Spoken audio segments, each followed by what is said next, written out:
The American Christmas: A Study in National Culture by James H. Barnett. 1954, The Macmillan Company, New York. This is an interpretative study of the Christmas festival celebrated in contemporary United States. It is directed to the general educated reader and seeks to understand, rather than to praise or to criticize the celebration.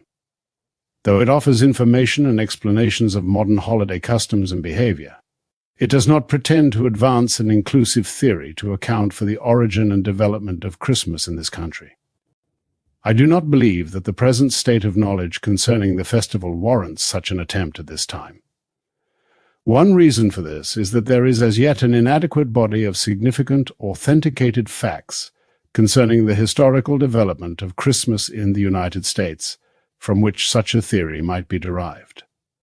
Though there is abundant folklore and anecdotal literature on the American Christmas, scholarly studies in this field are scarce, and a great deal of historical research will have to be done before the emergence of the celebration, particularly during the 19th century, can be established beyond question.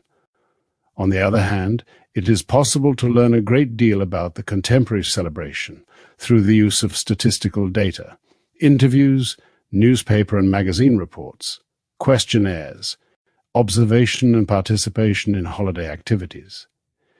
These devices provide information and insights which enable one to grasp the nature of Christmas and some of its connections with American society and culture. I have also drawn on the slight but interesting body of scholarly writings on Christmas which have appeared in recent years. In addition, holiday art, music and literature have been studied in the effort to learn how these cultural elements preserve the traditional meanings and forms of Christmas, yet also reflect the impact of modern life on the festival. From the above, it appears that an indigenous national Christmas developed in this country during the 19th century, which differed from prior celebrations in the British Isles and in several European nations. It crystallized in most parts of the United States by 1860 and altered little in essentials after that time. Commercial influences entered the festival during the latter part of the last century, but made their strongest impact on it after 1920. Secular aspects of the celebration now rival the Christian observances of the occasion, and would probably persist even if its religious significance should diminish. It is also clear that the bonds of family, brotherhood, and even nationalism have become intertwined with the symbolism of the celebration, and few persons are immune to such a combination of influences. For this reason, Christmas makes a powerful impact on most Americans, as evidenced either by their efforts to celebrate it in the conventional manner or by their attempts to deny its claims.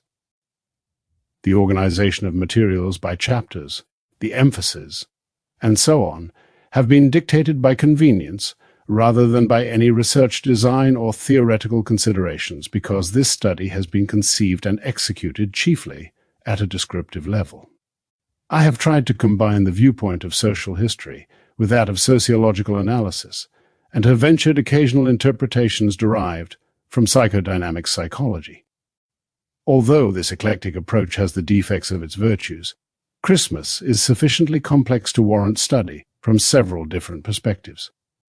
Therefore, I have consciously adopted whatever approaches seemed most likely to illuminate the character of the empirical materials, rather than to confine myself to the precepts of any one discipline. This book is a pioneer effort in the sociological study of American holidays, and if it stimulates others to a more systematic type of research in this field, I will have achieved one of my objectives in undertaking the present volume. Beyond this, it is my sincere hope that those who read this discussion of the national Christmas will gain some new understanding both of the festival and of American culture. While engaged in writing this book, I have been most fortunate in securing generous assistance from a number of persons and agencies. These are too numerous to mention in all instances, but the following were particularly helpful: Miss Eugenia Knox, law librarian, and Miss Doris Cook, newspaper librarian at the Connecticut State Library, and Miss Roberta Smith, reference librarian at the Wilbercross Library of the University of Connecticut. My thanks are also due the library staff of the American Jewish Committee and of the New York Historical Society. Though I lack his present address, I gratefully acknowledge the assistance of Mr. John Shellander, erstwhile graduate student at the University of Connecticut, for examining certain newspaper files on Christmas.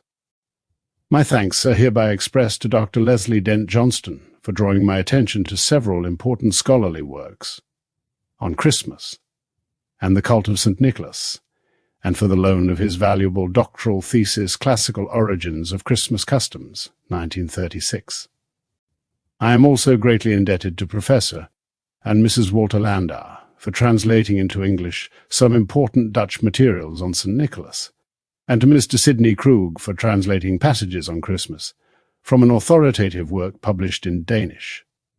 Mr. Frank Tenkamp, formerly curator of prints at the New York Public Library, provided invaluable information about early American pictures of Santa Claus and guided me to some of Tyre Firth's drawings of this figure.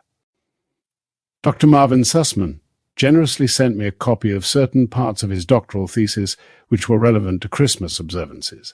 Mr. John H. Hatcher, Jr. kindly let me have a copy of the opinion Ex parte Santa Claus issued by his father, Judge John H. Hatcher, in 1927.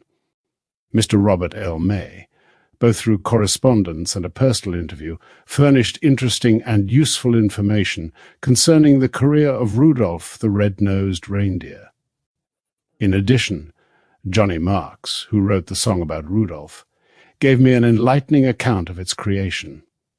Likewise, I record my appreciation for the information furnished by Valentine Davies concerning the writing of Miracle on 34th Street.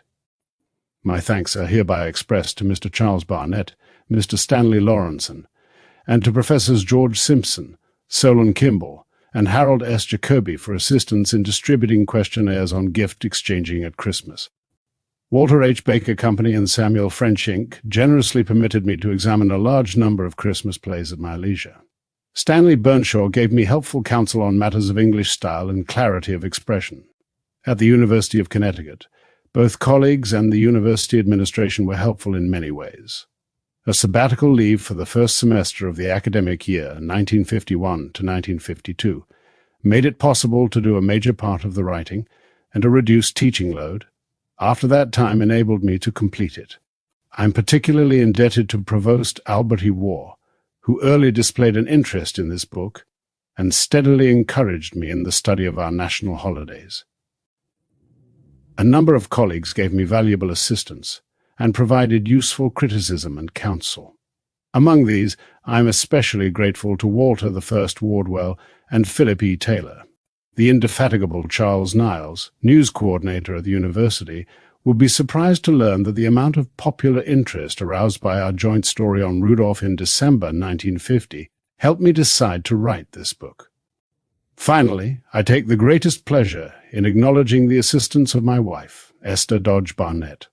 She has helped me understand Christmas, has done extensive typing on the manuscript at all stages of its development, and has maintained those conditions of domestic tranquility so auspicious for writing. James H. Barnett, University of Connecticut, Storrs, Connecticut, The American Christmas, Chapter 1. Christmas in the Making. A distinctive national Christmas developed in the United States during the 19th century. Its traditional elements came from English and European sources, but in the new setting, these were altered by powerful currents of an emerging American civilization. Like other popular celebrations, Christmas drew vitality both from Christian and from pagan sources.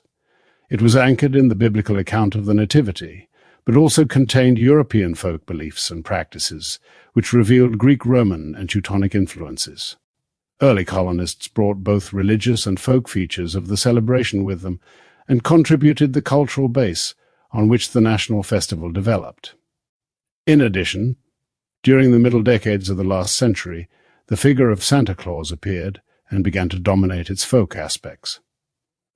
About the same time, the Christmas writings of Charles Dickens re-emphasized the importance of Christian charity and encouraged the nascent humanitarianism of the period.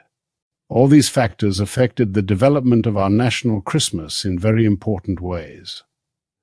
Scholars have paid little attention to the history and character of the American Christmas, though the European celebration has been studied carefully, except for fragmentary Descriptions of the holiday customs of parochial groups, the only substantial work on the national celebration is Richard's Flow Christmas came to the Sunday schools. The secular aspects of the festival have received no systematic treatment. This is due in part to the paucity of written materials on the festival.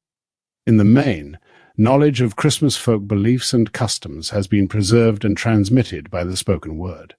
In spite of limitations of historical evidence, it is possible to trace the general origins and development of the national Christmas.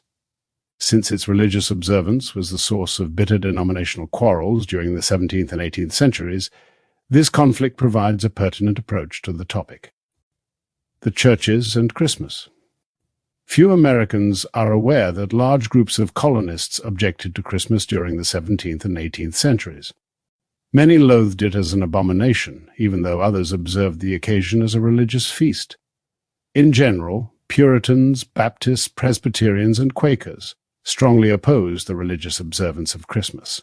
But members of the Church of England, the Dutch Reformed, Lutheran, and Roman Catholic churches, as well as the German sects, carefully followed their traditional celebrations.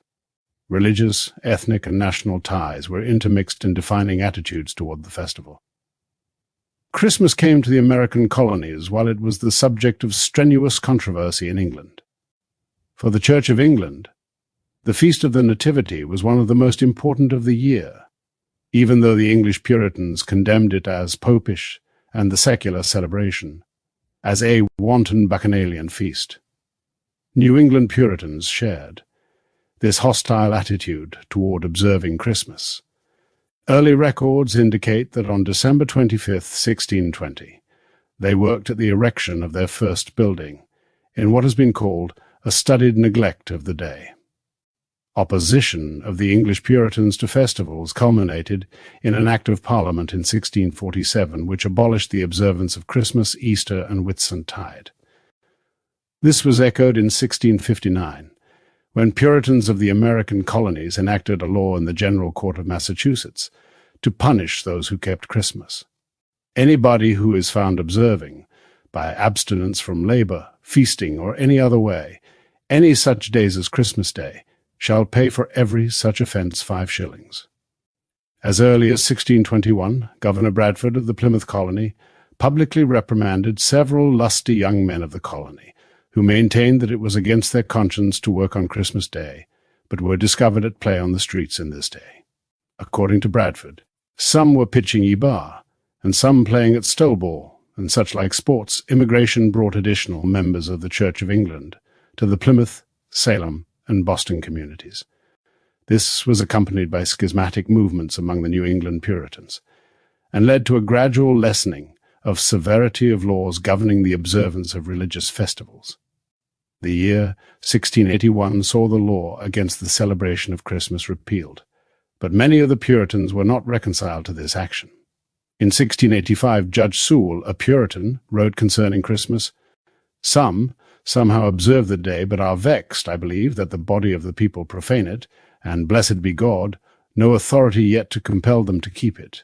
The judge was pleased that the shops were open and carts rolling into town on Christmas Day.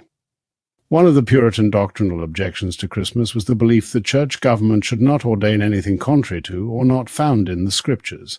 Because the Bible did not prescribe special religious feasts, therefore, the strict Puritan discarded as devices of men all feasts except the Sabbath, the liturgy with its required prayers and scripture readings, and the use of vestments and ornaments. This view excluded the religious observance of Christmas. However, the English Puritans accepted the historic character of the Nativity. It should be added that secular revelling at Christmas in England had often interfered with religious devotions and offended the Puritans' moral sense. This intensified their sectarian hostility to the religious observance of Christmas. They brought this attitude with them, and maintained it for the better part of 2 centuries in parts of New England. Even though several religious groups opposed Christmas, Episcopalians throughout the colonies observed it as a traditional religious festival. They held morning church services and enjoyed the season with liberal eating, drinking, visiting, and parties. In New York, the Dutch settlers observed an extended holiday period which was both religious and secular in nature. Public offices closed during the Christmas season, which began during the early part of December.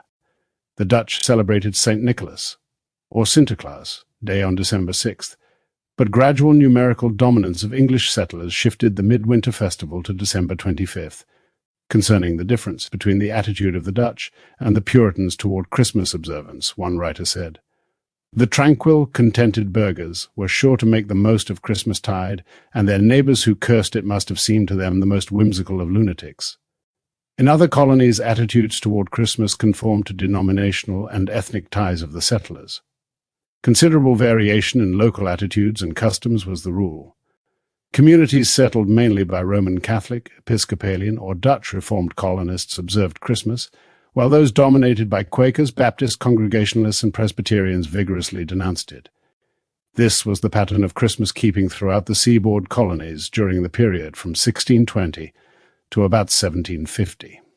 The tendency of the majority of the Puritan settlers to identify the Church of England with royal officials and Toryism in politics added a political factor to their denominational opposition to doctrines and practices of the established Church. For this reason, celebration of the Nativity by the Church of England drew the fire of Puritan criticism, in part because it symbolized the established order in a political as well as in an ecclesiastical sense. However, it should be noted that some Puritans in New England celebrated Christmas in spite of ecclesiastical hostility to the festivals. This conflict continued throughout the 17th and first half of the 18th century, but with diminished intensity. Richards has offered an interesting explanation of the lessened opposition to Christmas observances during the latter part of the 18th century. She believes it was due primarily to the increase of immigration from Germanic countries, which traditionally celebrated Christmas both as a religious and as a folk occasion.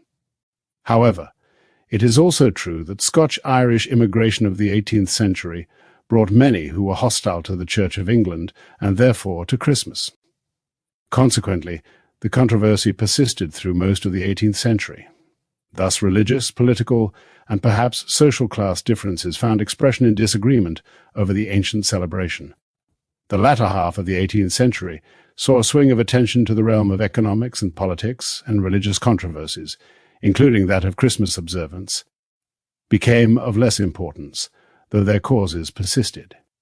The fact that English and Hessian troops celebrated Christmas during the Revolutionary War may have added a patriotic note to the denominational controversy.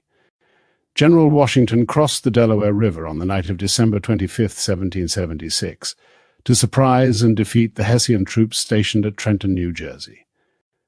In the opinion of one writer, Washington's bold venture succeeded because the Hessians were enjoying their customary Christmas revels and failed to maintain the usual watch and patrols. Puritan opposition to the festival continued throughout the 18th century, but showed decreasing intensity as the 19th century opened. Though controversy persisted over the religious celebration, secular interest in the occasion spread rapidly. In 1827, Bishop Chase, an Episcopalian, wrote to his wife, "The devil has stolen from us Christmas, the day of our spiritual redemption, and converted it into a day of worldly festivity, shooting and swearing." His words were prophetic of the increasing secularization of Christmas, which occurred in the United States during that century. In an indirect way, this process was probably influenced by the separation of church and state established by the American Constitution in 1791. Because of this, members of the Puritan and evangelical churches were less inclined to oppose the secular celebration when it no longer symbolized the religious and political dominance of the Church of England. This tolerance increased during the 19th century and undoubtedly encouraged popularity of the folk festival. Sunday schools were established during the first half of the 19th century and spread rapidly among Protestant denominations. During this time, the religious celebration of Christmas was introduced piecemeal into the Sunday schools, and denominations once opposed to the celebration gradually accepted it. The American Sunday School Union, organized in 1824, undertook to provide lesson materials for use in local church schools. At first, it was necessary to avoid controversial issues in the materials, since several denominations clashed on theology. Christmas observance was one of these. Owing to this fact, It received little attention in publications of the Union during the decades of 1830 to 1850, but Richards remarks that, by 1859, the general attitude towards Christmas had changed sufficiently for the Sunday School Times, starting in that year as a Sunday School Union publication, to contain accounts of Christmas celebrations in individual Sunday schools, and to include in its December numbers Christmas hymns and references to the holiday season. By about 1870, Christmas was an accepted lesson topic in the publications of the Sunday School Union. This demonstrates a widespread change in the attitude of most denominations toward Christmas between 1830 and 1870.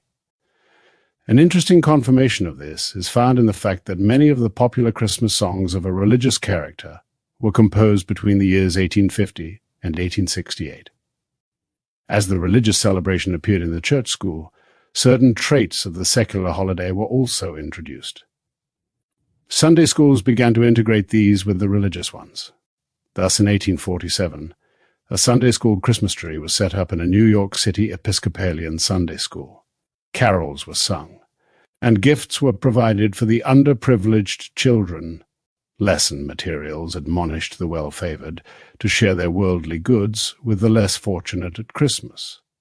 As secular customs appeared in the church schools, some were found inappropriate to the religious setting.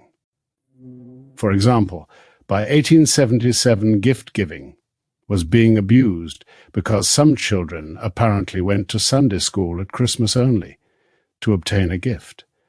They were called Christmas bummers. Critics began to demand elimination of gifts in the Sunday school services and praised the religious duty of Christian charity. Difficulties of this type continue to plague Sunday schools even today. There were other evidences of growth of the secular folk festival. Advertisements of Christmas gifts were known as early as 1820 in New York City papers and appeared in a Hartford, Connecticut paper by 1834. The commercial exploitation of Christmas sentiments and customs had begun, and the church was forced to make adjustments to these secular practices. However, denominational opposition to the ecclesiastic observance of Christmas continued into the second half of the 19th century. One can see this in an account of Christmas services in the New York Daily Times for December 26, 1855. The churches of the Presbyterians, Baptists, and Methodists were not open on December, except where some mission schools had a celebration. They do not accept the day as a holy one, but the Episcopalian, Catholic, and German churches were all open. Inside, they were decked with evergreens. The same account announced the celebration of the Feast of the Nativity and the Midnight Mass at the Roman Catholic Church of the Nativity and at St. Stephen's Church in New York City.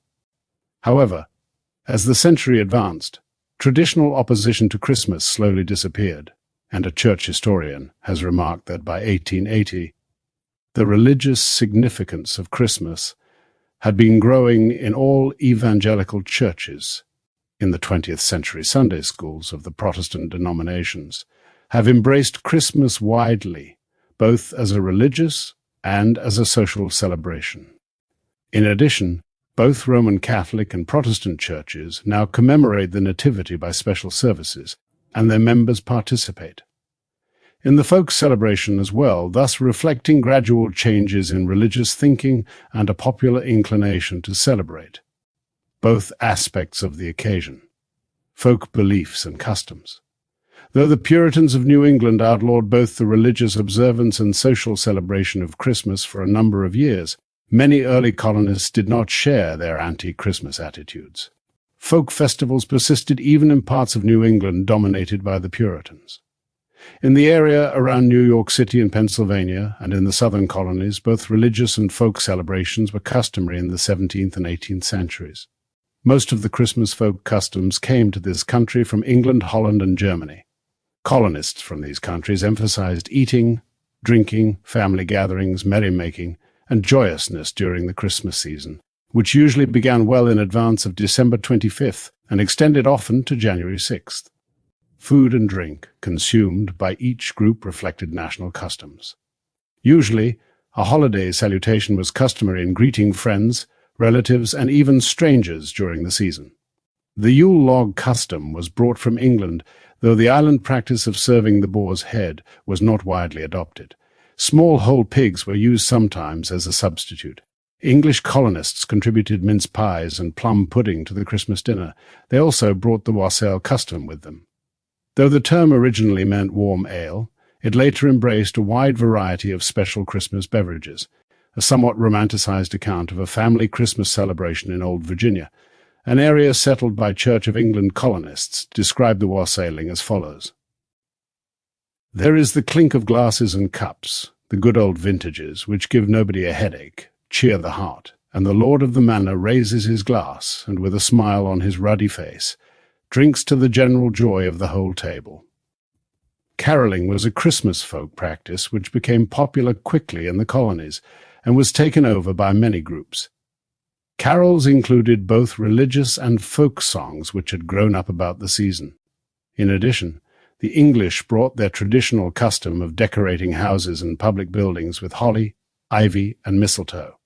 They emphasized mirth, good fellowship, and the folk quality of Christmas, even though many attended religious services and regarding the Nativity as a holy day.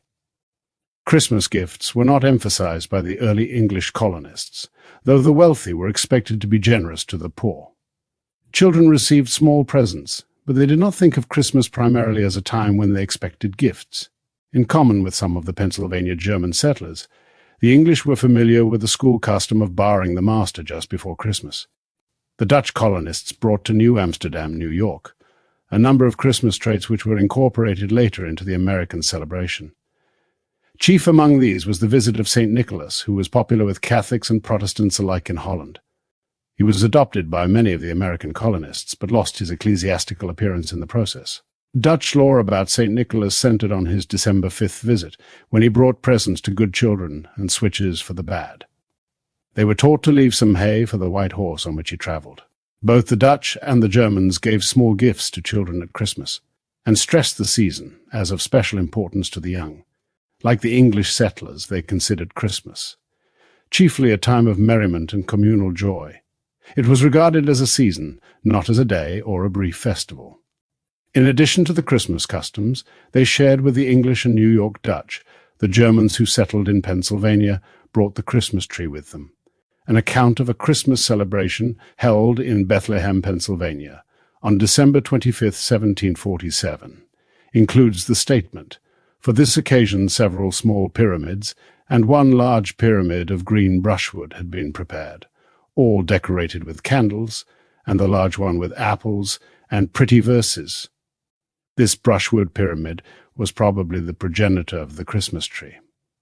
According to Soda, Hessian soldiers stationed in the American colonies during the Revolutionary War used Christmas trees to celebrate the holiday.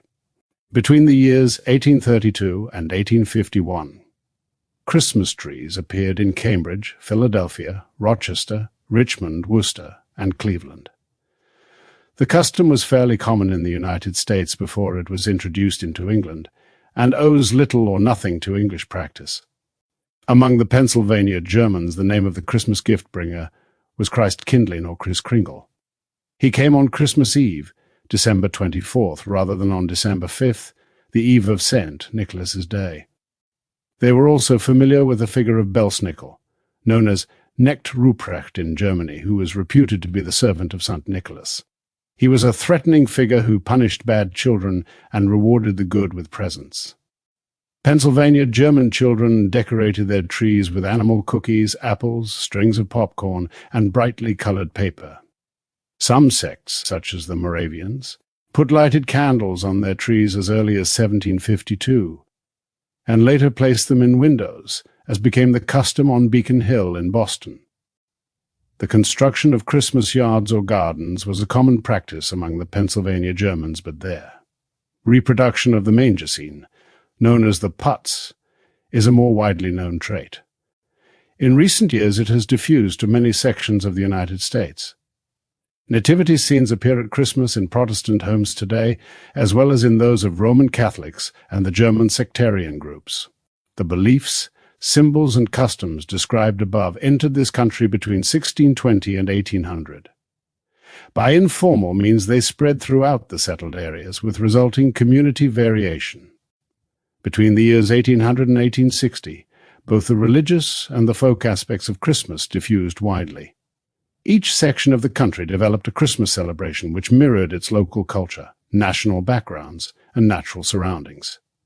A few passages will indicate the variety of regional Christmas celebrations. The modern southern custom of setting off firecrackers and shooting guns at Christmas is foreshadowed in a passage from the North Carolina Wilmington Daily Journal for December 23, 1851.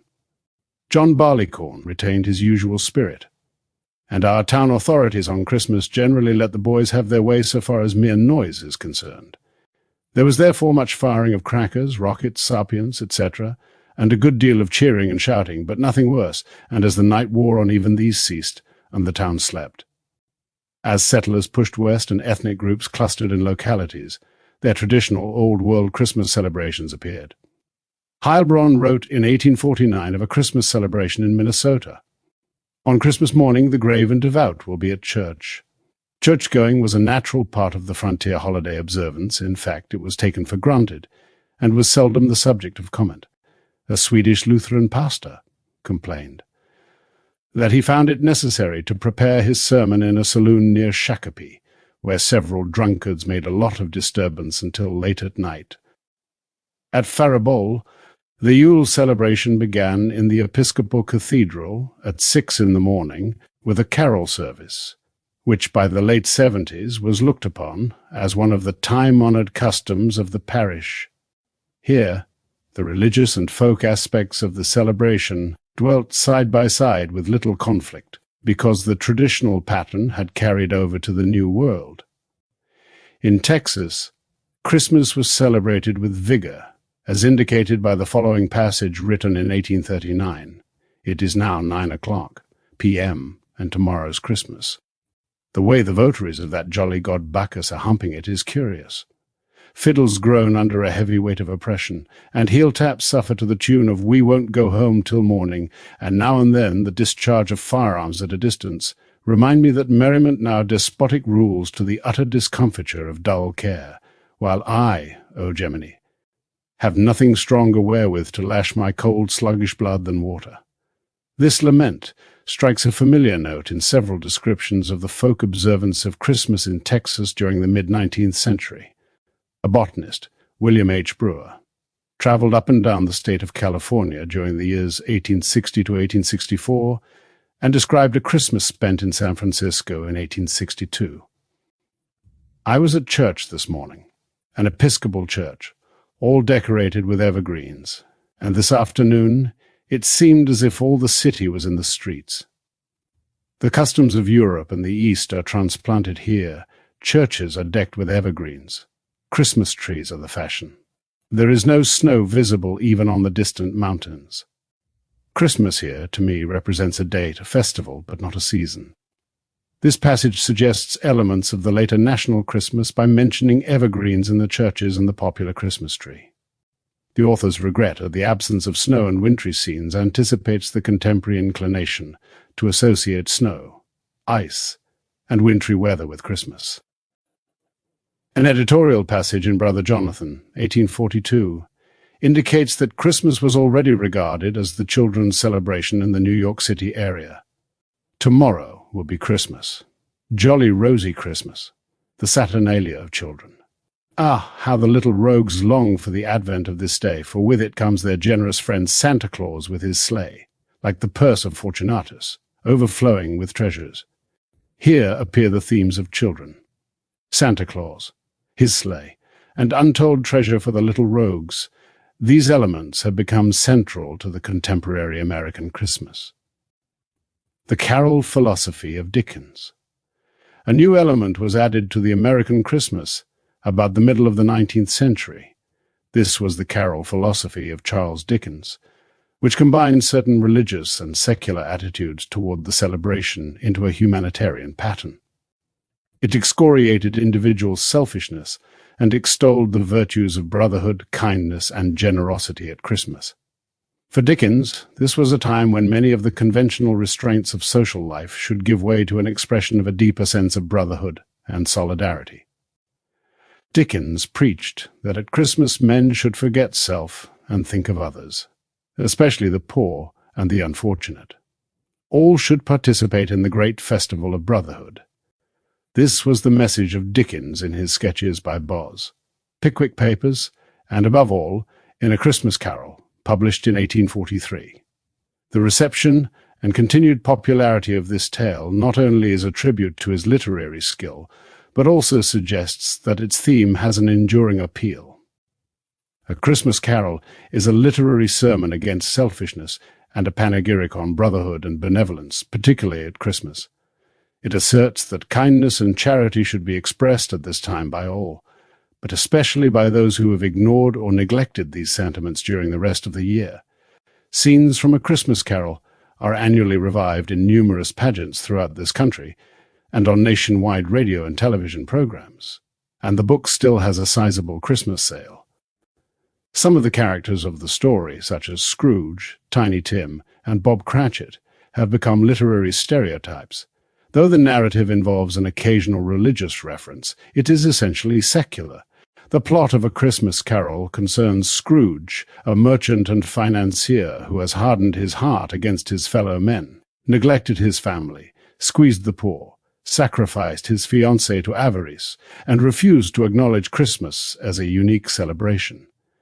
He is pursued in his dreams by the spirits of Christmas past, present, and future.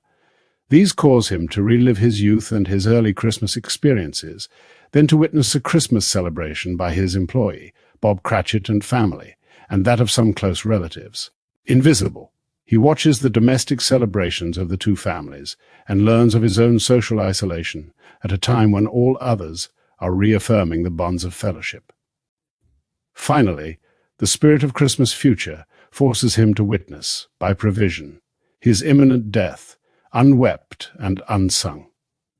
He awakens to find that he has dreamed the story, is converted by the experience, and declares, "I will honor Christmas in my heart, and try to keep it all the year." The tale gained quick popularity in the United States, and has become an important and apparently enduring part of the American Christmas. Dickens's interest in the festival continued, and in 1851 he wrote What Christmas Is as We Grow Older, a sentimental elaboration of his earlier views. He also produced other stories for publication at Christmas, even though few of these contained any direct reference to the occasion. No other prominent writer of his century was so moved by Christmas as Dickens. In 1868 he gave a number of public readings of A Christmas Carol in the United States. Of one experience he wrote, "They took it so tremendously last night that I was stopped every 5 minutes. One poor young girl burst into a passion of grief about Tiny Tim and had to be taken out." Popularity of the tale was so great that some people believed Dickens had invented Christmas. André Maurois has mentioned an English boy who, when told of Dickens's death, asked, "Is Mr. Dickens dead? And will Father Christmas die too?" Dickens's obsession with Christmas themes has attracted the attention of literary historians and critics. Their explanations of his personal involvement in the holiday have ranged from psychiatric analysis of his character to Marxist interpretations of his position in the class struggles of 19th century England. Though these efforts are interesting, the more important question for present purposes is, why did A Christmas Carol become and remain a popular part of our Christmas literature? One answer is that 19th century United States was plagued by adverse social and economic conditions, which could, in some instances, be grasped and dramatized through literary treatments. Poverty, slums, high death rates, and crime reflected the uneven growth of an expanding society in which industrialism and urbanism were increasing rapidly. These forces concentrated population in cities which lacked adequate provision for shelter, and immigration brought a continual flow of the economically underprivileged to this country. Many of the immigrants were poorly equipped to fend for themselves. The War of 1861-1865 dislocated the national economy in important respects and placed tremendous burdens on a system still in its infancy. These conditions highlighted the disparity between the promise of our way of life and its numerous shortcomings in point of fact. Under these circumstances, an increasingly humanitarian public sought remedies for social ills and welcomed the hope and warmth of Dickens's tale. A Christmas Carol located the causes of social misery in the persistence of human greed which blinded men to the charitable duties toward others. It suggested a solution by demanding that the Scrooges of the world be convinced that the social ideals of family life, brotherhood, and benevolence transcend wealth and power. Dickens pointed the way by converting Ebenezer Scrooge under duress from a man of business to one who honored Christmas in his heart and therefore loved his fellow man. The enduring appeal of the story owes much to its dramatic treatment of this persistent conflict of values. At the same time, it offers assurance of ultimate victory by man's higher nature. The conflict is couched in terms of Scrooge's spiritual struggle, but its implications extend beyond him to society. A Christmas Carol has become a fixture in the American festival and is likely to persist because it deals dramatically and hopefully with this recurring human dilemma. Some believe that Christmas was dying out about the time Dickens wrote A Christmas Carol and that his story revived it. Others have complained that the carol philosophy of Christmas has made people self-conscious of the occasion because they are afraid of being called Scrooges. In any event, Dickens certainly gave new life to the secular celebration of Christmas and did it without desecrating the religious festival. He certainly helped enormously to universalize and democratize the Christmas celebration. By about 1870, the carol philosophy had become a basic feature of the festival. Since that time, both the spirit and characters of Dickens' tale persist in the American celebration. Thus, the 19th century contributed the Dickens influence to the national celebration, in addition to bringing about general ecclesiastical observance of Christmas, the Christmas card. During the last century, the Christmas card was introduced into the United States and has become a fixture in the celebration. It had been known in England for perhaps 10 or 15 years before Louis Prang of Boston placed this type of card on the American market in 1875. He was well known as a lithographer and produced cards of excellent quality and design, which were considered superior on both sides of the Atlantic. Prang's Christmas cards became popular immediately and dominated the market until 1890. Designs on Prang cards included the Nativity, the visit of Santa Claus, children, young women, flowers, birds, and butterflies. Short verses, appropriate to the design, appeared on the cards. Collectors of Christmas cards maintained the Prangs were superior to all others produced during the period 18,751,890. However, their superior craftsmanship and design demanded a higher price than many were willing or able to pay. About 1890, inexpensive cards began to be imported from Germany. This threatened Prang's business, since he could not meet the competition without sacrificing his standards of artistic and technical excellence, and he withdrew from the Christmas card business about that time. The beauty of Prang's products probably promoted the custom among the educated classes of the United States of sending greeting cards at Christmas. Once accepted, it spread rapidly among other groups when less expensive ones were available. It has become an important item in the modern celebration, and the Christmas card list marks the initial stage of the festival. Legal recognition of Christmas Day. The 19th century increase in popularity of Christmas was demonstrated by the legal establishment of December 25th as a holiday in all states and territories between 1836 and 1890. Most states recognized several of the more popular national occasions at one time. Thus, Christmas Day, New Year's Day, 4th of July, and Thanksgiving Day received legal recognition at the same time in many states. Alabama was the first state to acknowledge formally, in 1836, the special character of Christmas Day. It is significant that initial legal recognition of December 25th originated in relation to economic and commercial interests. Thus, Christmas Day was first recognized as an occasion when promissory notes could not be collected. Provision was made that these must be collected on the day immediately preceding or following the holiday. In some instances, judicial activities on Christmas Day were forbidden by law. Provisions for school holidays, closing of banks and offices of state government were enacted later in the century. The table below indicates the years in which legislatures recognized December 25th. It is reasonable to assume that Christmas Day was observed as a folk and religious occasion prior to its legislative recognition. Table I. Dates of first legal recognition of Christmas Day by states and territories, 1836 to 1890. This table indicates that, in general, the older states recognized December 25th legally before those settled at a later date. However, the very first ones, Alabama, Arkansas, and Louisiana, were notable exceptions. 28 jurisdictions accorded legal recognition to Christmas Day between the years 1845 and 1865.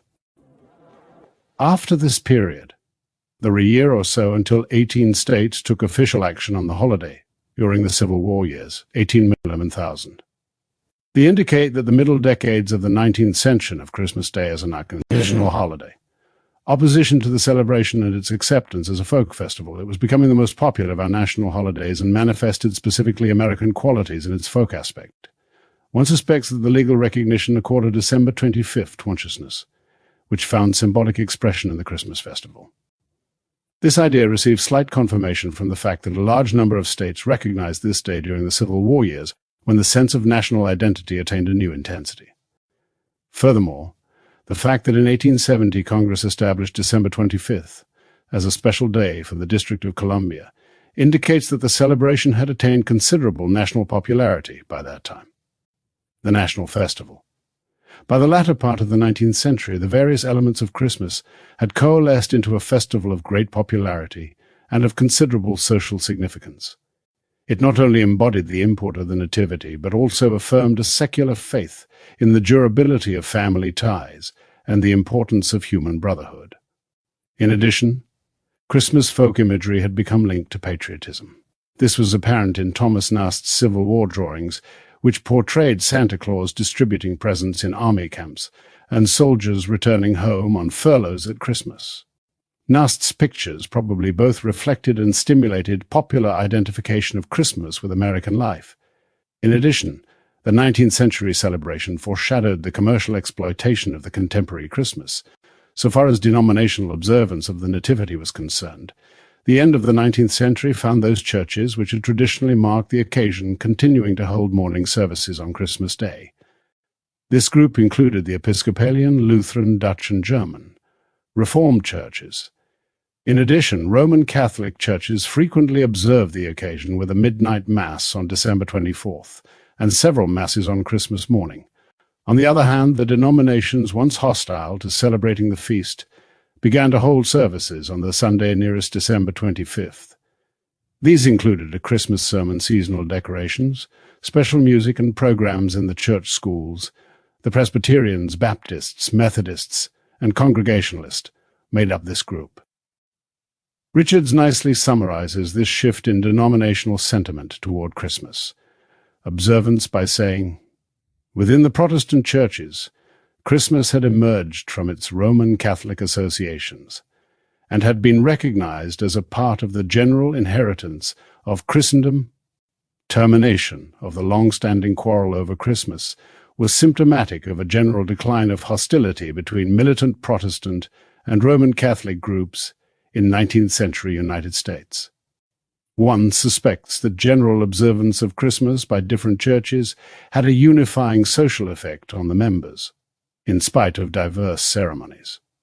In addition, participation in common folk aspects of the celebration probably promoted tolerance of its denominational differences. However, in the next century a new problem developed in connection with the religious character of the occasion. This concerned preservation of its spiritual significance against the encroachment of secular holiday influences. Later chapters will treat some aspects of this issue. By the late 1800s, Christmas Day had received formal legal recognition throughout the United States.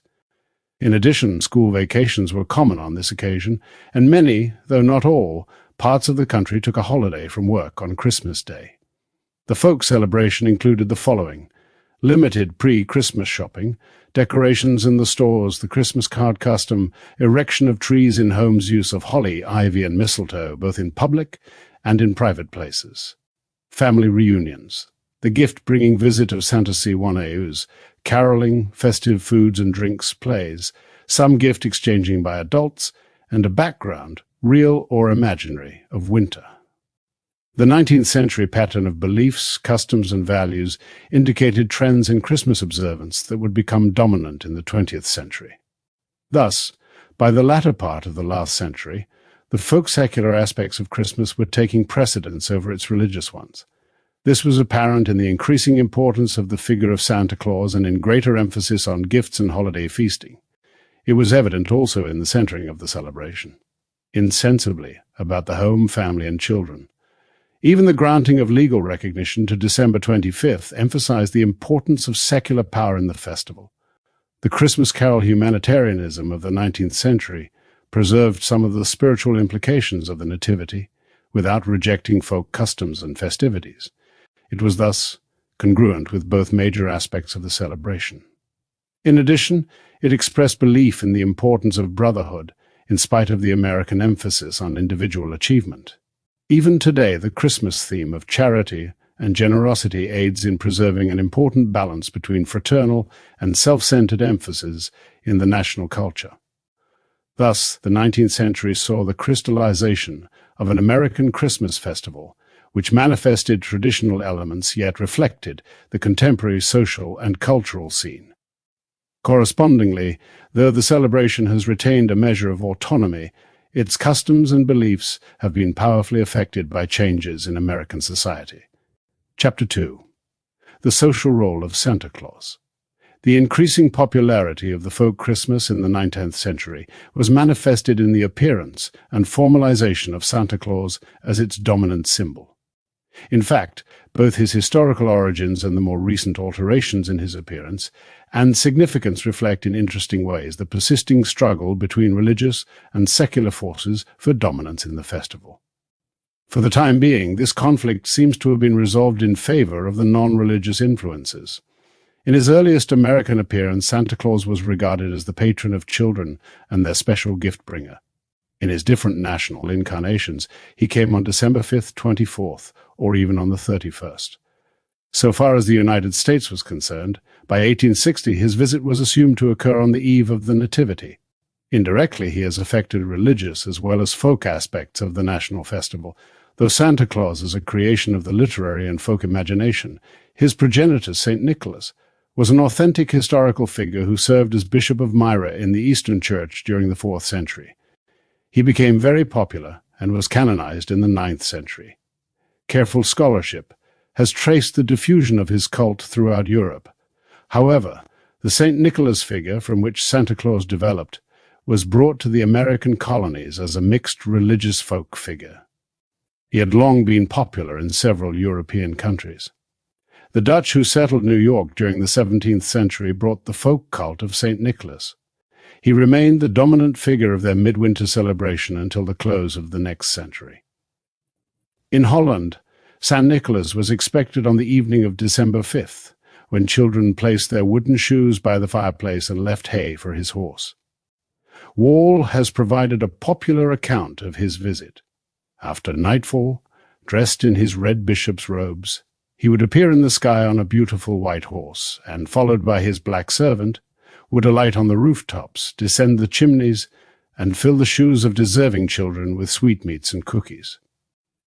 For children who had misbehaved, he would leave a birch rod as a sign of his displeasure. Though St. Nicholas was loved by children as their magical gift-bringer, his day was also celebrated by adults in a festive spirit. It was marked by eating, drinking, merriment, and domestic good cheer. Johnston has suggested that this aspect of his festival may have roots in Roman civilization.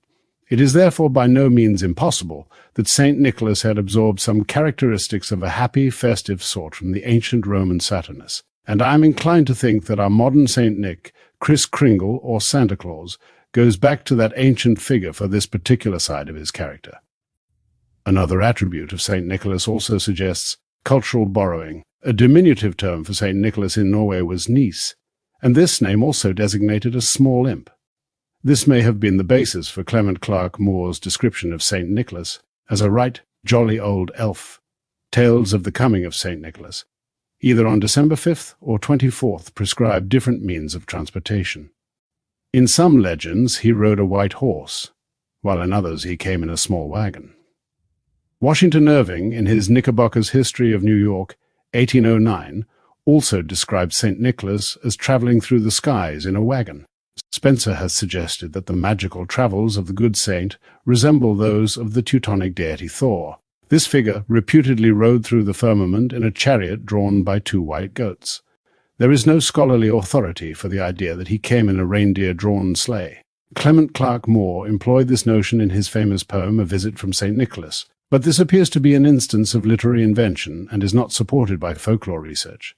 In Anderson's 1810 woodcut, St. Nicholas is depicted as a bishop.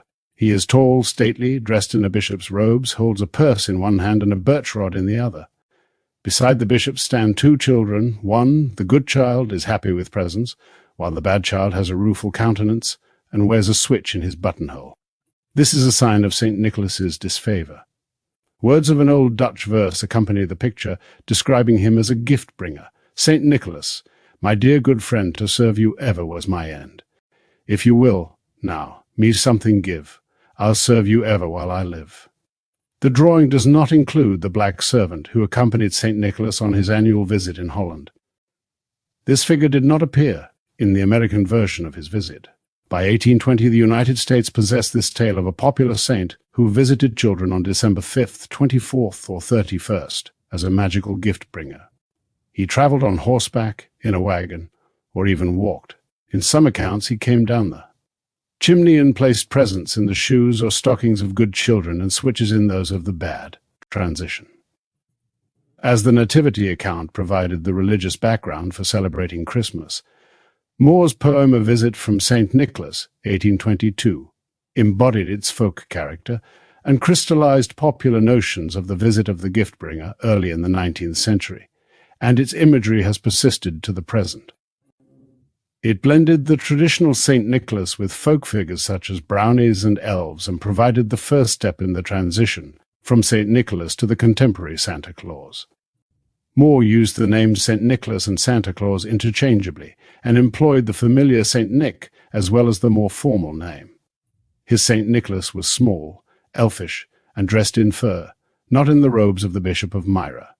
None of the legendary European figures such as Pelzernickel or Hans Trapp accompanied him. His sleigh and reindeer were small and moved through the sky magically, arriving on the eve of December 24th, not December 5th, the eve of St. Nicholas's Day. Recent research by Jones indicates that Washington Irving's Knickerbocker's History, 1809, provided much of the lore of Santa Claus's visit, which was to become current in the next decade, and which was probably known to Moore by 1822. Jones also points out that an 1821 issue of The Children's Friend, published in New York City, contained colored engravings of Santa Claus in verse, which refers to his reindeer and sleigh. These may have been the sources of some of the fancies which Moore employed in his now famous poem.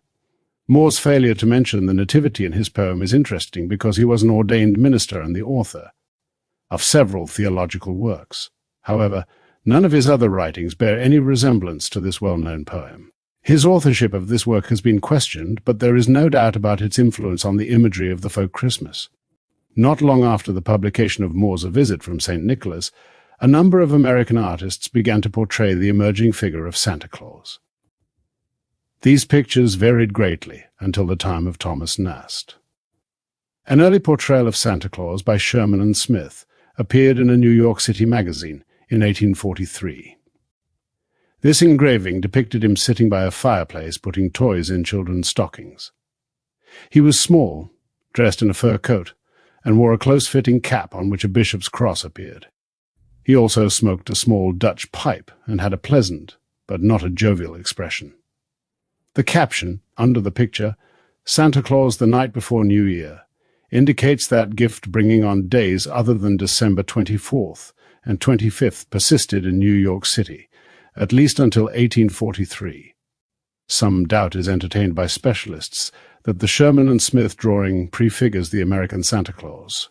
Weitenkamp believes that a drawing by J.G. Chapman in 1847 provided the first embodiment of the modem Santa Claus. This Santa Claus was large, wore fur-trimmed clothes, high boots, and a feather in his cap. Whitenkampf also points out that the various Santa Claus illustrators of the 19th century failed to agree on his attributes. For instance, a drawing by Fredericks in 1870 depicted him as resembling a Druid priest who wore white, flowing robes a wreath of holly, was stern-looking, and held a glass of wine in his hand. Thomas Nast and Santa Claus. The work of Thomas Nast, the 19th century cartoonist, was paramount in influencing the development of the modern conception of Santa Claus. Nast began a series of Christmas drawings for Harper's Weekly in 1863, which appeared almost every year until 1886.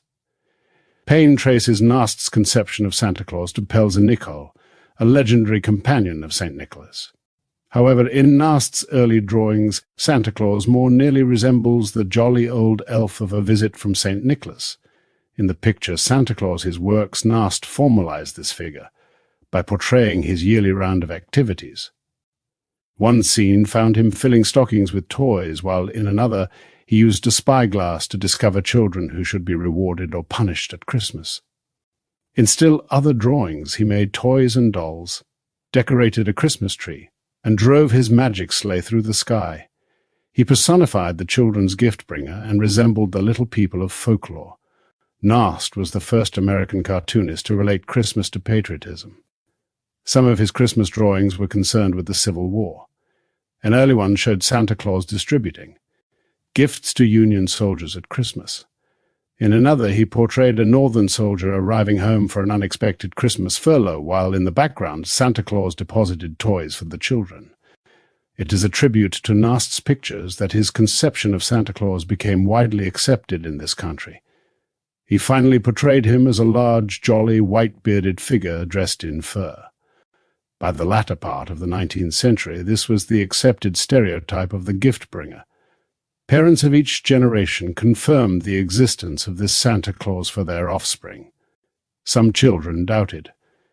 Out of this doubting came one of the important episodes of Santa Claus history.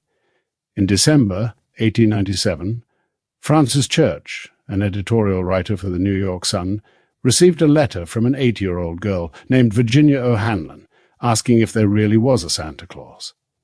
Church's reply became famous and was reprinted annually by his paper for over 50 years.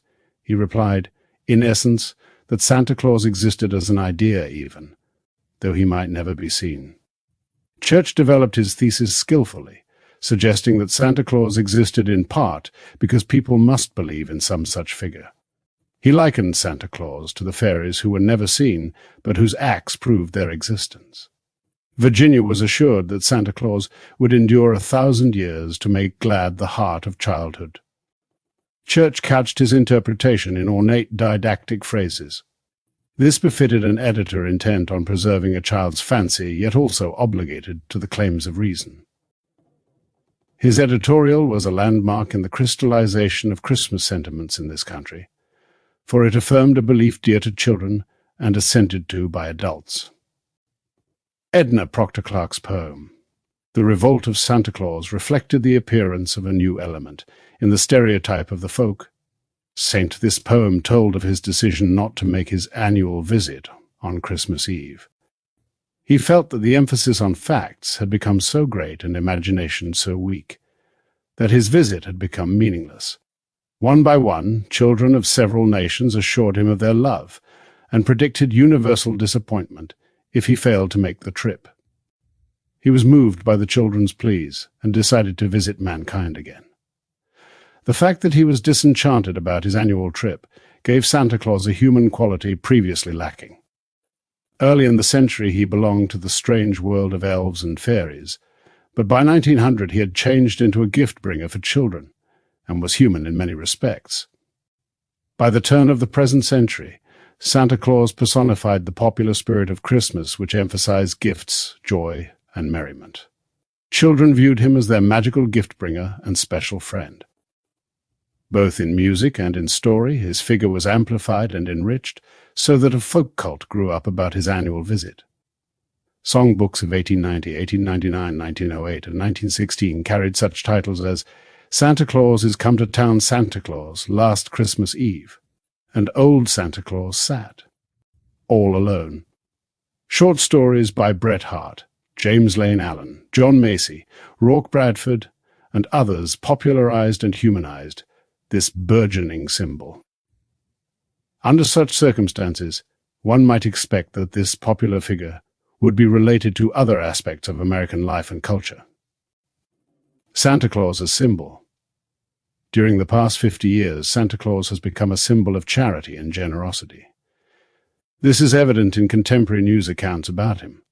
One announced that Santa Claus spends day in Chicago Loop District and told of the adventures of a cab driver who dressed as Santa Claus and gave people free rides in his cab on Christmas Eve day. He reported that he never had a happier Christmas. The meter of his cab carried the signed donations for disabled vets at Hines Hospital. Accepted. Another account described General Doolittle, a three-star Army general playing the role of Santa.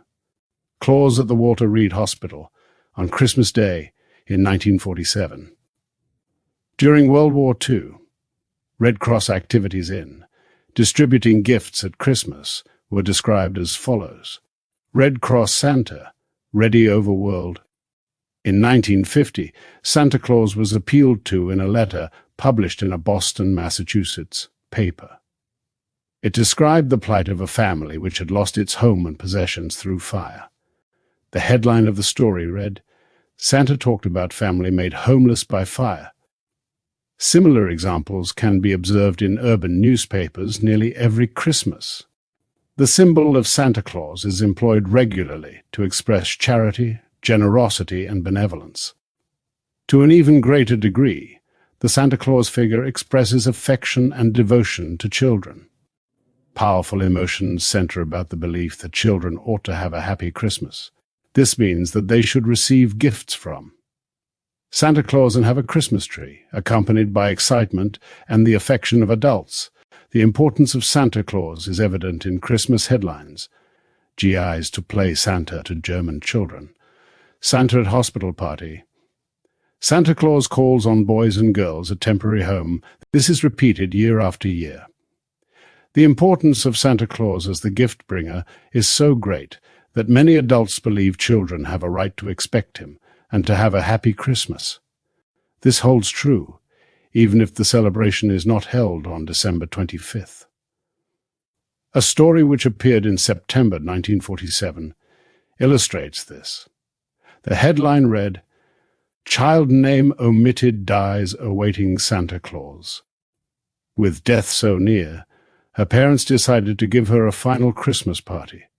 They set up a gaily decorated tree by her bed and told her Santa Claus would arrive next Saturday, September 25th, but the child died in her sleep this morning. In the same year, another afflicted child greeted Santa Claus in October because medical authorities had advised his parents that he would not live until Christmas.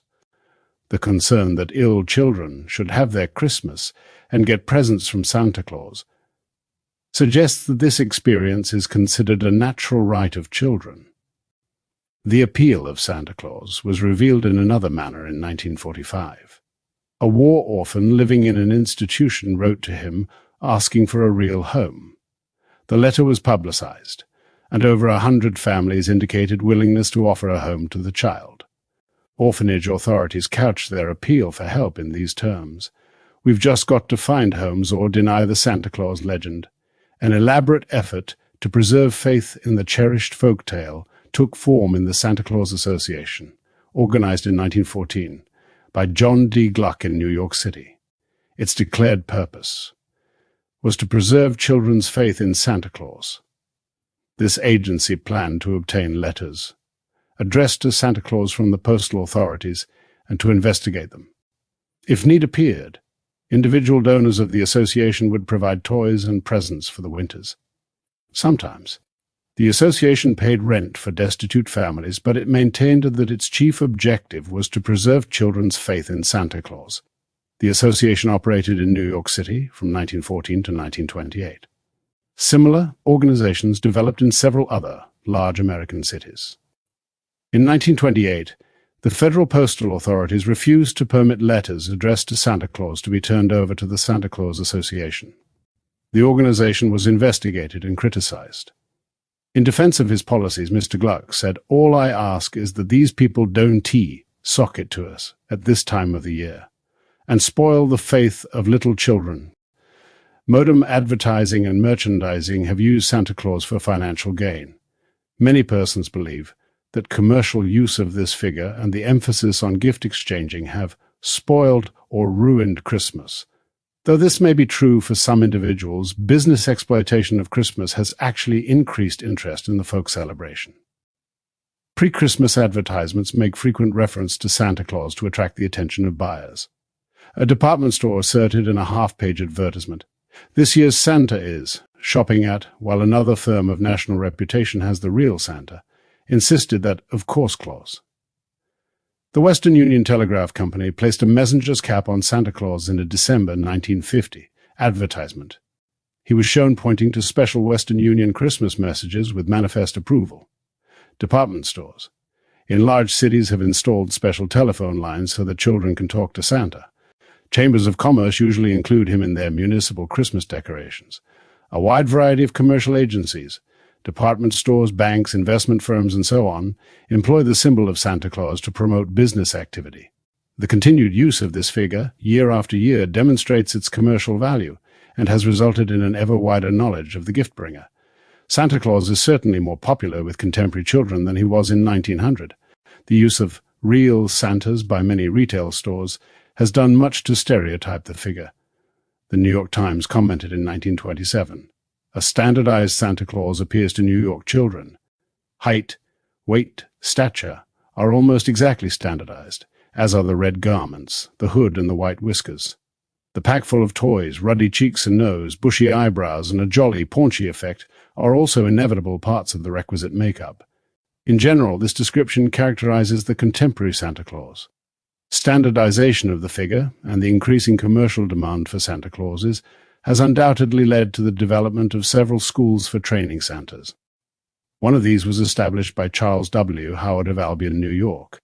His course of instruction is designed for those aspiring to play the role of Santa Claus in department stores, or to appear at hospital parties, benefits, and other public occasions. The training program includes indoctrination in the history of the Santa Claus legend, dressing for the role, wearing beards, dealing with children, and acquiring a general familiarity with the role of the professional Santa Claus.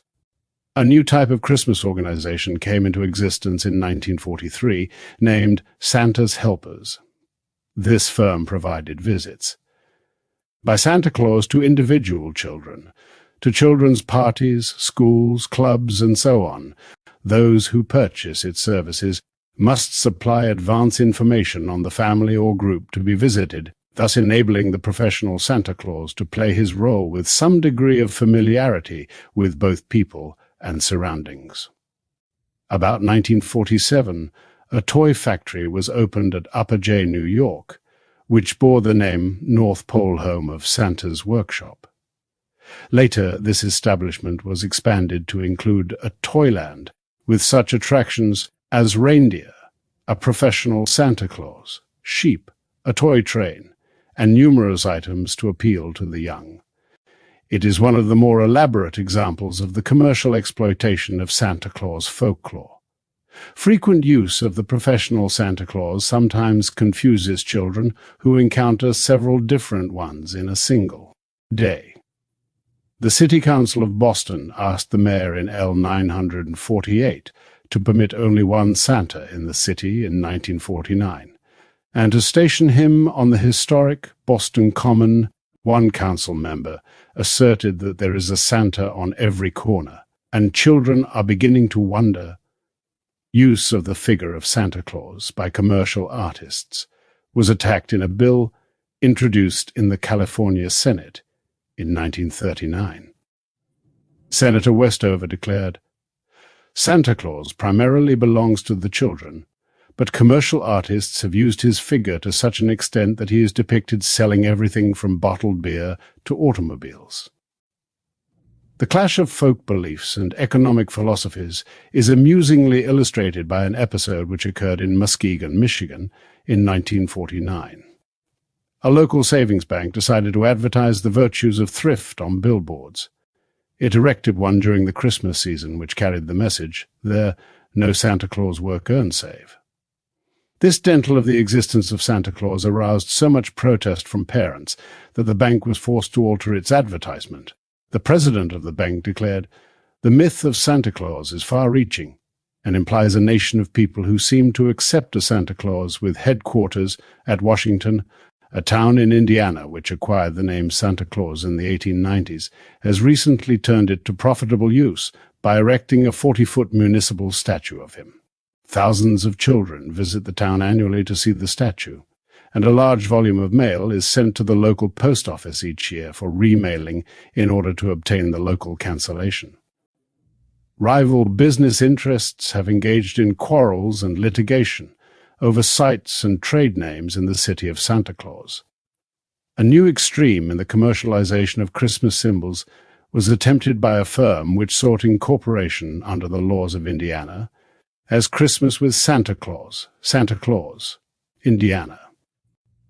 State officials refused, declaring, "Santa Claus is either a geographical name, a post office address in this state, or it is the name of a mythical being. It is such a name in strict justice and law that it cannot be the subject of an exclusive proprietorship. For and against Santa Claus. There is abundant evidence that Santa Claus is enormously important to the American Christmas and has become the central figure of the folk celebration, comparable in importance to the Christ child in the Nativity. He appears each year in music, literature, and pictures throughout the entire country. In addition, his cult has spread to other parts of the world with remarkable rapidity. Children regard him with a mixture of admiration and awe, even though some of the young shrink from a physical confrontation of a professional Santa Claus.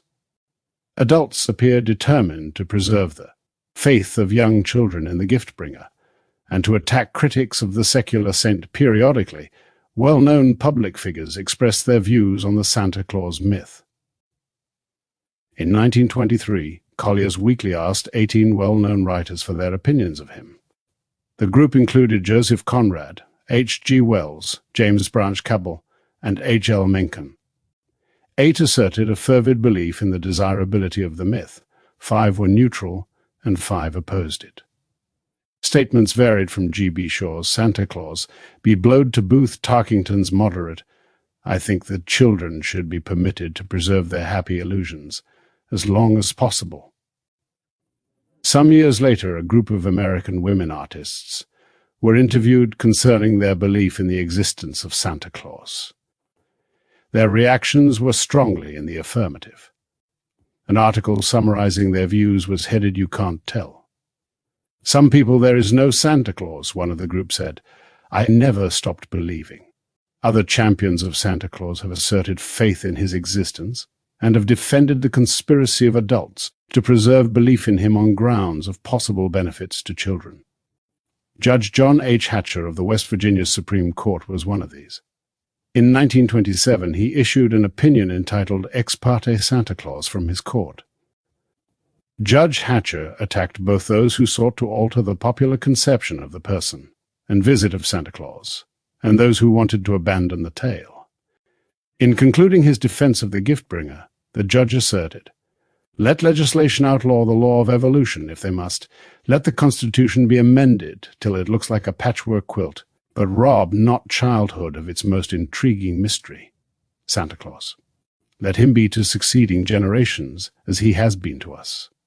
A joyous faith of childhood, a pleasant indulgence of parenthood, and a happy memory of old age." Judge Hatcher's defense of Santa Claus resembles that of Francis Church's editorial. He insisted that children want and need the Santa Claus symbol, asserted the value of imaginary figures, and derided those who demand proof of his existence. In opposing changes in the traditional Santa Claus, Judge Hatcher resembled most parents, who want to transmit their childhood memories of Santa Claus unchanged to their children. Parents probably seek to link their children to themselves through meaningful folklore symbols which may bind generations in spite of different occupations and social philosophies. On December 23, 1936, Judge M. Musmano of the Allegheny County Criminal Court of Pennsylvania ruled doubters of Santa Claus in contempt of court. Judge Masmano issued the following statement to support belief in the existence of Santa Claus. Santa Claus is not a figment of the imagination. He is actuality. Santa Claus is the symbol of kindness. He is the token of smiling charity. He is the badge of all that is cheerfully benevolent in the makeup of man. This public official also asserted that the existence of the idea of Santa Claus was evidence of his actual existence. This effort to perpetuate beliefs in mythical beings in a society which prides itself on being hard-headed and practical is significant. It suggests a deep need for occasional excursions into the worlds of fantasy and make-believe. Both jurists employed deadpan humor in their attempts to reconcile reality with the claims of fantasy. Perhaps they shared the feelings of Gamaliel Bradford, who wrote, "The fairies are gone. The witches are gone. The ghosts are gone. Santa Claus alone still lingers with us. For heaven's sake, let us keep him as long as we can." Even though the figure of Santa Claus has become very popular, he has been attacked a number of times. As early as 1903, the Santa Claus myth was criticized in an editorial in the New York Daily Tribune. In addition, occasional hostility toward the gift-bringer was expressed from time to time in the pulpit and the press. In recent years, public objections to Santa Claus have been made by religious leaders and occasionally by psychiatrists. Wilbur Glenn Voliver, head of the Catholic Apostolic Church of Zion City, Illinois, barred Santa Claus from that city in 1921. He instructed his followers to tell their children that gifts came from above. The Reverend C.E. Wagner warned his congregation in a sermon delivered in December of 1927 that Santa Claus will crowd out Christ. The Reverend Della Faisenfeld, pastor of the Argentine Baptist Church in Kansas City, Kansas, denounced Santa Claus from the pulpit as a dirty lie. When Pastor Faisenfeld defended his actions in a court hearing in 1950, he remarked, "Some people are more interested in teaching their children there is a Santa Claus and an Easter bunny than in teaching about the virgin birth and the resurrection. To teach your children it is a fact that there is a Santa Claus is to lie." Another minister, the Reverend Martin F. Clough, denounced the teaching of a belief in the existence of Santa Claus in these words: "Santa is the most popular hoax of the age. Around the globe, so-called Christian parents are deceiving the children about Santa Claus. Santa Claus is a modem representative of the heathen god Nimrod, who is a defiant hater of God and Satan's earliest effort to produce Antichrist." In 1949, the Reverend John Sinnott Martin, a Catholic editor, asserted that Santa, the saint, had become Santa the sugar daddy.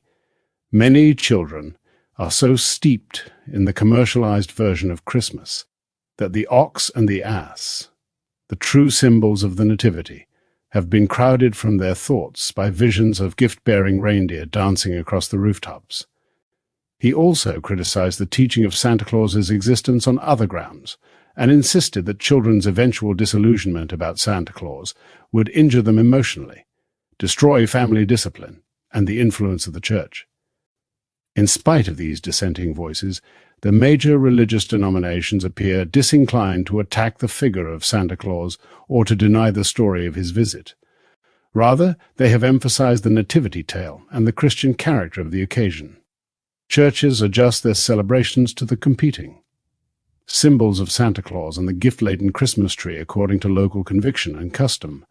Santa Claus continues to be the chief, if not the only, gift-bringer in the national Christmas.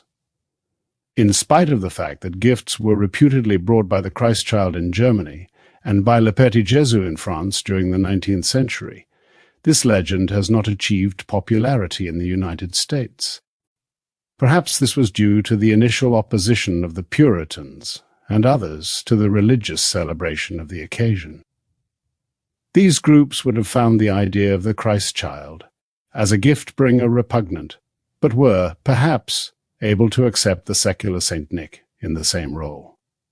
Today, American churches utilize the figure of Santa Claus to distribute gifts at Christmas parties held after religious services. In all probability, Santa Claus, the popular gift-bringer, has protected the figure of Christ from commercial influences. He is a symbol congruent with the secular spirit of the occasion, and is traditionally associated with children, gifts, and acquisitiveness. His figure can be used in advertising, store decorations, and promotional devices without affronting religious sentiments. As a result, representations of Christ seldom appear in a commercial context at Christmas. This affords a measure of protection for the ecclesiastical celebration against encroachments of secular influences and covetousness. In 1945, a well-known psychiatrist, Dr. Brock Chisholm, attacked the Santa Claus tale. He said, "Any child who believes in Santa Claus has had his ability to think permanently injured. Such a child will become the kind of man who will develop a sore back when there is a tough job to do and refuse to think realistically when war threatens." Dr. Chisholm interprets belief in Santa Claus as a flight from reality, which encourages children to develop passive attitude toward life. Consequently, they tend to assume that their wants will always be answered and that help will come from some magical source. Chisholm believes the figure of Santa Claus promotes such emotional dependence on a wide scale. However, he does not offer clinical findings to support his interpretation, though his professional reputation warrants a respectful hearing. Other specialists have expressed dissimilar views concerning the effects of this story on the human personality. The layperson is inclined to believe that the impact of the folktale on individuals will vary enormously, and will depend on the circumstances under which children become acquainted with the figure of Santa Claus. This involves such matters as the particular persons who introduce it to the child, relations with his parents, and his basic personality. Jezzel has asserted that normal children accept and use the Santa Claus story, in accordance with their emotional needs and in relation to their age and mental development. His view suggests that children are not passive recipients of the tale, but confronted on their own terms. There is inadequate evidence to support the causal relationship inferred by Chisholm between belief in Santa Claus and emotional dependency. Recently, Serino has attacked Santa Claus on somewhat different psychological grounds. He believes that adults indoctrinate children with belief in Santa Claus because they experience chronic anxiety about being worthy of love and affection. In the case of parents, this insecurity is masked by using the figure of Santa Claus to express love for their children through the medium of gifts. The ambiguous character of parental love appears in attempts to control children by threats of withholding presents if they misbehave. Thus, adult emotional needs are chiefly responsible for perpetuating the Santa Claus myth and customs. He goes so far as to say, children have little or nothing to do with the Santa Claus. Practice, and they are often involved in it against their will, to support this thesis. Serino described a group of 20 children of kindergarten age who were taken to a department store to meet Santa Claus. They approached him with patterned discomfort, obviously because they saw no reason for disclosing their wishes to a stranger. A few children recognized the person who was playing Santa, and though a bit relieved, they refused to be hoodwinked by his travesty. Other children were too scared to approach him, broke into tears, and were finally pushed to his stand. This account is certainly at variance with the experience of many parents and does not accord with other reports. Though some children experience fright at their first physical contact with a professional Santa Claus, others accept it with pleasure and look forward to the event each year. If any significant proportion of the American children who annually meet Santa Claus should find the experience harrowing, the practice would shortly be discontinued. This would be done in the interests of business profits, if not of the mental health of the young. In any event, the tale has wiser significance for the young than that acquired by confronting the gift-bringer in the flesh. In addition, parents and teachers have long noticed that children obtain many of their impressions of the character and meaning of Santa Claus from their playmates. They elaborate these spontaneously, without regard to adult interpretations, and invest the tale with meanings appropriate to their stage of mental and emotional development. Children do not react to the Santa Claus account as the submissive victims of unrecognized needs in adults. Sereno's original explanation of the forces perpetuating the Santa Claus custom rests, also, on a questionable psychological assumption. Though some adults experience chronic anxiety concerning love and affection, there are no adequate grounds for characterizing an entire people and generation in this manner. His evidence on this issue is so fragmentary as to raise doubts about the interpretation. There are other explanations of the perpetuation of this folk tale which are more nearly consonant with cultural history and the character of contemporary society. Santa Claus in American culture. So far as historical affinities were concerned, the American Santa Claus resembled earlier European figures such as St. Nicholas and Knecht Ruprecht, who were familiar to early German and Dutch colonists. In addition, the elfish qualities of the American gift-bringer may have encouraged the Irish in the United States to accept him, because he was like the little people of their folklore. Americans of Scandinavian origins also found him not very different from folk figures of their native countries. In addition, Santa Claus was similar in some respects to the traditional English Father Christmas, who personified the secular gaiety and feasting that occurred on Christmas Eve. Thus, his ready acceptance in the United States undoubtedly reflect the fact that he developed from familiar European and British antecedents. However, this fails to explain his growing importance. There are some historical clues to alterations in the character of Santa Claus, which may account for his increasingly dominant role in Christmas. The period after 1850 in particular emphasized individual success and material wealth, and attached great importance to these symbols for all classes. As this occurred, children began to expect more lavish gifts from Santa Claus, and he gradually became the symbol of abundant material wealth. Parents learned, often with surprise, that their childhood Christmas presents were inadequate, as judged by demands of a later generation. This disparity prevails today between the gift expectations of different generations. His historical role as a gift-bringer also made it comparatively easy for Santa Claus to become a national symbol of affluence and generosity. Thus, a business economy, guided by the profit motive and geared to mass consumption, found Santa Claus a useful promotional tool because he personified material bounty, goodwill, and generosity. For this reason, stores were able to use him quite effectively in promoting Christmas business. In still other ways, Santa Claus mirrored important social currents of the past century. Public concern for children resulted in the enactment of protective legislation for them and in the establishment of child welfare agencies. Parallel to these developments, Santa Claus appeared increasingly as the patron of children and assumed a place of central importance in their experience. Adults nurtured this notion by asserting that children possess a right to enjoy Christmas and to receive gifts from Santa Claus. The changing significance of this figure is apparent in the literary and pictorial treatment of his character and behavior. In most of these, he is depicted as concerned chiefly with children. To them, he is permissive, generous, and forgiving. Thus, American children seldom doubt that they will receive presents at Christmas, in spite of warnings by adults about the necessity of good behavior. Santa Claus continues his annual trips for the children's sake, and though he admonishes them about their conduct, he always does so in a gentle, loving manner.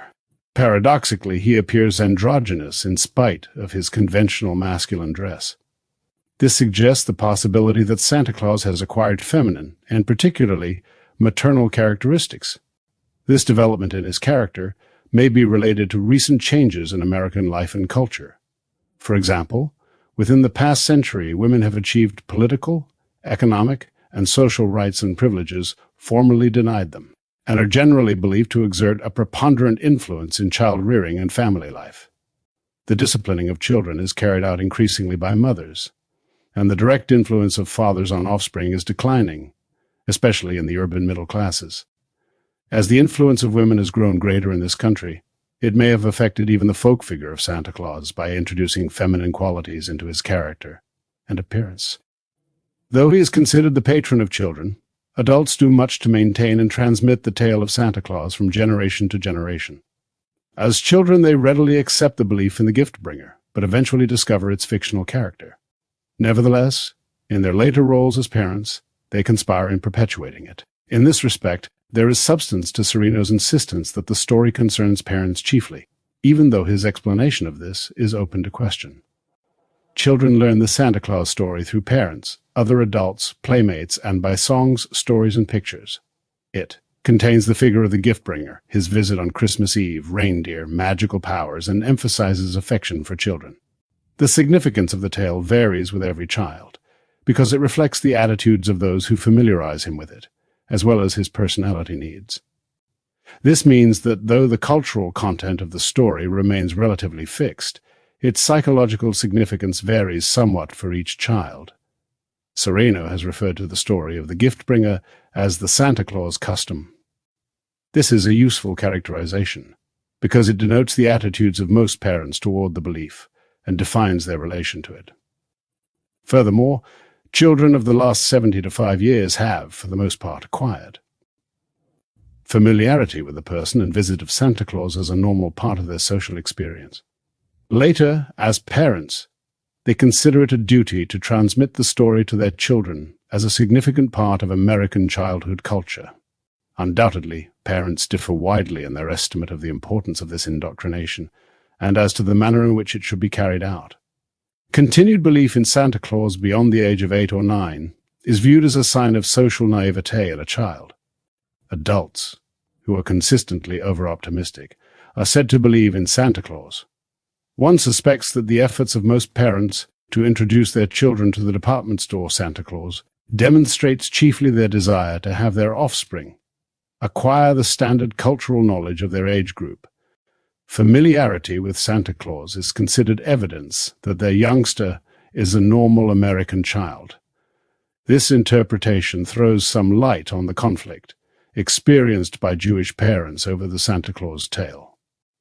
They are undecided whether to encourage their children to accept Santa Claus as a communal folk figure or to view all aspects of Christmas as somehow a part of the nativity celebration. Their problem is that rejecting the story of the gift-bringer is tantamount, in some respects, to renouncing an important part of the culture of the dominant group in the United States. In this sense, acceptance of Santa Claus is an indication of assimilation. As Sereno has shrewdly pointed out, it should not be overlooked that parents may make deliberate use of the Santa Claus figure to mask their motives and behavior in Christmas giving. Some wish their children to have lavish Christmas presents, but consider too great parental generosity unwise. For them, the figure of the gift-bringer is a convenient one on which to project this responsibility. On the other hand, parents in reduced circumstances may find it expedient to attribute the poverty of their gifts to the inscrutable ways of Santa Claus. Not all persons passively accept the Santa Claus story as a necessary part of childhood culture. There are parents who consider it harmful and early disabuse their children of popular notions concerning the gift-bringer. Some children accept the parental dictum that there isn't any Santa Claus, but others find the tale too attractive to deny or abandon. Apparently, their unconscious emotional needs often call for a magical helper, such as Santa Claus, and they are unable to tolerate a denial of his existence, even when it proceeds from their parents. Still other children are introduced to the account in reality terms. They are told that it is a fictional tale about an imaginary character, and that people pretend to believe the story. This enables the parent to acquaint the child with an important symbol, without imputing a quality of real existence to it. Many parents are uneasy when faced with the necessity of admitting to their children that Santa Claus is an unreal figure.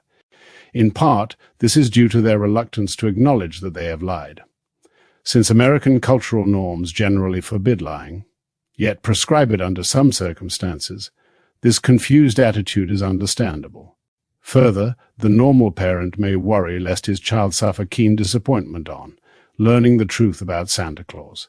If the parent suffered such unhappiness in his own childhood, this may very well intensify his sense of conflict about disillusioning his children. Perhaps the reluctance of parents to disillusion their children about Santa Claus also affords another insight into the nature of this symbol and its role in American culture. The figure of the gift-bringer has import beyond the world of children, domestic affection, charity, and business. He has also come to signify an optimistic secular faith which assumes an abundance of material goods and the continuing possibility of unexpected good fortune for all. This hopeful view of human life persists as an essential aspect of American culture. and tends to be accepted even by those who have never gotten the breaks. Since Santa Claus personifies this inner core of optimism in national life, parents are understandably reluctant to deny his existence to their children. Such an admission would symbolically deny an important article of faith in American culture. Few persons are prepared to take this step without qualms. The conclusion seems inescapable that Santa Claus has become the key figure of the folk celebration of Christmas, and is a symbol with which most Americans must come to terms at some time in their lives. In addition to his clear dominance of the secular Christmas, Santa Claus has even penetrated some phases of the religious observance. Thus, in some Christian churches, a Santa Claus figure gives presents to children after Christmas religious services are completed. This is done on church premises, though not within the church building. Perhaps this practice indicates a slight ecclesiastical concession to the popularity of the children's patron, or it may signify only a blurring of lines between the religious and folk celebrations brought about by the impact of secularization on all aspects of American culture. Chapter 3. Christmas in Church, Family, and School. Evidence of the gradual drift toward the secularization of Christmas is apparent in the holiday activities of important social groups in contemporary United States. For example, though churches, families, schools, charitable agencies, and business firms celebrate the festival, invariably they do so in a manner calculated to express and preserve their special group interests. This is true, in a sense, even of the Christian churches, which consciously use the occasion to appeal both to members and to others for support and participation in their activities. Thus, considerations such as the number who attend Christmas services and the amount of money contributed by the congregation are emphasized sometimes more than the spiritual significance of the occasion. Furthermore, it is evident that the business community exploits the occasion for gain, and other important social groups use both sacred and temporal elements of the festival to serve their special ends. This deliberate manipulation of important traditional celebrations are characteristic of secularization, and has altered Christmas in ways that may decisively affect its character. An examination of this process may well begin with the contemporary role of the Christian Church in Christmas. The Church, in contrast to the Puritan opposition to Christmas, the contemporary ecclesiastical celebration has become very prominent in Christian churches and is rivaled in importance only by Easter. Each year sees a multiplicity of religious services and activities oriented to the Nativity theme. Some denominations also encourage spiritual preparation for Christmas through special services which begin with Advent and continue until Epiphany. Both religious workers and laypersons believe that church attendance increases sharply during this season. This is particularly true on Christmas Eve and Christmas Sunday. Most Christian denominations make elaborate preparations to observe Christmas and try to attract public attention to their services. For example, newspapers often devote full pages to information about forthcoming Christmas services, pictures of the Nativity, and musical offerings during the pre-Christmas period. The addresses of churches appear in notices, and many of these even specify available transportation routes. Protestant church schools use special lesson materials during the Christmas season, and most religious services deal with some aspect of the Nativity. The majority of Christian groups emphasize the virtue of the giving Christmas in contrast to the secular stress on getting through gift exchanging. In order to emphasize this view, Phoebe Curtis wrote a special Christmas service entitled White Gifts for the King, which involved the presentation by children of white-wrapped gifts at a Christmas religious service. Symbolically, these presents were birthday gifts for Jesus, as well as contributions to the needy. This practice spread rapidly in Protestant circles and is used extensively today to assist in preserving the religious significance of the occasion. An important consequence of the annual Nativity observance is that the services bring together those already linked by common ties of belief and sentiment. They encounter the emotional appeal of music and of liturgy, and receive social stimulation as well. Consequently, Christmas services not only symbolize the religious importance of the occasion, but also provide a unifying social experience for the participants. This is particularly true of families, some of which attend church as a group only at Christmas and perhaps at Easter. Participation in these collective rituals may strengthen family. solidarity as well as maintain bonds between church and home. As a matter of fact, the Christmas festival provides Christian churches an excellent opportunity for identifying religious interests and family affairs. In the entire year, there is no other time when these so easily converge.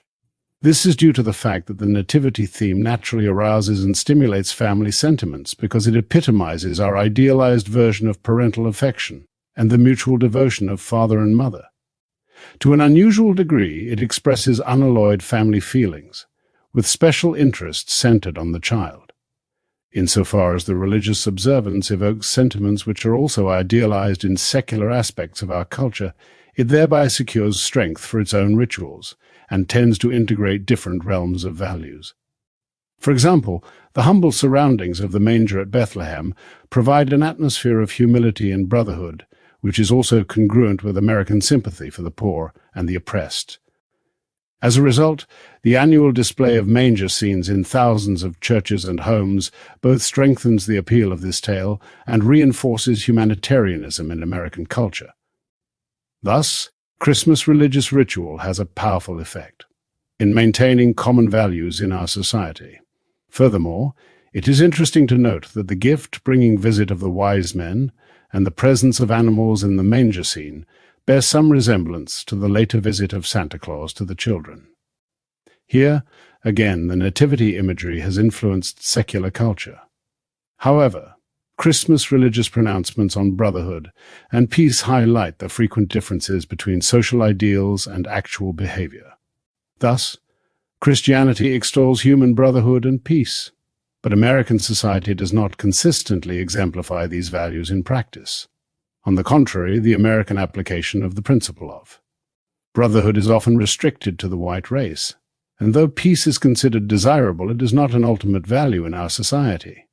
Daily life exhibits socially approved struggle, conflict, and hostility, though fraternity, kindness, and cooperation are not lacking. Actual behavior simply does not conform to these Christian ideals in very many instances. Even though these Christian values are frequently ignored or violated, they are not without influence on contemporary society. They are widely diffused throughout American culture as guides to exemplary conduct, and their inculcation begins early in home, church, and school, and is continuous. However, these values are in conflict with others, such as survival, success, class, and racial privileges, and are often subordinated to them. As a result, there are frequent violations of these Christian ideals, which give rise to feelings of guilt in many persons. In these circumstances, Christmas religious ceremonies offer an opportunity to lessen this sense of failure by providing rituals which extol the neglected goals of peace and brotherhood. The need for diminishing guilt varies among individuals and also reflects prevailing social conditions at a particular time. Paradoxically, the greatest emphasis on peace occurs at Christmas religious services held during war years. Not infrequently, lay groups demonstrate spontaneous interest in the religious character of the Christmas season. In Neosho, Missouri, in December 1947, for example, a local group decided to hold morning services during the pre-Christmas period. They were trying to come closer to the spiritual meaning of the Nativity and planned to meet for half an hour every morning at 7:15, expecting perhaps 50 to attend. Instead, their church was packed every morning with as many as 350 men attending in overalls and business suits. The attorney who initiated the venture said, "It's hard to explain, but this Christmas in Neosho has more meaning than any we can remember." Of course, this isolated instance does not demonstrate general public concern for the spiritual significance of the Nativity, but such accounts appear frequently at Christmas. They suggest that Christian tradition and imagery are fundamental to the occasion in spite of secular holiday forces. One contemporary Christian group, Jehovah's Witnesses, opposes the celebration of Christmas, regarding it as an admixture of Christian and pagan customs. They condemn Christmas gifts as contrary to the spirit of original Christianity. This group also opposes the tree and festive lights. Their objections are directed chiefly at the intrusion of pagan and commercial elements into the religious festival, rather than at the celebration of the Nativity. In a like manner, Mary Baker Eddy, founder of the Christian Science faith, accepted the religious celebration of Christmas, but objected to the inclusion of Santa Claus in the festival. Both Jehovah's Witnesses and Mrs. Eddy object to the secularization of Christmas, not to its religious observance, in spite of the fact that Jews do not, of course, accept the Christian significance of the Nativity. The celebration of Christmas concerns them. The ubiquity of the folk Christmas and the blurred distinctions between the religious and folk aspects of the festival have embarrassed some Jewish groups, settled in predominantly Gentile communities, especially where carol singing has been practiced in public schools at Christmas. A difficult question faces Jewish families. Should they participate in this Gentile religious observance? One rabbi has publicly approved the celebration of the folk, not the religious, Christmas by Jews. I say then, as a rabbi, thank God for Christmas. May it, in the spirit of its Judeo-Christian founder, brings forth in ever fuller measure the love that is hidden in the hearts of men, until, like a flood, it prevails over the face of the earth. On the other hand, a Jew writing in the Reconstructionist in 1948 explained some basic points of difference between Jewish and Christian views of Christ, and said, "I hope you will understand now why we Jews cannot believe in Santa Claus or inhale with satisfaction the Christ has come atmosphere of the Christmas season." A group of Jewish war veterans in New Jersey revealed another attitude toward Christmas by volunteering to supply substitute workers for Christians who would otherwise be unable to have a holiday on December 25th. No conditions were attached to the offer, and no compensation was expected for the work. A spokesman for the group said that the offer was an effort to express our gratitude for the splendid relationship that exists between the Jewish members of our community and our Christian neighbors. Here, the Christmas festival offered an occasion in which a Jewish group demonstrated a sense of tolerance, strong enough to promote indirect support of a celebration it did not observe. It is ironic that efforts to maintain community solidarity occur at Christmas. Ideally, this occasion should banish awareness of differences of race, color, and creed, but actually it tends to sharpen social distinctions between Christians and Jews. This is certainly an unintended consequence of observing the natal day of Jesus, a symbol of brotherhood. It demonstrates that fraternally motivated actions may be the means of perpetuating prevailing social differences instead of eliminating them. In non-religious respects, the Jewish group has tended to conform to the accepted meaning and customs of the Christmas festival. This is exemplified by the fact that many of its members adhere to an important social value of the festival, that of generosity, indicating a latent kind of conformity to the occasion. It is also exhibited in the adoption by many Jews of the Christmas tree and the Christmas card custom. Religious opposition to secularizing Christmas. Though nearly all Christian churches now celebrate Christmas, its religious character is threatened by secular holiday influences. Commercial manipulation of the occasion is partly responsible for this condition, but other factors are also involved. The figure of Santa Claus is ubiquitous during the pre-Christmas season, and there is great stress on gift exchanging. Public interpretation of the period is chiefly in terms of merriment, joy, and even license. A clerical critic of the contemporary secular Christmas has asserted, Christmas to the vast throngs is little more than a noisy excuse for meretricious salesmanship, for urging one and all to buy unwanted presents for their friends, to the profit of the dollar-hungry. For a month before the feast, the cry is, "Buy a dest fidels, nylons for your lady. It came upon a midnight clear." What came, mummy? Santa Claus, my darling. Many churches have resisted the secular appropriation of the occasion, but without marked success. A Methodist church in Indiana recently tried to circumvent the commercial note at Christmas by celebrating the Nativity during the month of July. The church was equipped with a manger, a Christmas tree was placed on the lawn, and food was served in the social rooms. There were no gifts, but collections were taken for several charities. The celebration originated with lay members of the church, and the minister declared, "It's a splendid idea because of the motive behind it." The spirit of Christmas is something that need not be confined to the holiday season. John J. Thomas, S.J., discovered that secular Christmas customs diminish awareness of the religious significance of the occasion. He made a study which attempted to evaluate the results of religious instruction received by preschool children in Catholic homes. The child's grasp of the meaning of Christmas was used as one index of his understanding of the teachings of his church. Thomas remarks, "The story of Christmas is one which children grasp very readily, and the ritual of the church on this feast is so elaborate that it is difficult to understand how they could forget the story, provided that the parents had made some effort to explain it. However, as one teacher remarked, no matter how I put the question, the same answer comes back. Christmas meant only Santa Claus and gifts." Apparently, there are grounds for concern lest attractions of the folk aspect of the festival lead to neglect of its religious character. A dramatic instance of religious resistance to the secularization of Christmas occurred in Milwaukee, Wisconsin, in 1949. More than 200 Milwaukee merchants launched a cooperative drive sparked by the Milwaukee Arch Confraternity of Christian Mothers, a Roman Catholic group which is already plastered city buses and streetcars with 1,200 posters bearing its slogan, "Put Christ back into Christmas," starting December 11.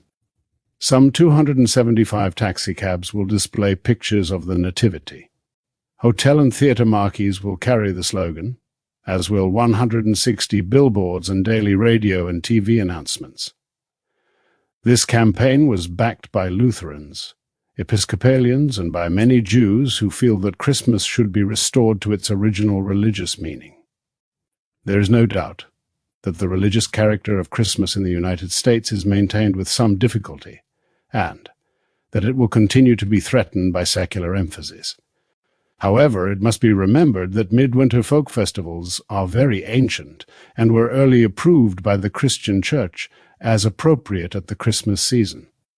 Practices of feasting, visiting, mumming, drinking, gift exchanging, and reveling were rooted in pre-Christian winter festivals such as the Roman Saturnalia and the Kalends of January. These persisted for many centuries, often with a degree of church tolerance and approval. Though these secular celebrations were later overshadowed by the Christian nativity, especially in the Latin countries, they persisted in the Germanic countries. As the United States acquired a larger German population, toleration of the folk celebration increased.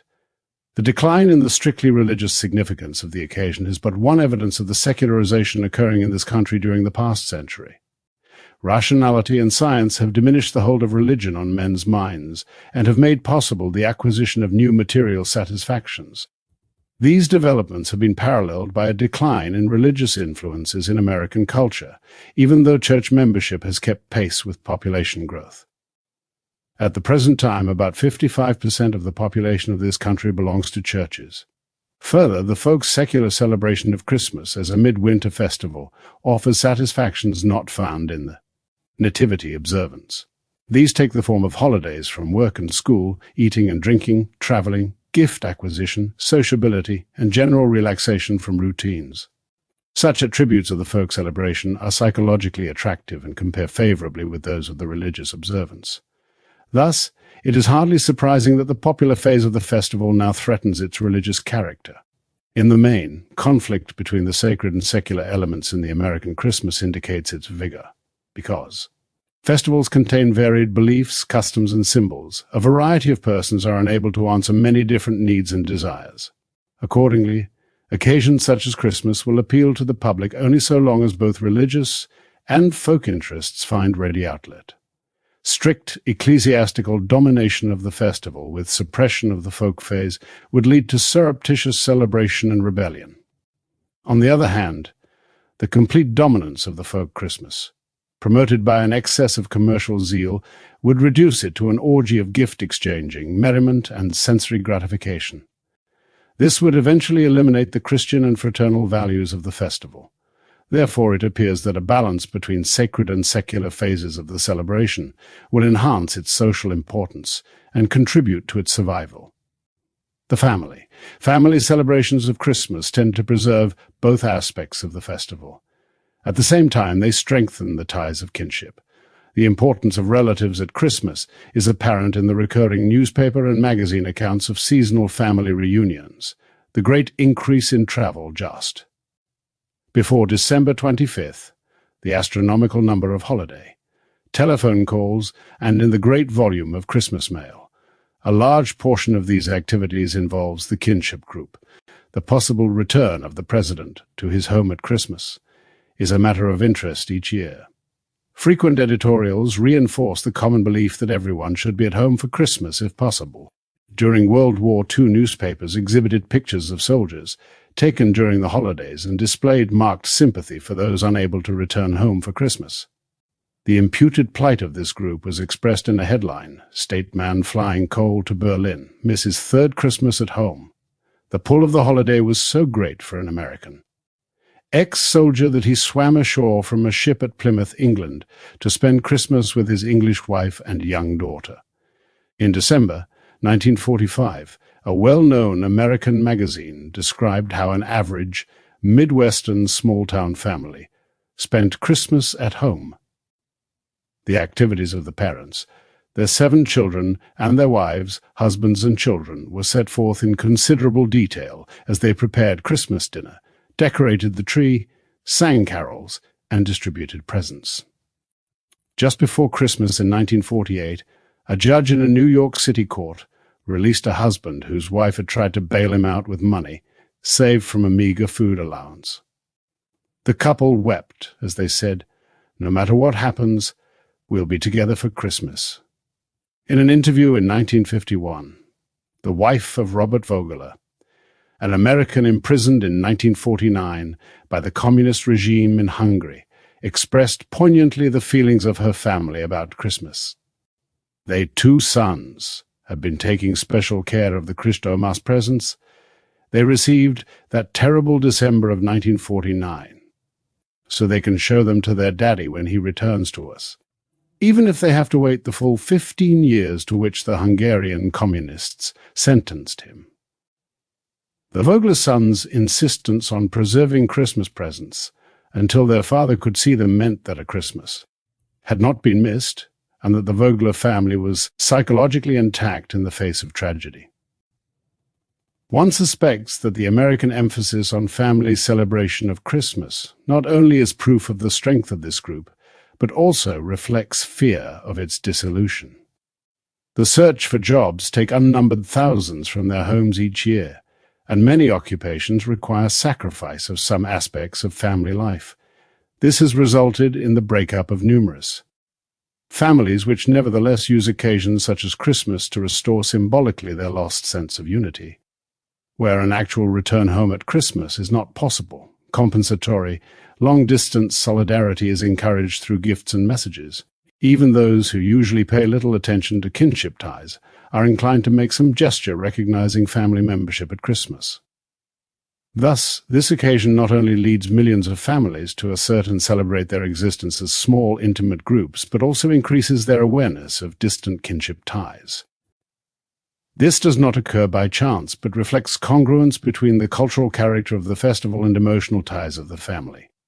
Among the several folk festivals of the year, Christmas alone provides a body of traditional imagery that is family-centered. Both the nativity account and the folk tale of the visit of the gift-bringer symbolizes important aspects of family life. This is not true of the other holidays, such as New Year's Day, Thanksgiving, Easter, or July 4th, which mark important religious, national, or festive occasions but lack a familial orientation. There is some visiting between families on these holidays, but it misses the significance of going home for Christmas. The American family celebration of Christmas is also carried out in a ritual manner. Family holiday activities tend to be repeated each year in about the same fashion. Deviations are frowned upon. These rituals tend to be compulsive so that family members usually act out their parts in the domestic drama, whether agreeable or not. Fixed procedures develop about such matters as the acquisition and decoration of a tree, opening of presents, family singing, and seating arrangements at the dinner. The role appropriate for each person is usually defined by past Christmas experiences. The following account indicates the unplanned yet orderly character of a domestic celebration. Christmas Eve is always spent in trimming the tree and afterwards, going downtown for the midnight services. Immediately after supper, the balls, tinsel, and other ornaments are brought down from the attic while my father is bringing the tree in from outside and setting it in the stand. From then on, it is my mother's show. She has to decide where each bauble is to be placed, or else she wouldn't think it was just right. On Christmas Day, at 2 or 3, our relatives would begin to arrive for the big Christmas dinner, always held at our house. During the visit, it is customary for my father to mention 6 or 7 times how much his wife's relatives eat, how much money it costs him. No matter how often repeated, it continually raises a guffaw from my uncle, a sly grin from my aunt, and chuckles from the rest. Minor rituals appear here in nice detail, even to the husband's annual expression of hostility toward his wife's family. The pattern of gift distribution also shows ceremonial characteristics. Thus, Christmas Eve. Then comes the moment of the first gifts. Dad goes to the tree and selects one package to open that evening. He opens it, and after it has been duly admired, Mother takes her turn. Then I, since my marriage, my husband follows me. Christmas Day, we all return to the tree, and following the order of the night before, we open presents. The above accounts of domestic celebrations and numerous informal observations point to the existence of a national pattern of family Christmas behavior. It includes conventional activities such as tree decorating and gift distribution, but allows each family to elaborate and enforce these customs as it sees fit. This pattern also permits variations in the celebrations of groups with diverse ethnic and religious backgrounds. The American pattern of family Christmas behavior is thus a flexible one through which each domestic group marks an important public occasion, but does so in a manner befitting its own needs and preferences. The fact that some aspects of family Christmas celebrations are ritual in nature means that they are prescribed, are repeated year after year in the same form, and are symbolic. Ritual behavior stands for some idea, feeling, value, or experience shared by a given group. Families are prone to use these symbolic acts to express the interrelations of their members, their traditions, and collective experiences. For example, in the above description of the distribution of Christmas presents, the manner in which family members select, presents, constitutes a rite for this group. There is a regular prescribed order of selecting presents, which begins with the father, passes to the mother, then to the daughter, and finally to the son-in-law, who is a recent addition to the intimate group. Each person's role in the ceremony of gift selection apparently symbolizes his position in the family. The other examples illustrate the use of domestic rites to preserve memories of previous Christmas celebrations and to recognize the roles of different members. This usually promotes continuity between generations and contributes unity to the kinship group. In spite of the conserving influence of ritual, the domestic Christmas celebration must be adapted to basic changes in family structure. One source of these is marriage, which raises the issue of where and how new couples will celebrate Christmas. This indicates that the occasion has special significance for the newlywed and their families.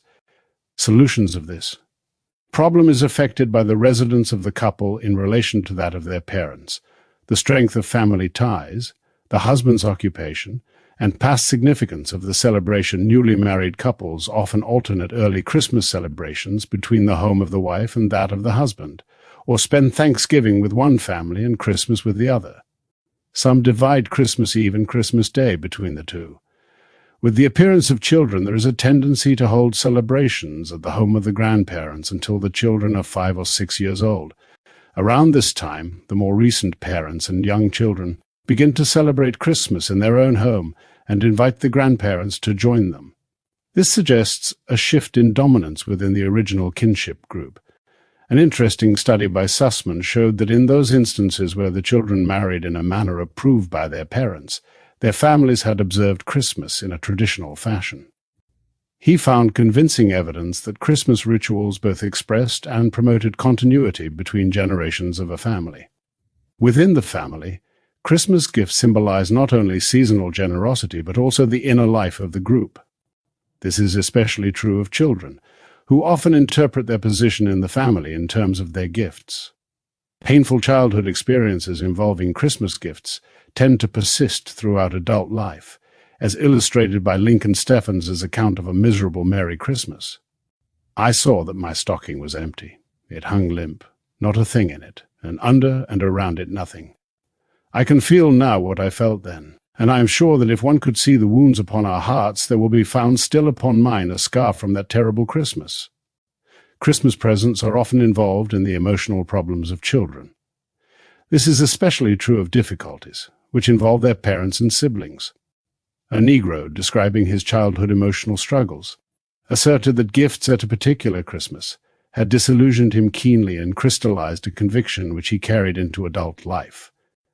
The longing for tenderness from his parents, accumulated on a particular Christmas in his 5th year, he had desperately expected some mark of preferment in the type of Christmas presents which he would receive. Christmas morning came, and the presents were just ordinary presents, not much better than those of the other children, perhaps not as good in some ways. All right, then. It was every man for himself, and one got affection wherever one could get it, and expected nothing more for nothing. Parents' efforts to create an atmosphere of make-believe and excitement for the children at Christmas suggest their own involvement in the holiday euphoria. Some attempt to reproduce the pleasures of their own childhood. Others are determined that their children shall enjoy Christmas in a manner denied them. Each family's celebration is also influenced by prevailing neighborhood customs. Children are effective agents for enforcing conformity, because most parents are uncomfortable when reproached with, "The other children have it at their house," or "Why can't we do what everybody else does?" This is probably the source of the greatest pressure on Jewish families to adopt the Gentile Christmas. The folk celebration is centered in the family and is largely controlled by women. Though this does not accord with their power position in American society, it may reflect their special functions at Christmas. That is, women buy and prepare most of the gifts for the occasion, as well as provide holiday food and delicacies. This liberality generates physical and psychological gratification, which is bound to enhance their importance in the festival. In addition, women somehow symbolize the kinship and humanitarian values traditionally associated with Christmas. Perhaps they are permitted and encouraged to dominate our most important national festival as symbolic compensation for accepting the disadvantages of their social role. Like other festivals, Christmas is followed by a sense of let down, which succeeds periods of intense preparation and participation in a celebration. Post-Christmas cartoons portray the average father wondering how he will manage to pay the accumulated Christmas bills, and letters to the editor deplore the secularization of the festival and the extravagance of holiday gifts. Husbands are supposed to wear reluctantly the ties given them by female relatives, and wives rush to department stores to exchange presents. Children bandy questions on the theme of, "What did you get for Christmas?" And invidious boasting is expected. W.H. Auden has described tellingly the domestic aftermath of the American Christmas in middle-class homes. Well, so that is that. Now we must dismantle the tree, putting the decorations back into their cardboard boxes. Some have got broken, and carrying them up to the attic. The holly and the mistletoe must be taken down and burnt, and the children got ready for school. There are enough leftovers to do, warmed up, for the rest of the week. Not that we have much appetite, having drunk such a lot, stayed up so late, attempted, quite unsuccessfully, to love all of our relatives, and, in general, grossly overestimated our powers. It remains to say that Christmas not only affects the family unit internally, but also relates it to the larger society and culture. Thus, the Christmas festival provides an opportunity for each family to participate in an important national festival, even though it does so in a private celebration. This promotes family-community integration, yet preserves the uniqueness of each family group, the school. The Christmas celebration occupies an important place in the American public school as well as in the church and the family. This is evident in the national custom of the Christmas school vacation and pre-holiday observances. School vacations at midwinter festivals are very old and can be traced back to pre-Christian Rome. Nevertheless, custom permitted only a one-day Christmas vacation from school at Salem, Massachusetts, as late as 1818. However, as the popularity of the celebration increased during the post-Civil War period, Laws were enacted by the various states making Christmas Day a legal holiday for public schools. This legislation was not common until the 1890 decade, though a few states enacted laws of this type somewhat earlier. By 1931, 41 states had laws requiring the dismissal of public schools on December 25th. This day outranks any other occasion, such as Thanksgiving or Washington's birthday, as judged by the number of states in which it is a legal holiday. Furthermore, local custom sanctions a school holiday on Christmas Day in some states, even though this is not established by legislative action. In addition to the legal holiday on December 25th, most schools close for a longer vacation period during the Christmas season. The length of the school holiday is set either by regulations of the state boards of education or by local school boards. Legislators have defined Christmas Day as a legal holiday, but teachers have evinced most interest in pre-Christmas school programs as a means of helping students develop understanding of the occasion. They have sought to achieve this through classroom and assembly programs. These usually involve display of the tree, carol and hymn singing, reading of Christmas classics, classroom parties, exchange of presents, and gifts to the needy. In some public schools, plays dealing with the life of Jesus have been included in the pre-Christmas exercises. 2 recent studies indicate that such programs are common in all parts of the United States. These activities reflect the fact that both Christmas and the schools are chiefly concerned with the young. In view of the youth orientation of American culture, it would be strange if those agencies devoted to training youth ignored a festival in which children have so prominent a place. In addition, the school observance of a community festival indicates integration between these important social units. Certain problems have arisen in connection with schoolroom pre-to-Christmas observances. This is especially true of gift-giving, carol singing, and nativity plays. In schoolrooms where students have been permitted and encouraged to give Christmas presents to classmates, some have received numerous presents and others none, with consequent dissatisfaction. Teachers have resorted to devices such as drawing names to eliminate the unequal distribution of presents. Under this system, every member of a class draws the name of one classmate, so that each student receives only one present, and the selection is left to chance. This has proved a fairly satisfactory solution of a situation, which otherwise might nullify the teachings of brotherhood and generosity, long associated with the occasion. It also demonstrates the importance of equalitarianism in American culture. Another problem which has plagued teachers concerns accepting Christmas gifts from their students. In some instances, presents have been valuable enough to suggest bribery. In other cases, students unable to afford Christmas presents for their teachers have felt unhappily conspicuous. These complications have led some boards of education to forbid their teachers accepting any Christmas presents from their students. By far the most serious problem associated with public school observance of Christmas arises from the fact that these activities involve the introduction of religious elements such as carol singing and nativity placed into a secular school system. Jewish rabbis and parents often insist that these pre-Christmas activities violate their religious rights. Protests have been made since the beginning of the present century and show no sign of abating. Many Christians and some Jews maintain that the pre-Christmas programs of the public schools are chiefly secular and emphasize folk rather than religious aspects of the occasion. Jewish leaders reject this interpretation and point out that the core of Christmas is the Nativity, even though pagan and folk customs constitute part of the seasonal celebration. The Rabbinical Assembly of America asserted in 1946, Christmas may have many general folk elements which are popular with children, but sincere and thoughtful Christians will surely agree that Christmas is primarily a religious festival. The practice of calling on Jewish children to join in the singing of Christmas carols, to take part in Christmas plays, must be regarded as an infringement on their rights as Americans. Other Jewish groups have taken a more moderate stand on this issue, as in the case of the Central Conference of American Rabbis. This group counseled Jewish parents to forbid their children's participation in singing Christmas carols, but not to make objections to this practice in public schools.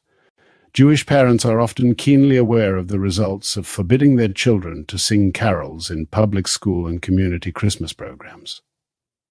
A Jewish mother described her conflicts over Christmas observances in an article entitled Christmas Chanukah December is the cruelest month, and said of the Jewish celebration, Chanukah begins perhaps on the day a Jewish child may remark, "There are 2 times I hate school most, Christmas and Easter, and I hate Christmas most." She continued, "This not having Christmas when all the world has Christmas was itself a brutality. In America now this is the worst Judaism can do to a young child. No Christmas." After that, everything Judaism can do is sheer profit. A number of schools have attempted to bridge the religious gap between Christians and Jews at this season by presenting joint Christmas Chanukah programs at an assembly. These programs have been carried out chiefly in urban areas and, in several cities, have been presented successfully for a number of years. Schools in Springfield, Massachusetts, Atlantic City, New Jersey, Omaha, Nebraska, Detroit, Michigan, Seattle, Washington, and other places have continued joint celebrations, apparently satisfied with the results or unwilling to relinquish the practice. Neither among Christians nor among Jews is there unanimity as to the value of the joint celebrations, though the latter group, as a minority, has more at stake in continuing them than does the larger Christian element. Christmas observance in the public schools is accepted without question by most Christians, and a direct challenge to the legitimacy of the practice appears absurd to many. However, Jews are on strong logical ground in objecting to such ceremonies in public schools, because there is no doubt that even the folk attributes of Christmas are embedded in a matrix of beliefs and customs related to Christianity. Furthermore, some of the folk symbols have acquired a semi-religious meaning through long association with nativity accounts. Thus, the Christmas tree, though originally derived from pagan midwinter festivals, has acquired overtones of Christian significance, even though it did not appear in the nativity story. It is interesting that schools continue to observe Christmas with vacations, special exercises, gifts, and parties, in spite of the difficulties this involves. There is little in the culture of the school that is directly relevant to the traditions, imagery, and sentiments, either of the religious or of the folk aspects of the occasion. Children constitute the only element prominent in both the schoolroom and the annual festival. In addition, the Christmas vacation is an awkward interruption of classroom activity and requires considerable adjustment of educational procedures. Nevertheless, school vacations at Christmas are customary at all educational levels and required by law in some instances. One suspects that the schools of this country observe Christmas chiefly because of indirect community pressure. Thus, if schools ignored Christmas, it would be very difficult to maintain discipline and attention in the classroom if other agencies, such as the family, church, clubs, and stores, were preparing to celebrate the occasion. Therefore, by accepting the celebration and making necessary adjustments to it, the school has been able to adapt Christmas to its educational and administrative program. This enables teachers partly to control the amount of time and attention devoted to the celebration in the classroom. It also affords them an opportunity to inculcate important values such as brotherhood, generosity, and kindness under favorable circumstances, inasmuch as these are strongly supported by the communal spirit of Christmas. This promotes integration of school and community values and helps to perpetuate the festival. Bounty and beneficence. In addition to the participation of churches, families, and schools in Christmas, another important aspect of the celebration is found in the charitable activity it engenders. Comes about both through organized welfare agencies and through countless acts of beneficence by individuals. It is nurtured by a belief in the ideals of charity, generosity, and kindness. These ideals are intimately connected with both religious and secular aspects of the occasion, and they exhibit an obligatory character at Christmas which reflects the special. Circumstances of their American development. In 19th century United States, the charitable sentiments long associated with Christmas were nurtured by a general climate of humanitarianism.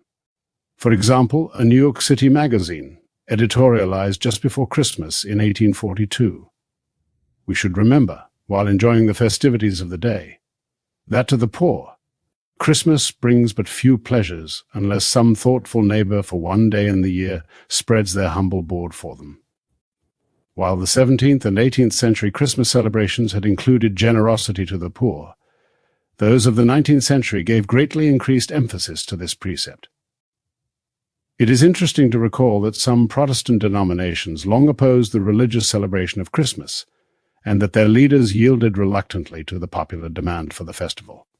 Notwithstanding this fact, Christian teachings of brotherhood and generosity constituted the main source of 19th century humanitarianism, and most of its proponents were church members. As Christmas became a popular folk festival about the middle of the last century, it drew upon the resources of both secular humanitarianism and the traditional beneficence of Christianity. Before the days of organized welfare agencies and modern social security, Christmas offered a fitting occasion for the informal expression of brotherhood and kindness, particularly to the poor, the unfortunate, and the unhappy.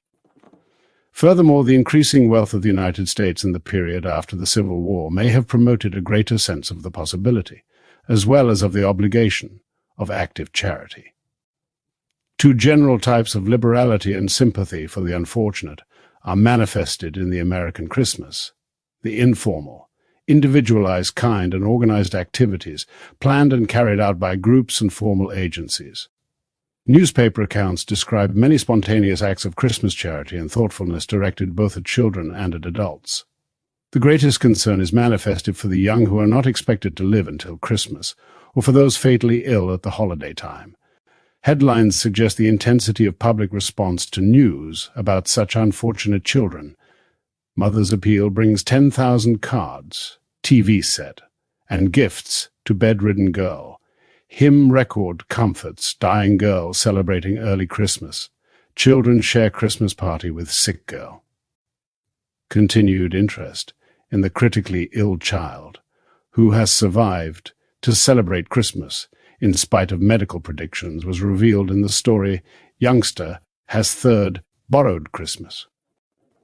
Arrangements are made frequently for a Santa Claus to visit children who must remain in a hospital at Christmas. A 6-year-old girl whose family was killed in a fire just before Christmas became the beneficiary of a trust fund quickly established by public subscription to provide for her care and education. A report said, "Strangers brought gifts for her and went away without leaving their names." Such anonymous generosity demonstrates a deep sympathy for orphaned children, which finds an almost compulsive expression at Christmas. Adults who suffer great misfortune near Christmas also receive generous assistance, as was demonstrated in the case of a New Hampshire family whose house was destroyed by fire a few days before the holiday. Food, clothing, and temporary shelter was supplied by friends, neighbors, and strangers. They also bought a Christmas tree and presents for the children. The wife and mother of the family declared, "I never saw anything like it in my life, the way people are joining in and helping." Undoubtedly, there is also much individual alleviation of economic distress at Christmas. But since such acts are not recorded, little is known of their extent and character. For numerous organizations, Christmas is an annual occasion for liberality on a scale not attained at any other time of the year. Local welfare agencies, churches, the Red Cross, Salvation Army, service clubs, the Tuberculosis Association, American Legion, veterans of foreign wars, and others collect funds for charity in advance of Christmas, and provide these tangible evidences of kindness and generosity to many who would otherwise be neglected at Christmas time. Each year, those in institutions and hospitals receive special attention at the holidays, and parties for underprivileged children are given in cities and towns throughout the country. Men's service clubs are particularly active in this type of charity, and prisons, jails, mental institutions, sanatoria, and convalescent homes reflect the festive and humanitarian sentiments of the season. Christmas charity is often duplicated, occasionally with unfortunate consequences. This is evident in a letter from a patient in a Midwestern hospital. "Christmas here at the pest house was quite a thing. Never before have I seen it observed so enthusiastically. Brass bands, Girl Scout carolers, and string trios paraded through the halls for 10 days prior to Christmas. Being an ex-GI, I was visited and showered by the American Legion, both male and female branches, 40 and 80s, American War Mothers, and others.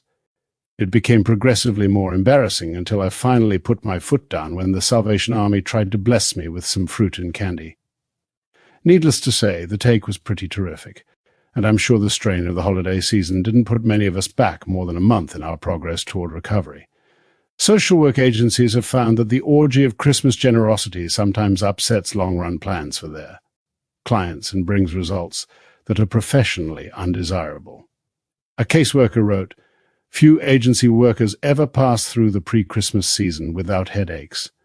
Frequently, the headache is intensified by the feeling that the results of weary hours of interpretation to both client and the community over the rest of the year are blotted out by an orgy of misdirected giving at Christmas." One agency, concerned with a special type of casework, decided to refuse Christmas gifts which were inconsistent with its objectives and methods. By making careful explanations to generous donors, it was able to control and use professionally the flow of Christmas gifts to its clients. The New York Times began a special type of Christmas appeal in 1912 to raise money from December to March each year to aid unusually deserving people in distress. This campaign, known as the 100 Neediest Cases, began in 1912, with 117 gifts amounting to $3,600, and rose to over 14,000 gifts totaling about $400,000 by 1946. For several Sundays before Christmas, the Times describes a number of the neediest cases. The reliability of information on each case is verified by a professional social work agency. This is done to avoid duplication of effort and to assure the donors that their money is well used. Contributions to this appeal are received from individuals and groups as diversified as bridge clubs and employees of foreign embassies at Washington, D.C. One family sent a donation to this fund and wrote, "The thought of the neediest is as much a part of our Christmas as carols and sleigh bells. It comes to our family with dinner, warmth of baking pies, children's laughter, crackling tissue paper, and shouts of Merry Christmas." Christmas charity occasionally resembles one aspect of the Roman Saturnalia, when master and slave exchanged places. At a dinner given to 1,500 hobos by the St. Louis House of Delegates in 1913, aldermen served as waiters, and busboys and city officials donated to support the dinner. When a preacher talked over long, after the dinner, one old tramp interrupted with, "Cut out the Christmas cheer talk and give us more coffee."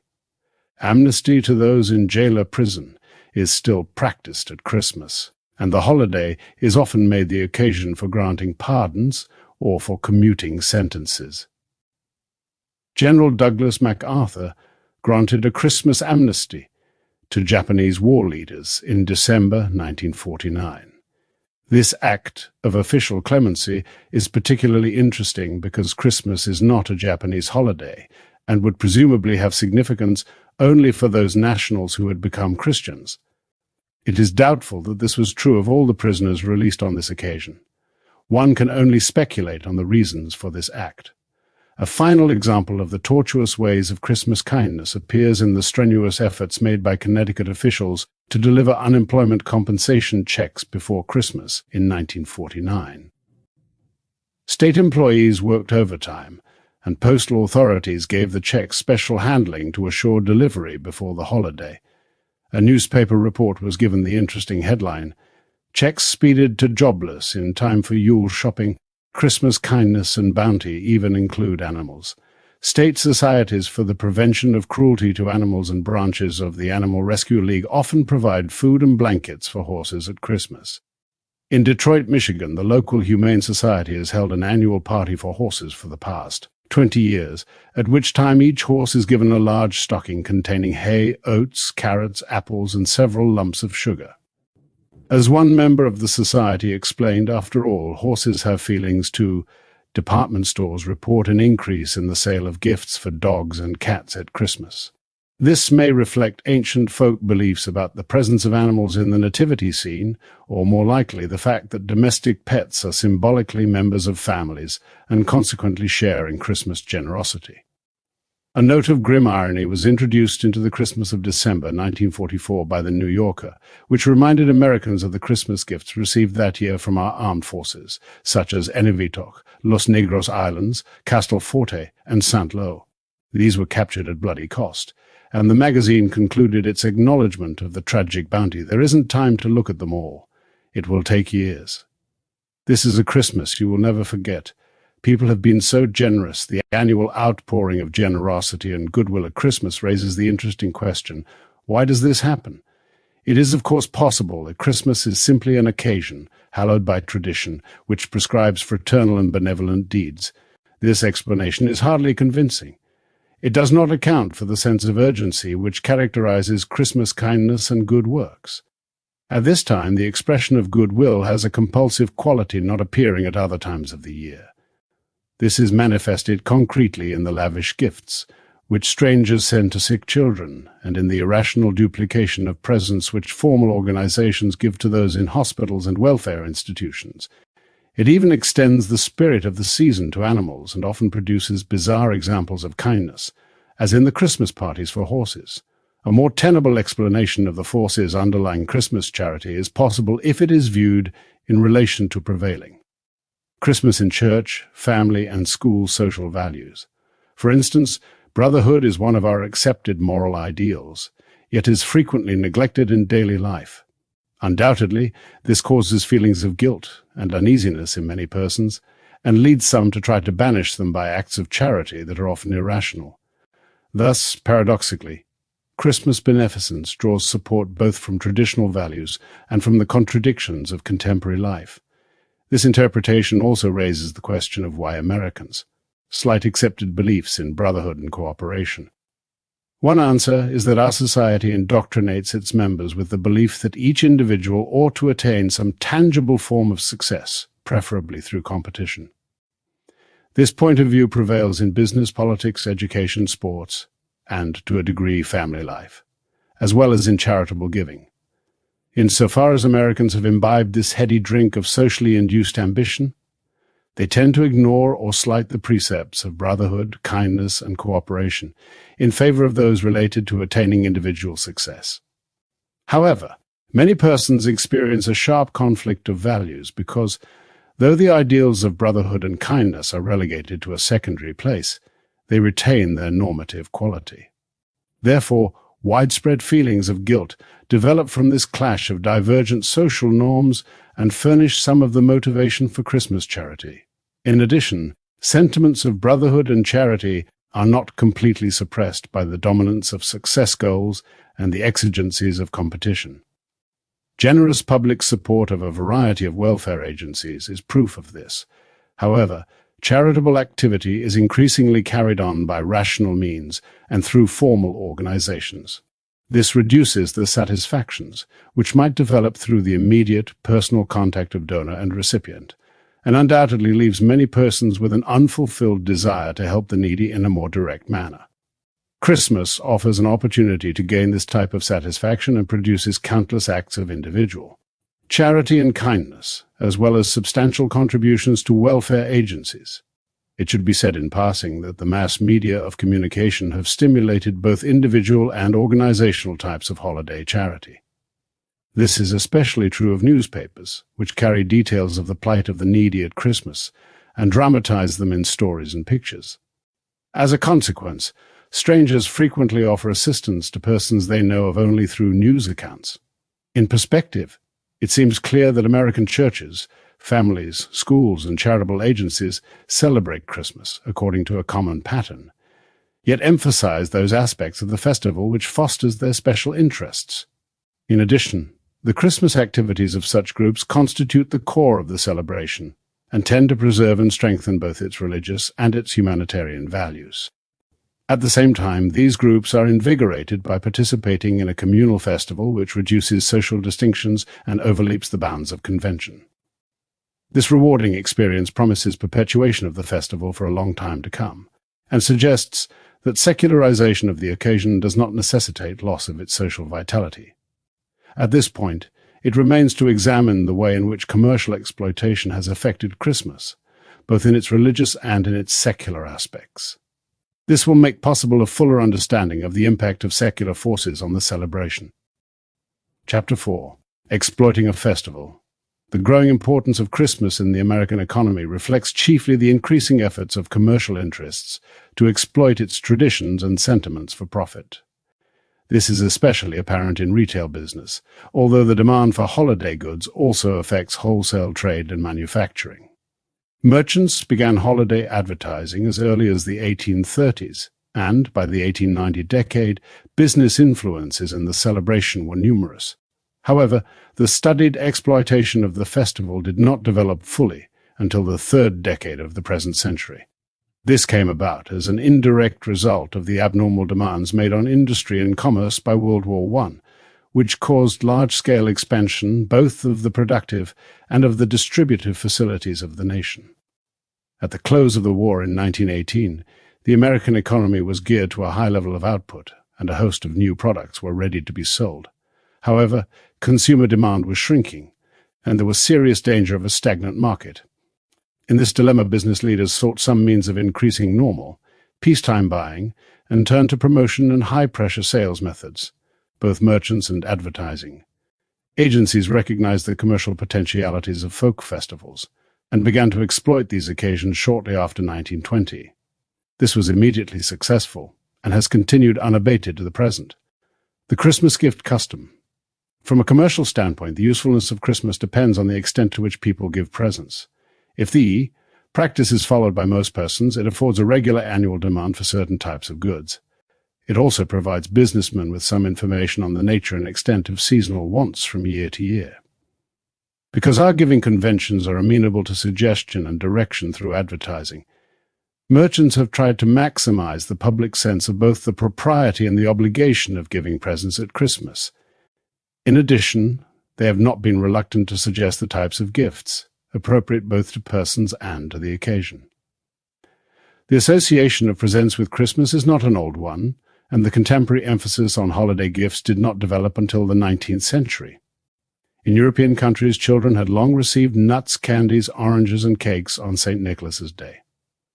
These were reputedly brought by such figures as St. Nicholas, Chris Kinlin, or Knecht Ruprecht. Parents often added a doll or a toy to the bounty of the gift-bringers. However, the American colonists did not consider presents for adults very important during the 17th and 18th centuries. They recognized an old obligation of Christmas charity to the needy, and the wealthy contributed something for the holiday cheer of the working classes and the poor. However, during the 19th century, the Christmas gift custom spread to all areas and groups in the United States. It became an accepted seasonal convention, observed by adults and children alike. Today, the annual flow of Christmas gifts occurs chiefly between social equals and informally defines the relationship of donors and recipients. Most of this giving takes place between family members, friends, those romantically involved neighbors, and business associates. The greatest holiday expenditures are made for such things as jewelry, apparel, toys, books, and toilet goods. Millions of Americans annually exchange these presents, and a great deal of their holiday giving is expected to be reciprocal. That is, the donor gives to those from whom he expects to receive presents. Folk humor has characterized this yearly exchange as the big swap. In spite of its acquisitive, materialistic character, the annual traffic is affected by the ties of kinship, by friendship, and other social values. Particularly in families, it reflects the degree of intimacy, age, sex, and the comparative affluence of those involved. These factors also mute the demand for reciprocity in Christmas giving. For example, young children look forward to Christmas gifts from their parents without feeling a sense of mutual obligation. However, siblings of approximately equal years expect presents from each other, as do husbands and wives. The aged and infirm of reduced circumstances may anticipate Christmas gifts from younger or more affluent kin without requirement of a return gift. Outside the immediate family, there is no consensus defining the gift obligations of relatives. Each family devises its rules in light of its traditions, closeness, and individual preferences. Outside the kinship group, little is known of the nature of Christmas giving. Informal observation suggests that women exchange presents more frequently than do men. The single woman often makes gifts to the children of her married friends, though bachelors are less likely to do so. Childless married couples may send such holiday presents, but usually end this practice when the children reach adolescence. Varied motives prompt these acts of generosity. For the most part, Christmas gifts simply express the significance of the relation to the donor. Sweethearts may exchange presents, though the initiative is supposed to lie with the male. Humorous comment suggests that males often arrange a timely end to a romantic relation which might obligate them at Christmas. The character of gifts exchanged by those in love, or going together, or engaged will vary with age and social class, as well as with individual preferences. In the main, Christmas giving demonstrates the countless efforts to fulfill important social obligations. Thus, annually, millions of persons consider which relatives, friends, and associates they are obligated to by social ties, or as the donors of previous gifts. In addition, gifts are supposed to express personal affection and regard. This means that Christmas presents should symbolize the social relations of those involved, as well as express the personal feelings of the donor. Failure to observe these conventions may be interpreted as evidence that a person is a Scrooge, a severe indictment, or that he is unable to play his social role for financial reasons or lack of taste. This causes many persons to dread the annual big swap, lest they omit names from their list, or shop unwisely. To assist them and to promote sales, many department stores provide special personnel to advise customers in their selections. An interesting feature of Christmas giving is the informal but stringent demand that presents be wrapped and addressed. Convention requires that they be prepared, at least in a token manner, before presentation. This item of usage underscores the fact that a gift expresses personal regard and also symbolizes the social relations of donor and recipient. Insistence on the correct preparation of gifts has created a sizable demand for special paper, colored twine, ribbon, and cards. It has even brought into existence a commercial practice termed gift wrapping. Interestingly, this activity falls chiefly within the woman's sphere. In most homes, she is responsible for wrapping the Christmas presents, except for those she will receive. In stores, women clerks usually wrap gifts for males, who are not expected to possess this skill. This woman's cult includes tying special knots and bows on packages, matching the ribbon, paper, and so on. When presents are opened, the recipient is expected to appreciate the attractiveness of the package. Women who wrap presents skillfully receive a modicum of recognition for their ability. The conventions which concern the preparation of Christmas presents extend even to money or checks. These gifts are presented usually in an envelope with the recipient's name indicated. There is a fairly general preference for money gifts to consist of unused currency. Some persons even consider it improper and insulting to present an unwrapped or unprepared Christmas gift. Those who offer unwrapped gifts usually comment on the omission and thus indirectly offer an apology. The reciprocal emphasis in Christmas giving has spawned the half-serious, half-comic notion of retaliatory giving. This practice involves sending an undesirable present to someone who has previously given the donor a dubious one. Potter discussed this with malicious humor in an article entitled Christmas Ship, or The Art of Giving and Receiving. He asserted that the purpose of calculated Christmas giving is 1. To make it seem to everybody present that the receiver is getting something better than he has given you. 2. To make the receiver feel that you have got away with a present that looks all right, but which he knows really is not. 3. To make the receiver feel that there is some implied criticism about the present you have chosen. The incidence of this type of Christmas giving is probably slight, but warrants wry comment and amused appreciation of Potter's article. The theme also appears in popular Christmas plays. Contemporary Christmas usage also includes one or two types of pseudo-giving. For example, the urban practice of giving holiday presents to postmen, policemen, janitors, elevator men, and so on is mostly a form of insurance against bad service in the future rather than an expression of seasonal goodwill or generosity. The business world is plagued, also, by the practice of using Christmas presents as a polite form of bribery or tribute. Many firms condemn this and forbid their employees to accept such gifts. However, in some groups, it is necessary to give Christmas presents to maintain satisfactory commercial relations. Obviously, this is not an example of the traditional generosity. Thus, Christmas giving has a complex character. In some instances, it is a means of expressing important sentiments of social and personal regard, while in others the custom is used to pursue utilitarian ends having little to do with the traditional occasion. In spite of some abuse, it is firmly rooted in contemporary American life and provides the element which is both necessary and sufficient to exploit Christmas successfully. Business firms make plans for their holiday trade each year, secure in the knowledge that most Americans will both want and feel obliged to give Christmas presents to one another. Promoting Christmas. Commercial exploitation of Christmas in the United States has been systematic and thorough. American business and financial groups have not only stimulated wants through extensive advertising and publicity, but have also provided agencies which encourage millions of persons to save money for buying Christmas gifts each year. One of these is an organization, termed the Christmas Club, which came into existence in 1910 and had over 10 million members by 1950. During that year, the members deposited over $950 million in thousands of Christmas clubs throughout the United States. This means of saving is available in about 6,200 banks located in every state in the country. A survey of Christmas Club members in 1950 indicated that they planned to use about 38% of their current savings to buy Christmas presents. This amounted to more than $365 million made available in that year through the agency of Christmas clubs. One cannot fail to be struck by the fact that interest in buying Christmas gifts has influenced millions of persons to save money systematically for 50 weeks each year before the annual festival. The amount of savings is also a tribute to the sagacity of financial organizations, which have provided an effective means of exploiting sentiments basic to the holiday. Business promotion in the form of advertising, decorations, music, and community parades has become the inevitable precursor of each Christmas.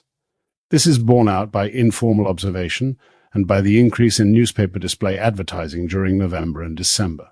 Figures on recent newspaper advertising indicate a sharp monthly rise which begins in October, mounts to a peak in December, then falls sharply during January and February. The increase between November and December is much greater than that between October and November, indicating intensified promotion as Christmas approaches. Magazine advertising is used also to stimulate holiday buying, though the peak of these efforts is reached in November rather than in December. To date, radio and television publicity for the holiday season has not been used as extensively as have the printed word and pictures. Christmas advertising seeks to attract attention and stimulate desires for goods by associating them with well-known holiday symbols. This entails the seasonal use of representations of the folk celebration such as Santa Claus and his reindeer-drawn sleigh, the Christmas tree, holly, ivy, mistletoe, green boughs, lighted candles, bells, stars, and carolers. In addition, pictures of snow-covered landscapes, especially those of open country, are often used, as well as scenes portraying the traditional English Christmas. In recent years, Rudolph the Red-Nosed Reindeer has been included as an established figure of the folk festival, though usually in association with Santa Claus. Deer, squirrels, rabbits, and birds also appear in display advertising. Occasionally, commercial groups use scenes from the Nativity tale, but this is infrequent. Conventional phrases, well-worn but serviceable for annual use, accompany representations of the folk celebration. The most frequently used ones are the joy of Christmas, an old-fashioned Christmas, the spirit of giving, the spirit of Christmas, and peace on earth, goodwill to men. The conventional holiday salutation of Merry Christmas and a Happy New Year appears constantly in advertisements. Printed Christmas advertisements use most of the appeals of non-holiday publicity. Merchants advertise a variety of appropriate goods, ranging from cigars to autos, by associating them with holiday symbols. They suggest that their goods will demonstrate seasonal kindness and generosity, or will enhance the prestige and popularity of the donor.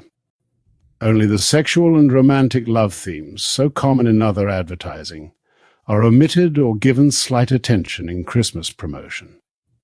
The historical character of the holiday both aids and hampers advertisers, since it provides them with a convenient body of popular, traditional symbols which, however, resist innovations and permit only limited manipulation. In numerous communities, merchants have established a Christmas shopping season, which is often opened with some public ceremony.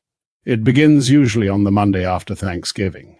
Newspapers announce that the city starts annual shopping spree to give the period the proper festive flavor. Many towns and cities stage public events, such as parades, to initiate the season. Local merchants usually arrange and finance such activities, which achieve some slight measure of community feeling, as well as signalize the imminence of the annual festival. Business groups provide trees, green boughs, and colored lights to decorate main streets in thousands of American cities and towns each year, while loudspeakers blare forth carols and popular Christmas songs. Advertisements remind readers that there are only so many shopping days until Christmas. The period of commercial preparation for celebrating Christmas gathers momentum as December 25th approaches, creating a sense of urgency and excitement. Everyone is urged to get his Christmas shopping done early, lest he be unable to buy the correct gift or cause late delivery of his presents. The mounting intensity of the shopping period has led one writer to characterize it as a good fight to all. Effects on business. Systematic exploitation of traditional Christmas generosity and of the gift-exchanging custom is effective in increasing retail business during the holiday season. This can be seen by comparing December retail sales figures with those of adjacent months. Table 2 below indicates the amount of money spent for all types of retail goods by months during 6-month periods from 1946 through 1952. The figures include both durable, hardware, jewelry, and so on, and non-durable, clothing, liquor, and so on goods. In spite of lumping together both holiday and non-holiday kinds of goods, the overall increase in December sales indicates the influence of Christmas on purchases. The table shows a sharp increase in December sales each year throughout the period. Even though the volume grew year by year, there was a noticeable rise in receipts each December, followed by a marked decline during January and February. Because the years covered by Table 2 came after World War II and were free from wartime price restrictions, variations in monthly sales can be assumed to express buyers' wishes. Thus, it is reasonable to conclude that Christmas buying is responsible for a major part of the December increases.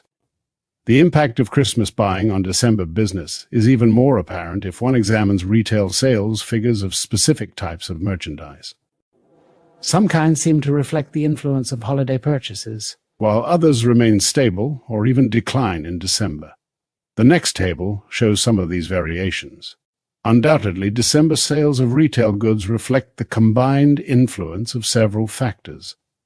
Christmas gift customs, the onset of winter, changes in fashion and family buying habits, all these exert a concerted influence on December business and push it to the highest point of the year. One suspects that heavy purchases of jewelry, liquor, and toilet articles, as well as some kinds of luxury apparel, reflect primarily the influence of holiday gift customs.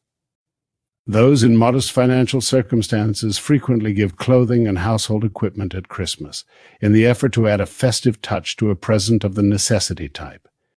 It is a tribute to the cultural significance of the occasion that it is able to endow these practical articles with a special seasonal value. Children's toys also constitute an important aspect of Christmas business, and their manufacture and sale have undergone an interesting development in this country.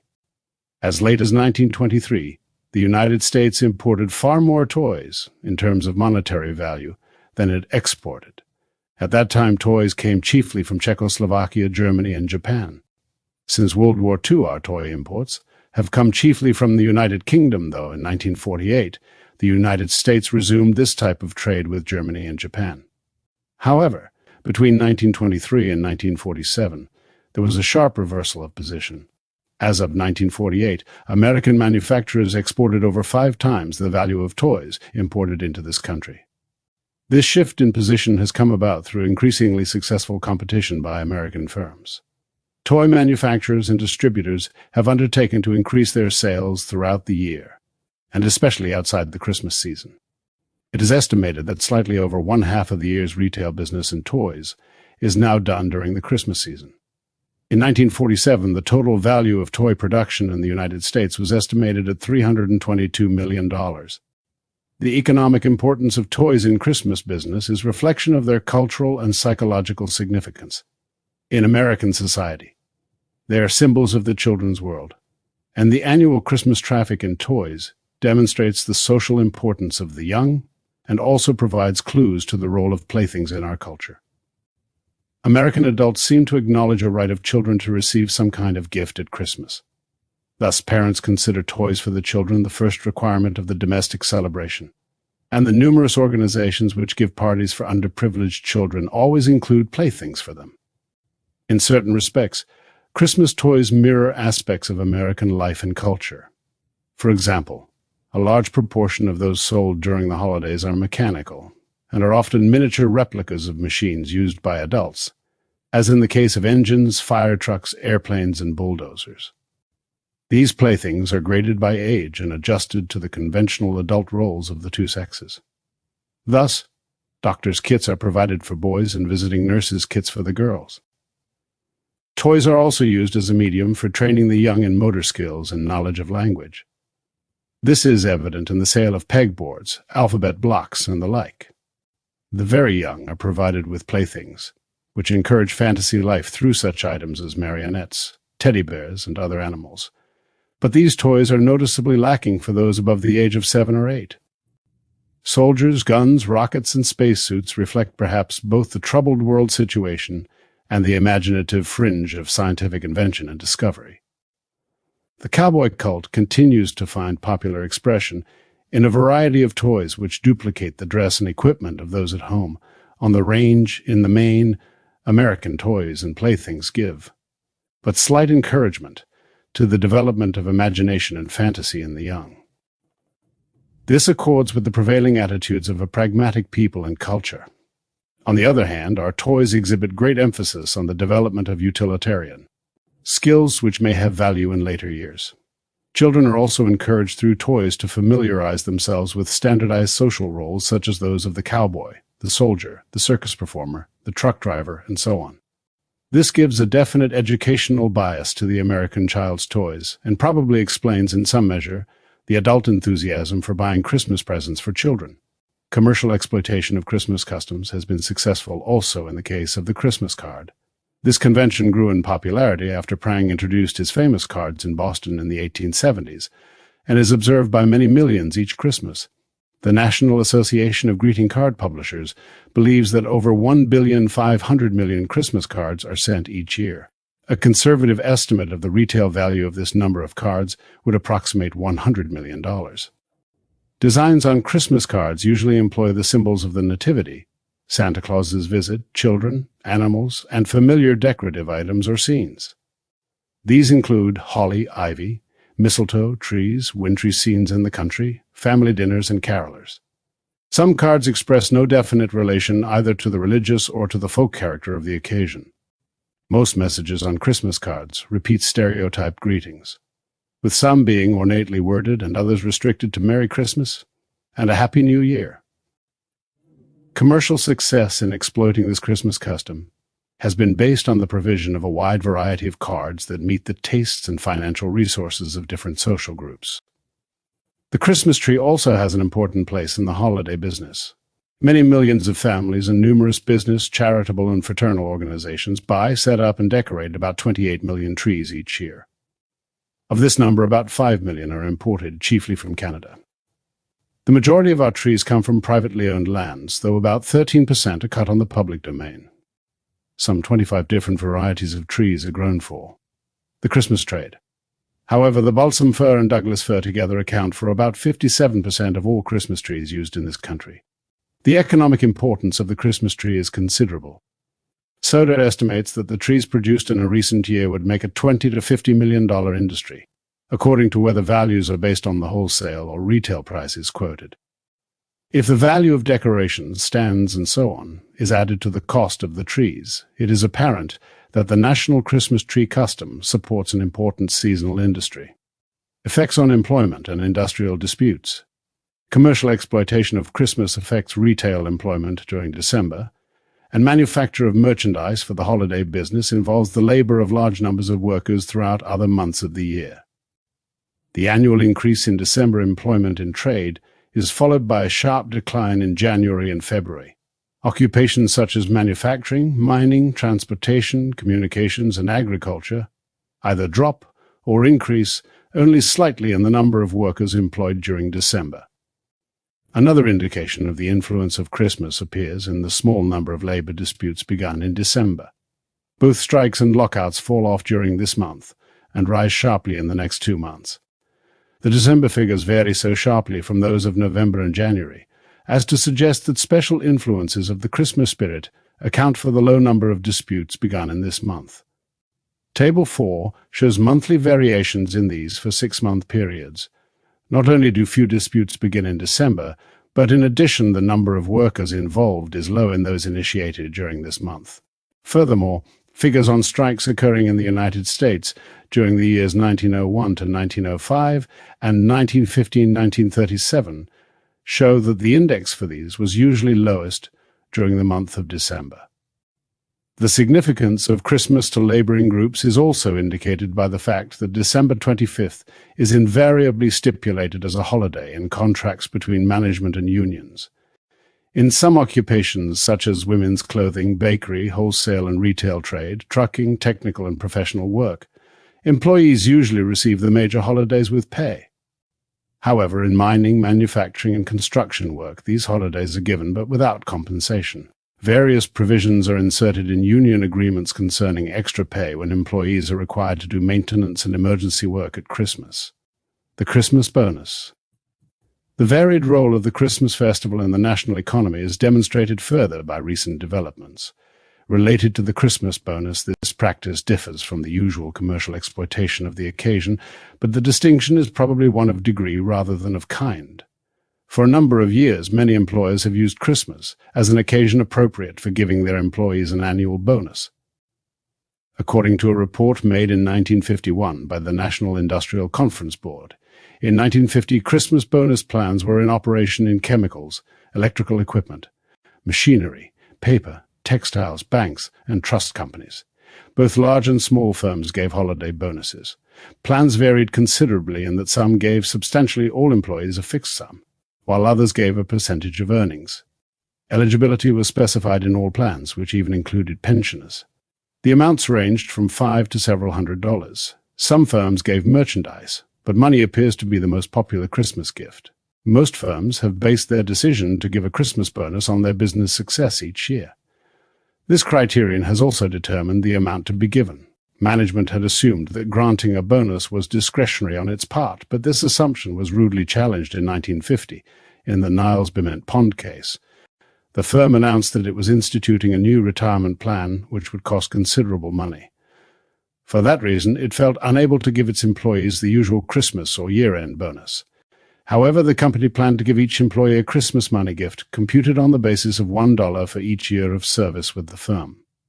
Under the proposed plan, no employee would receive less than $5. The union representing the employees requested the company to negotiate the 1950 bonus. Niles-Bement Pond refused to do so, and the union appealed the case to the National Labor Relations Board.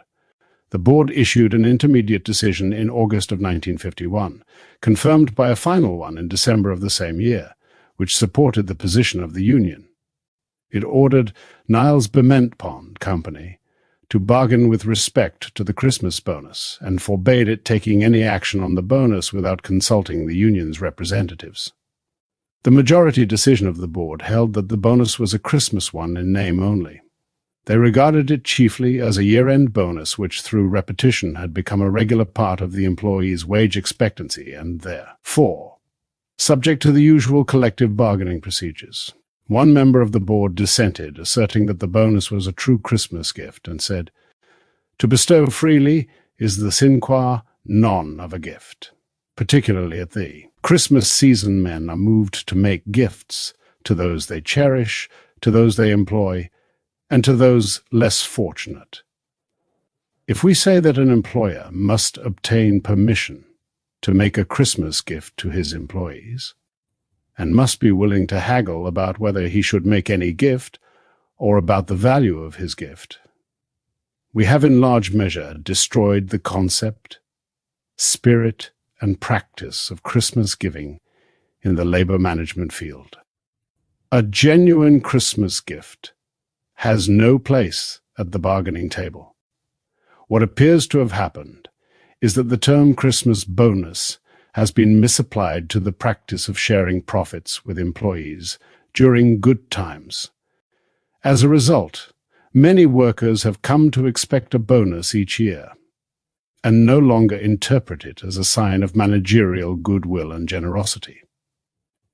On the other hand, employers have considered this instance of profit sharing to be a privilege of management and an evidence of personal interest in their employees. Confusion in the matter was to be expected because relations of Christmas donors and recipients are different from those of worker and employer. The former are personal and informal, but the latter are formal and contractual. The Christmas bonus exhibits attributes of both these sets of relations, and divergent interpretation of its character was unavoidable. It is worth noting, in passing, that the idea of a Christmas bonus for employees has not evoked a reciprocal inclination on their part to give additional time or productivity to their employers at Christmas. This suggests that employees define their relations to management as contractual at Christmas as well as at other times. Commercializing Christmas and evaluation. Many Americans believe that the commercial aspects of Christmas are destroying much of its traditional significance. In addition, devout Christians fear that the festival is interpreted to the public chiefly as an occasion for buying and selling, giving and receiving, rather than for celebrating the birth of Christ. Others object to the merchant's Christmas, not on religious grounds, but because they believe it has transformed a folk festival into a period of maniacal shopping. However, some find the commercial note to their liking and consider it as natural as the religious and festive ones. Such varied attitudes toward gainful use of the occasion warrant further discussion. The commercialization of Christmas and of other national festivals is rooted in the business character of our economy. Thus, the struggle for profits is predicated on a regular demand for goods, and the holiday season can provide this each year. Further, the intrinsic spirit of business enterprise seeks ever-increasing profits. This leads merchants' unceasing efforts to surpass the sales of previous years. For example, an advertising executive spoke before the National Retail Dry Goods Association in the fall of 1951 and dwelt on the prospects of Christmas business. He asserted, "Stores will have to raise their advertising percentages if they expect to match and beat last year's figures. Not only do business firms regard the acquisition of profits as their principal goal, they also seek them in a rational and not in a haphazard manner." Exploitation of holidays and festivals are but one instance of the application of rationality to the merchandising process. This is achieved by deliberately manipulating the traditional social values and emotions of the occasion so as to encourage public buying. Because the festival evokes powerful family sentiments, stimulates greater affection for children, and a strong sense of brotherhood, the public is peculiarly susceptible to some kinds of Christmas advertising. Newspapers, radio broadcasts, telecasts, decorations, music, and the professional Santa Claus conspire to persuade all that the occasion requires gifts. Department stores offer advice on the types of presents appropriate to various relationships and even provide specialized personnel to assist shoppers in selecting them. However, retail merchants vary greatly in exploiting the festival. Some use the Christian imagery of the Nativity in ways which debase its spiritual significance and outrage good taste. But this is, on the whole, rare. In most instances, advertising is restricted to using the folk symbols of Santa Claus, carolers, or family gatherings to promote the sale of items bearing a specific trade name. Moreover, some firms use these symbols only as decorative background to personify the season, and do not attempt to promote sales by reference to traditional imagery. Not all retail establishments are equally inclined to commercialize Christmas through this medium. Nevertheless, because most stores do use the festival for gain, in at least a limited fashion, the individual merchant seldom dares ignore or slight its commercial possibilities. The exigencies of competition force him to recognize the financial rewards of exploiting the festival and provide a strong argument for perpetuating the practice. Thus, the general acceptance of holiday exploitation has forced many businessmen to engage in merchandising customs repugnant to their personal values and tastes. Some have rebelled and actively supported community efforts to keep Christ in Christmas. However, such sporadic opposition to commercializing the occasion has not been noticeably effective. Though the manipulation of the festival for gain has been successful and is tolerated by the public, it has also provoked considerable resentment. This exasperation finds expression in grumbling about prices, traffic conditions, the competitiveness of buyers, and the lack of time for buying and mailing. Gifts. One hears frequent declaration that the celebration has changed for the worse. Concrete evidence of dissatisfaction appears in letters to the editor columns of newspapers during the Christmas season. These condemn public failure to understand the religious nature of the occasion, the ubiquity of gift exchanging, the bad taste of holiday advertising, and the covetousness both of children and of adults at Christmas. Contributors to these columns often insist that the festival has lost its sacred brotherly character and has become an annual commercial orgy. In the same vein, newspaper editorials lament, "So the holiday season is with us again. We face once again the unrestrained joy of Christmas shopping." Cartoons announce the approach of the festive season in a manner calculated to warn, rather than to delight, the public. Most of the hostility aroused by commercial influences in the festival is directed at retail merchants, which is ironic, because manufacturers and wholesale dealers are equally involved in making money through Christmas trade, but receive little criticism. They are protected by the fact that they have little direct contact with the public during the shopping season and have little to do with the annual blast of holiday promotion. For these reasons, they avoid the onus of responsibility for commercializing the festival. Those who criticize the business manipulation of Christmas insist that such activities profane its religious character, increase covetousness, slight the importance of the family and the celebration, and ignore its implications for human brotherhood. Some of these objections have substance, while others appear very labored so far as the devout Christian is concerned. Commercial influences in the festival do tend to nullify its religious character. For instance, the implications of the Nativity are spiritual and selfless, while most of those of the Christmas shopping season are materialistic and acquisitive. As a consequence, the annual juxtaposition of these divergent values produces emotional conflict in those who attempt to follow simultaneously these different sets of precepts. For example, preoccupation with gift exchanging is likely to interfere with veneration of the Nativity.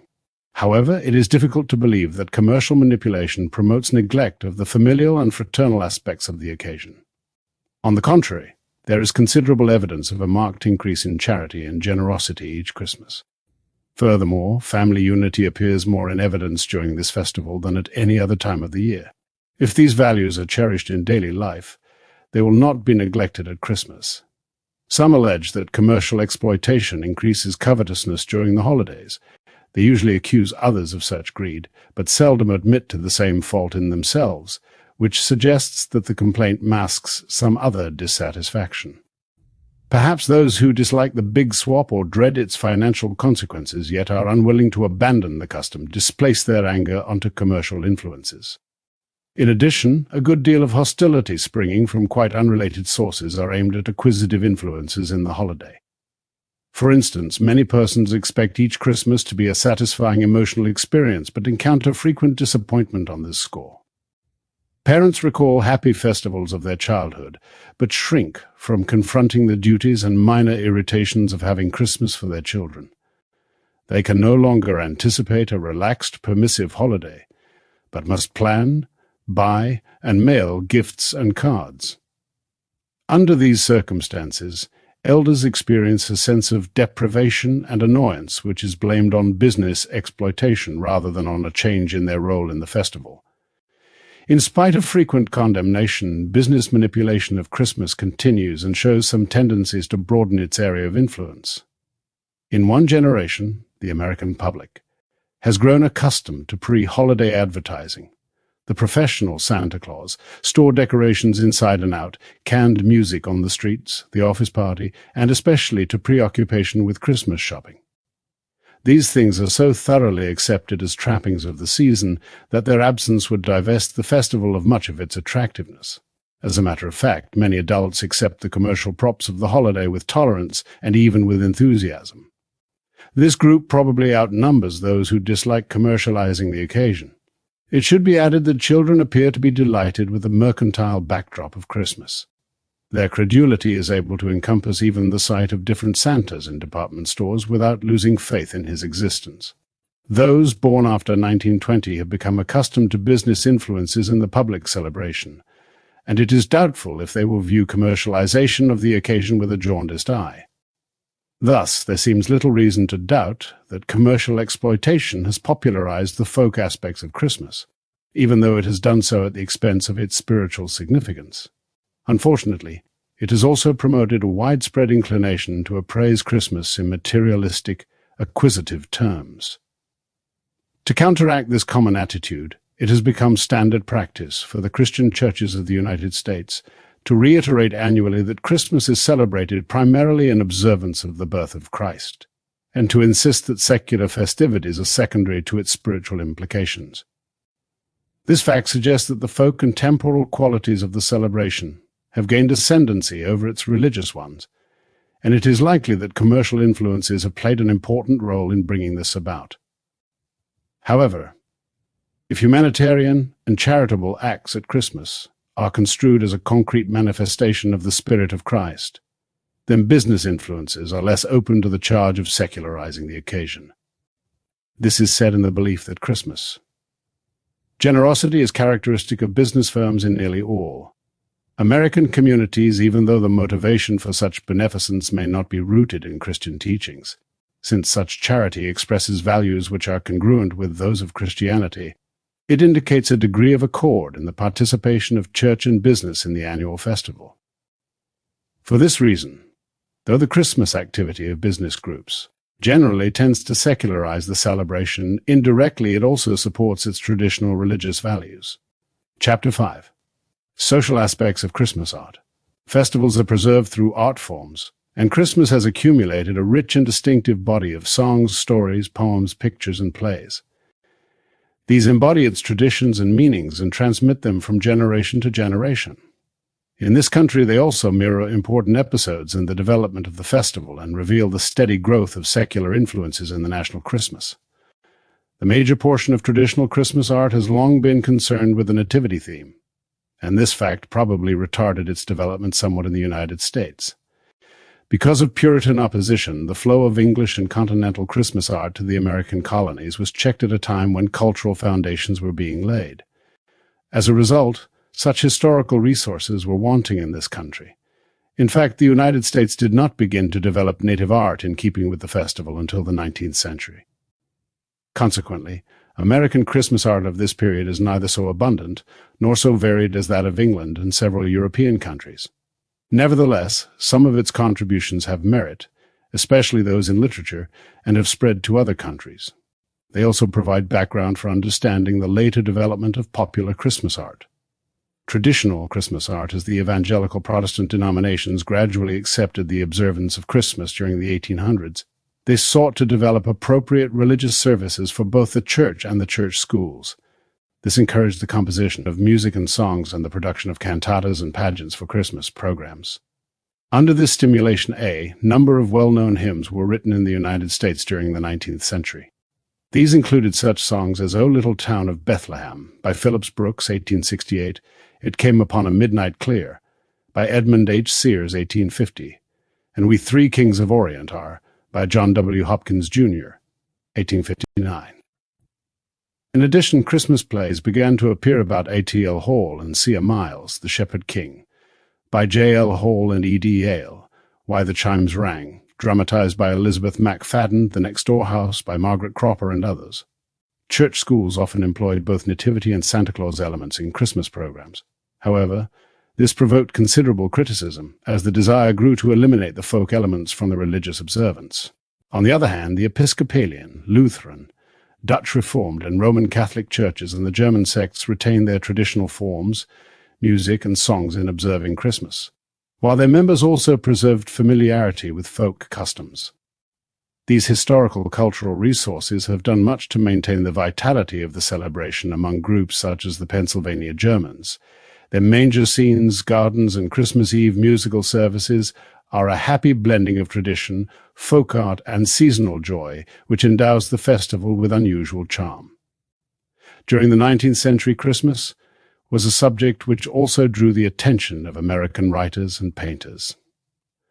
Washington Irving wrote romanticized accounts of Christmas celebrations in the English countryside, and Clement Clarke Moore created a new folktale in his A Visit from St. Nicholas. James Russell Lowell, Longfellow, Eugene Field, and many others wrote Christmas poetry, while Bret Harte, James K. Spaulding, Kate Douglas Wiggin, F. Hopkinson Smith, and Louisa May Alcott, to mention only a few, wrote stories of the festival which have become favorites.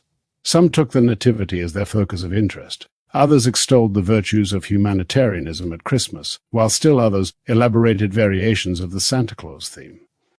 Their stories and poems had a pronounced folk quality, even though created by a single individual. In addition, a number of American painters and engravers experimented with pictures of Santa Claus during the 19th century. Prominent among them were Weir, Nast, Smith, Darley, and Shell. Their portrayals of the gift-bringer frequently bordered on caricature. Nast was most successful in creating a pictorial conception of Santa Claus which personified his folk qualities and captured public favor. Since his time, there have been no important additions to the folk. Figures of Christmas pictorial art, with the possible exception of Rudolph the Red-Nosed Reindeer. During the last century, illustrations of the Nativity used in this country were mostly reproductions of famous European paintings by artists such as Dürer, Gentile da Fabriano, Bosch, Memling, Veronese, and Patinier. The prestige of the old masters and the almost hallowed character of their nativity paintings discouraged American artists from undertaking new interpretations of this theme. In addition, Protestant opposition to the observance of Christmas disappeared quite slowly in some parts of the United States. The 20th century has produced well-known Christmas stories by such American writers as Henry Van Dyke, Rupert Hughes, Zona Gale, Julia Pitterkin, O. Henry, Ring Lardner, Rourke Bradford, and others. Most of their tales are concerned with implications of the Nativity. The 20th century has also seen the appearance of poems on both religious and folk aspects of Christmas. W. H. Auden's For the Time Being is by all odds the most discerning treatment of Christmas to appear in verse form during the present century. It explores the spiritual meaning of the Nativity in lines filled with elusive beauty and disturbing images. In a telling passage, Auden describes modern man's incapacity for grasping the import of the Nativity. Once again, as in previous years, we have seen the actual vision and failed to do more than entertain it as an agreeable possibility. Once again, we have sent him away begging, though, to remain his disobedient servant, the promising child who cannot keep his word for one ong. E. E. Cummings' Santa Claus and Morality is provocative, but only tangential to Christmas. An allegory in verse, it deals with the traditional figure of the gift-bringer, but in a new vein. Cummings lifts Santa Claus quite out of his role as the patron of children and uses him to engage in a philosophical battle with the ideology of modern science. This is a clear departure from the traditional use of this symbol. The contemporary significance and popularity of Christmas have stimulated modern painters to attempt to portray the subject in a serious manner. Most of their efforts concern some aspect of the nativity account, and there is a tendency to cling to the traditional mode of representation. However, Edmund Lewandowski's Three Kings offers a new interpretation of this theme.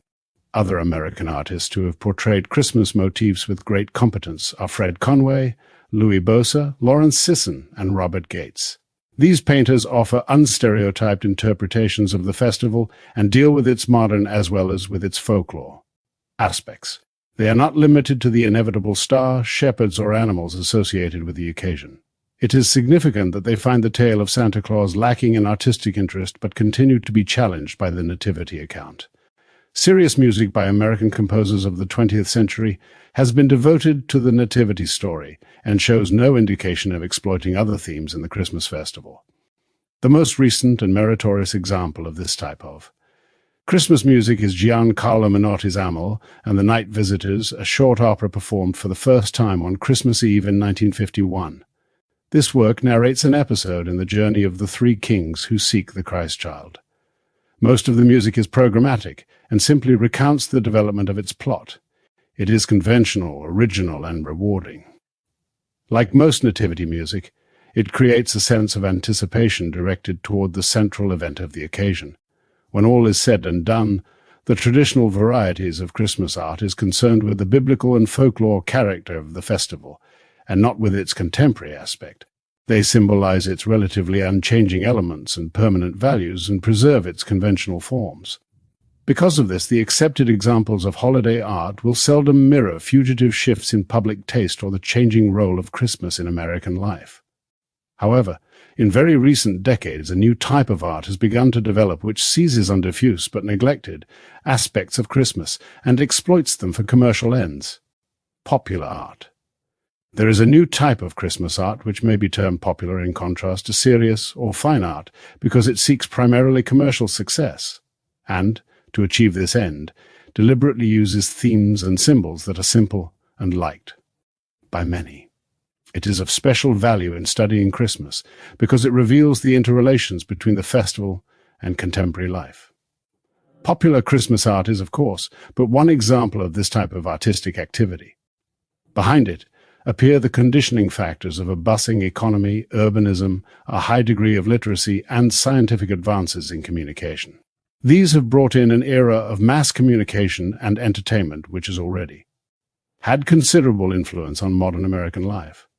Concretely, this has come about through the provision of inexpensive books for children, the radio song, story, or drama, the television program, the motion picture, and the comic strip.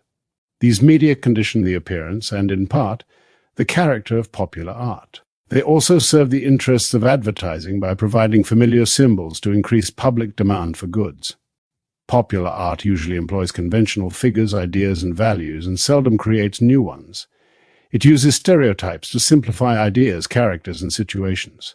It is a type of art that often exhibits considerable technical competence, but its primary purpose is to make money rather than to create beauty, to edify or to educate the public. Popular Christmas art must be understood in light of this fact. During the past 25 years, Christmas has been exploited extensively in popular songs, stories, plays, and pictures. Radio, motion pictures, and comic books are the media which bring these versions of holiday themes to the public and demonstrate the existence of a powerful new influence in the celebration.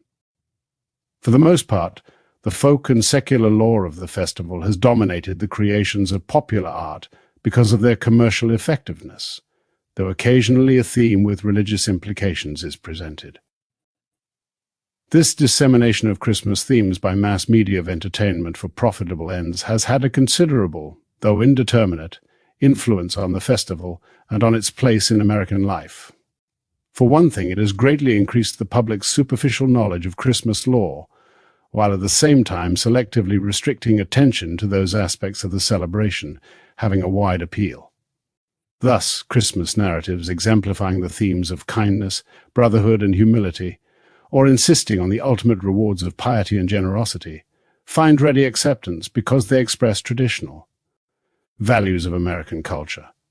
On the other hand, Christmas themes not welcomed by Americans receive only slight acknowledgement, or may be completely ignored. This is characteristically true of the traditional threat to children that Santa Claus will not bring presents if they misbehave. The threat is purely formal and is often omitted because it is at variance with American permissiveness to children at Christmas. The incessant repetition of these standardized holiday motifs in song, story, and picture cannot fail to affect the character and meaning of the festival, especially since much of it is directed at children. The close association of popular Christmas art with advertising and merchandising might be expected to encourage novelty, variety, and innovation, since public taste and likes change frequently. This is precisely what happens. Nearly every year a new song, figure, or story appears, which is relevant to the traditional Christmas but contrived for a mass market. Some of these gain public favor and survive for a period of years. This suggests that they possess latent psychological appeal, as well as entertainment virtues. One of the best-known and most interesting examples of popular Christmas art concerns a young deer with a shiny red nose. Rudolph the Red-Nosed Reindeer. The tale of Rudolph the Red-Nosed Reindeer is a very important addition to the folk celebration of Christmas. It has become popular in a short time, and there are signs that this rejected deer will be fused with Santa Claus in Christmas lore.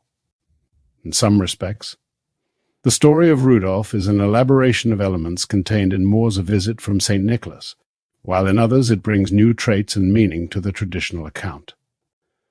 The story, cast in a loose poetic style, was written in 1939 by Robert L. May, who was employed in the advertising department of Montgomery Ward and Company, a well-known mail-order house.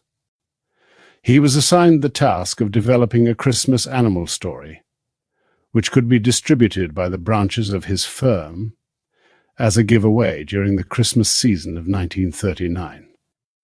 It was so popular that over 2,400,000 copies of the first giveaway edition were distributed that year. For various reasons, the firm did not use the story again for several years. However, it reappeared in 1946, when about 3,500,000 copies were distributed. In 1947, the story was brought out on a commercial basis and has since continued to have a very large sale. In 1949, Rudolph the Red-Nosed Reindeer was composed by Johnny Marks and quickly became popular. It was recorded by several well-known singers and was the leading musical sales item of the year. The recordings made by such public favorites as Gene Autry and Bing Crosby undoubtedly had much to do with promoting public interest and liking both for the song and for the tale. The story and its creation throw light on popular art and on contemporary American culture. Rudolph was a young reindeer marked by the possession of a large shiny red nose which caused him to be the butt of jokes played on him by reindeer companions. He was kept out of their games and suffered as a rejected reindeer. One Christmas Eve the sky was unusually overcast, and Santa Claus had great difficulty in delivering his presents because he could not see dearly. He stumbled several times until he arrived by chance at Rudolph's room, where he was surprised to notice a glow of light. This came from the bright red nose of Rudolph, who was fast asleep, hoping for a Christmas present. Santa Claus decided to ask Rudolph to lead his reindeer team, awakened the young deer, and asked him to guide his magical sleigh. Rudolph was flattered, agreed to go with Santa Claus, and thoughtfully left a note for his parents telling them the reason for his absence, and was off at the head of Santa's team. Rudolph's nose provided sufficient light to read street signs and house numbers, so that Santa Claus was able to complete his deliveries just before dawn broke. Then Rudolph guided the team back to the north and whirled in from the sky before the eyes of those companions who had laughed at his red nose and made cruel sport of him in the past. Santa Claus was loud in his praises of Rudolph, called him the best reindeer ever to guide his famous sleigh, and asked him to lead it the next year. Rudolph was overcome with joy, and the reindeer who had previously made fun of him now sought his company and favor. Thus virtue was rewarded, and a physical handicap converted into a valuable attribute. The tale ended with the conventional Moore line, "A Merry Christmas to all, and to all a good night." The sudden and continuing popularity of this story calls for explanation. May, the author, was an experienced advertising man who undertook to write a Christmas story for children as a regular pan of his work. He decided to organize the narrative around the ugly duckling motif.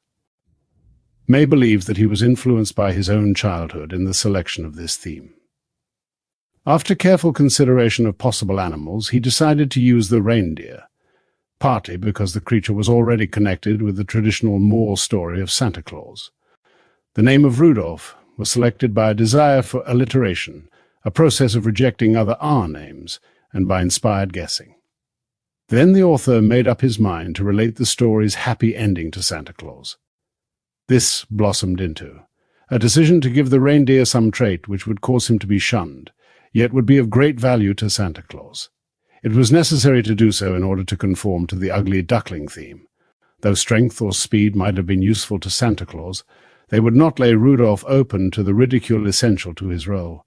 It then occurred to the author that Santa Claus traveled at night when the light was poor, and this suggested the idea that Rudolph might be given large shiny eyes which could see entirely dark. However, this was rejected as not being a sufficient cause for ridicule. Finally, he fixed on the large nose, which has long been considered a legitimate subject of ridicule in Western culture, and has been exploited by such well-known figures as W.C. Fields and Jimmy Durante. He decided to make the nose large and shiny to provide light for Santa Claus, and red to inspire ridicule. The plot and characters developed in this manner was related to the annual visit of Santa Claus. The story was written in prose, then converted into verse. Its appeal to children and to many adults was immediate and marked. By way of explanation, it should be noted that the reindeer has long been a favorite animal figure in the United States. In addition to its magical associations already established by Moore's poem, it is a creature with which children can identify themselves. Many youngsters, like Rudolph, have some distinguishing weakness which might subject them to ridicule from their playmates. The transformation of Rudolph's stigma into a rare talent appealed to children who had vicariously shared Rudolph's sorrows and were pleased that he was able to assist Santa Claus, their gift-bringer. In May's story, Santa Claus was different from the St. Nicholas of Moore's poem in that he was not omnipotent, could not see perfectly in the darkness, and sought the help of a young reindeer, Red Child, symbolically, the small. Child came to the aid of the powerful parents and exhibited unexpected powers. The focus of Moore's poem is upon Santa Claus, while May's poem centers on the figure of Rudolph, who is, in a sense, a child figure able to aid the parents. To some degree, the possibility that children identify with Rudolph offers an explanation of the sudden and continuing popularity of the story, the song, and the various pictorial representations of this now famous deer. Of course, it is also true that the melody of the song and illustrations of the story promoted its popularity. Apparently, memories of rejection in childhood led the author unconsciously to select a folklore motif which reflected these experiences. In addition, at the time of writing the story about Rudolph, he was laboring under a heavy burden of domestic and personal problems. These provided him with a reality basis for unconsciously identifying with a legendary figure, the ugly duckling, which also suffered great hardship, but eventually found happiness through his tribulations. Children's fondness for Rudolph is attested by the following account, which appeared in the Milwaukee Journal for December 26, 1950. The story also suggests that Rudolph has acquired that quality of real existence which characterizes the more lasting figures of folklore. It seems that a successful deer hunter, with his quarry on the fender, stopped en route home to regale his cronies with the story of his triumph. The telling took longer than he planned, and certain low-comedy characters utilized the pause to sow the seeds of his undoing. They sent for red paint, and while the hunter recounted the glories of his hunt inside, they painted the nose of his slain buck a ruby red. At this point, by no accident, the youngsters were homeward bound from school, and the enemies of our hero, not satisfied with leaving the red-nosed buck out there in naked view, stopped some of the moppets and horrified them with a whispered alarm. "Look, Rudolph." By the time our hero emerged, 50 youngsters were dug in for battle equipped with snowballs, rocks, and righteous wrath. Well, he escaped with his life, and on Christmas Eve, It turned out that Rudolph was all right after all. So now the tale can be told. Rudolph seems to express an important theme of American culture through his success in becoming the lead reindeer of Santa's team, which may not be unrelated to the American faith in every person's ability to succeed if he can only get a break. Light is also thrown on his cultural character if he is regarded as a guiding animal. This folklore type has appeared widely in both primitive and classical folk tales, concerning animals that have helped men to find food, safety, gold, and hiding places. These tales repeat in diverse forms the theme of animals guiding man to good fortune or to safety when in danger. Rudolph clearly plays this role in relation to Santa Claus. Rudolph has become a favorite with the young to such an extent that in the New York Daily News for December 23, 1950, a correspondent wrote, "Pretty soon, children will think Christmas is a red-nosed reindeer's birthday." Furthermore, his general acceptance as an established holiday figure is suggested by the fact that he appears in public places, department stores and parades almost as frequently as Santa Claus. Children send numerous letters to him each year through newspaper columns and demand a variety of articles, toys and clothing that bear the Rudolph label. The story and song have achieved considerable popularity in several European countries, Australia and Canada, and have been accepted to a degree even in South American countries, which celebrate a different type of Christmas. Apparently, the Rudolph story embodies qualities that have a somewhat universal appeal, in spite of the fact that commercial motives prompted the deliberate creation of the Rudolph story. It has achieved popularity beyond that warranted by its narrative qualities. However, it remains to be seen if the Rudolph tale will survive the annual orgy of exploitation in pre-Christmas advertising. If the story of the red-nosed reindeer provides important emotional satisfactions to young children, this will promote its incorporation into the folk Christmas, and Rudolph may enjoy a long life, in spite of extensive commercial manipulation. In addition, the author of the Rudolph story has made a conscious effort to associate his reindeer with Santa Claus, both in the original story and in the 1951 sequel, Rudolph's Second Christmas. This may result in a linking of the two figures in the public mind. If that occurs, Santa Claus will tend to carry the figure of Rudolph, and will also receive reinforcement from it. Christmas offers abundant resources for the development of popular art, especially if the varied national celebrations of Europe are put to use. These celebrations provide a rich body of figures, themes, and episodes, some of which could be adapted to the predilections of American culture. In addition, popular art has already begun to work changes in the imagery of the folk Christmas by introducing newcomers such as Rudolph to the gallery of traditional figures. It has also produced other Christmas symbols, stories, and songs, some of which will be discussed shortly, but the red-nosed reindeer appears most likely to become a lasting addition to the folk festival. Miracle on 34th Street. It was almost inevitable that, sooner or later, an American writer would treat the theme of Santa Claus's existence with apparent seriousness. Valentine Davies has done this in an amusing and insightful story called Miracle on 34th Street, 1947. This tale not only demonstrates with mock gravity the existence of Santa Claus, but also proves that there is no conflict between the spirit of Christmas and business enterprise. A dash of romance and some fun at the expense of applied psychology and career women provide it with appeals tailored to public liking. This is in keeping with its character as popular art. Miracle on 34th Street is an ingenious effort at literary exploitation of popular Christmas themes and symbols.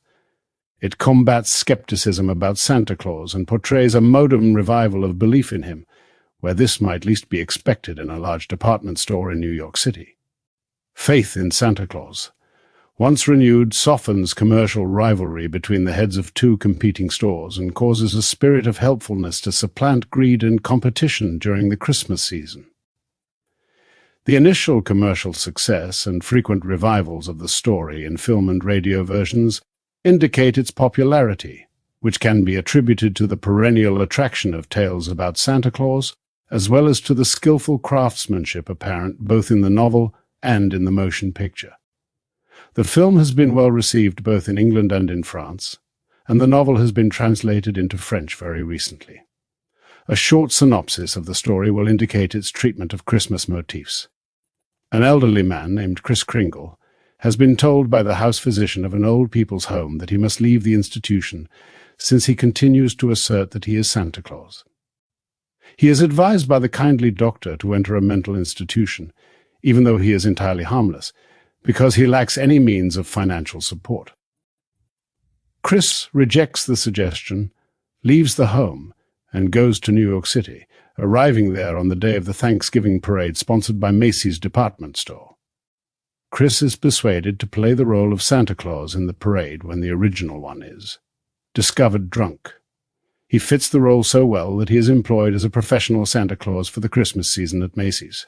Though he is very successful in his new position, he brings consternation to the store officials by advising customers to purchase goods not available at Macy's at competing stores.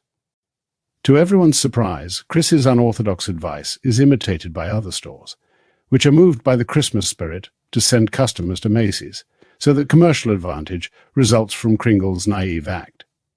Kris meets the divorcee Doris Walker, a career woman in the publicity department of Macy's, and her daughter Susan, a precocious child who has been taught to suppress her fantasy light. He also meets imaginative and impractical Fred Gailey, who is in love with Doris. On the other hand, Doris prides herself on being realistic and has reared Susan from this point of view. Kris becomes friendly with these three people, begins to win Susan's devotion, and attempts to awaken in her a liking for imaginary persons such as fairies and Santa Claus. Though Doris is displeased at Kris's influence on Susan, she is uneasy in the face of his calm assurance that he is Santa Claus. Nevertheless, she is pleased at her daughter's improved ability to play with other children and at her increased air of contentment. However, Kris antagonizes the store psychologist, becomes involved in a serious quarrel with him over belief in the existence of Santa Claus, and is sent to Bellevue Hospital for psychiatric observation. Fred, his lawyer, who arranges for a sanity hearing in a municipal court, has to find some authoritative person or agency which accepts Kris's identity to prevent him from being committed permanently.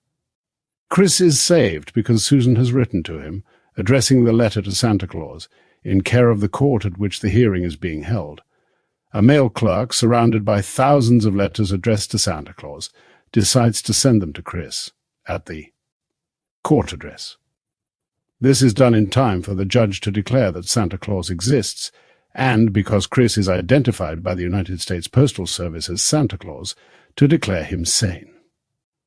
Kris leaves the courtroom at once, since it is Christmas Eve, and disappears until the next day. On Christmas morning, the reindeer at the municipal zoo are discovered lathered and tired. Doris and Fred acknowledge their love for each other and plan to marry, which will enable Susan to lead the life of a normal child. Kris returns to the old people's home now that he has been adjudged sane. He has accomplished his mission of reviving the world's faith in the existence of Santa Claus in spite of commercialism, hardness of heart, and doubt. The tale involves a strong profession of belief in the goodwill associated with Christmas, as well as of faith in the existence of Santa Claus, who personifies the season. It gives the story an affirmative quality associated with the traditional Christmas. Miracle on 34th Street recommends the time-honored recipe of the spirit of Christmas even for commercial rivals, and, since this formula turns out to be financially profitable, it provides convincing proof of the value of faith and imagination. The omnipotence of Santa Claus is suggested by the fact that Kris rises above the probings of psychiatry when he deliberately gives wrong answers to questions asked him on admission to the hospital. However, the proof of Santa Claus's existence and Kris's identity were established by a judicial ruling, which involved legal trickery and by familial pressure on both the judge and the prosecutor. A mixture of respect and amusement at courtroom procedures is apparent in the scenes in which the law is tortured into agreement with popular sentiments. One finds again in this story the theme of Santa Claus's disillusionment with human beings and the restoration of belief in his importance through the faith of children. This is in keeping with the earlier treatment of the same theme by Edna Proctor Clarke in The Revolt of Santa Claus, 1901, and with the radio burlesque of the motif by Fred Allen in his skit Santa Won't Ride Tonight, broadcast in December 1947. Davies's treatment of Santa Claus is another instance of portraying the figure as still possessed of magical powers, though he is becoming increasingly human in appearance and personality. The humanizing of Santa Claus has undoubtedly been furthered by the career of the professional Santa Claus and by the mortal attributes given him in numerous literary works. Miracle on 34th Street provides a very modern setting for the tale of the traditional figure of Santa Claus. It also uses psychiatry, courtroom hearings, and romance, and places much of its action in the pre-Christmas shopping season. In spite of this milieu, the spirit of Christmas is potent enough to convert even profit-making rivalry into mutual aid. The popularity of the theme suggests its fundamental appeal. The story will probably have little effect on Christmas beliefs and lore, because it was contrived chiefly to amuse and interest. Nevertheless, Miracle on 34th Street is exceptional, because it meets the issue of adult doubts about human goodwill and generosity in a real world, not one of childish fancy. Though the story fails to create new figures or to add original motifs to Christmas lore, it proves, nevertheless, that popular art can probe skillfully into the values and complexities of the American Christmas. Christmas plays.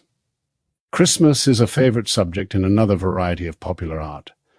This is the short play, usually limited to one act, which can be performed by groups of amateur actors and requires little scenery or equipment. Its popularity increased suddenly about 1900, and it has retained public favor to the present. Church, school, and civic groups throughout the country produce these plays, which contribute substantially to perpetuating the traditional popularity of Christmas. They also dramatize its significance by offering solutions to contemporary problems achieved through the magic of the Christmas spirit. In this respect, the modern Christmas play resembles the miracle plays of medieval Europe and England. However, the contemporary dramas are not folk art, nor are they concerned exclusively with religious themes. They are written and published with a mass market in view, and offer standardized treatments of stereotyped human situations. On this basis, they may be classified as popular art. An examination of 50 recent Christmas plays published by 2 leading firms throws light on their character and themes. 16 were laid in ancient Bethlehem, 5 in medieval Europe, 23% in contemporary United States, and 6 elsewhere. Thus, both the traditional and the modern are recognized in the locales of the plays. It should be added that none of the plays occurred in the far north or in surroundings associated with Santa Claus. When the main themes or lessons of the 50 plays were classified, traditional ones dominated. Of the total number of plays, 43 were devoted to narratives concerning the Nativity, or taught that the Christmas spirit caused people to behave in an ethical manner, or induced self-sacrifice, which was invariably rewarded at Christmas. Only 7 plays could not be grouped under one of the above themes. A few dealt with the motif of acquisitiveness and overemphasis on gift exchanging, while one attempted to solve the problem of anti-Semitism by relating it to implications of the Nativity. Generally, they were overwhelmingly concerned with conventional religious and moral themes. In this respect, plays differ from other kinds of popular Christmas art. So far as characters of the plays are concerned, they consisted mostly of family members with emphasis on children, neighbors, the poor, and the unfortunate. Only one play in the group involved the figure of Santa Claus. Apparently, this type of popular art deals chiefly with the religious aspect of Christmas and teaches Christian precepts. The frequency with which these Christmas dramas are produced and their involvement of children either as actors or as spectators probably contribute not a little to transmitting some familiarity with the Nativity to each generation. However, it is chiefly the social circumstances under which these plays are given that generate their influence on Christmas. As the holiday period approaches, a sense of excitement and urgency seizes most communities, and affects children in particular. Children usually participate in plays as members of distinct age and interest groups, thus causing them to associate the occasion with their peer groups. In later years, Christmas is remembered as a time when a particular schoolroom, club, or other organized unit participated collectively in public holiday activities. In addition, Christmas plays offer an opportunity for entire families to take part in community activities. They do so if only as members of an audience. Parents usually attend Christmas plays, operettas, and pageants at the behest of their children and to see them appear in public. This provides both generations with a sense of joint participation in an important occasion, strengthens family ties, and, by implication, associates Christmas with kinship as well as with the peer group. Thus, Christmas plays are important in perpetuating the festival in American culture by integrating it with significant social experiences in the lives both of parents and of children. Popular Christmas music. A great deal of popular music about Christmas has been written recently, and Tin Pan Alley turns out new holiday tunes each year. Few of these catch the public fancy or add much to the festival, though they range from Irving Berlin's White Christmas One as 1942 to Spike Jones's All I Want for Christmas is My Two Front Teeth, 1947, and I Saw Mommy Kissing Santa Claus by Tommy Connor, 1952. However, Berlin's song is exceptional, has gained wide popularity, and promises to become a fixture in the holiday. Spike Jones's piece continues to attract attention as an amusing travesty on conventional Christmas songs, but it is not likely to endure. With the exception of White Christmas and Mark's Rudolph the Red-Nosed Reindeer, popular Christmas music offers little that is new, either in subject or in melody. Nearly all examples of this type of music published in the past 10 years elaborate only the traditional elements of Christmas lore. Thus, Santa Claus is a favorite topic in Here Comes Santa Claus by Autry and Haldeman, and In Santa Claus is Coming to Town by Gillespie and Coots. His Reindeer also provides songwriters with a topic, for example, 32 Feet and 8 Little Tails by Redmond, Kavanaugh, and Weldon. In addition, the Christmas tree is another favorite subject. This is apparent in Christine the Christmas Tree by Pinterley, Drake, and Sherl, and in The Christmas Tree Angel by Scholl and Jerome. These titles are representative of Christmas subjects in recent popular songs.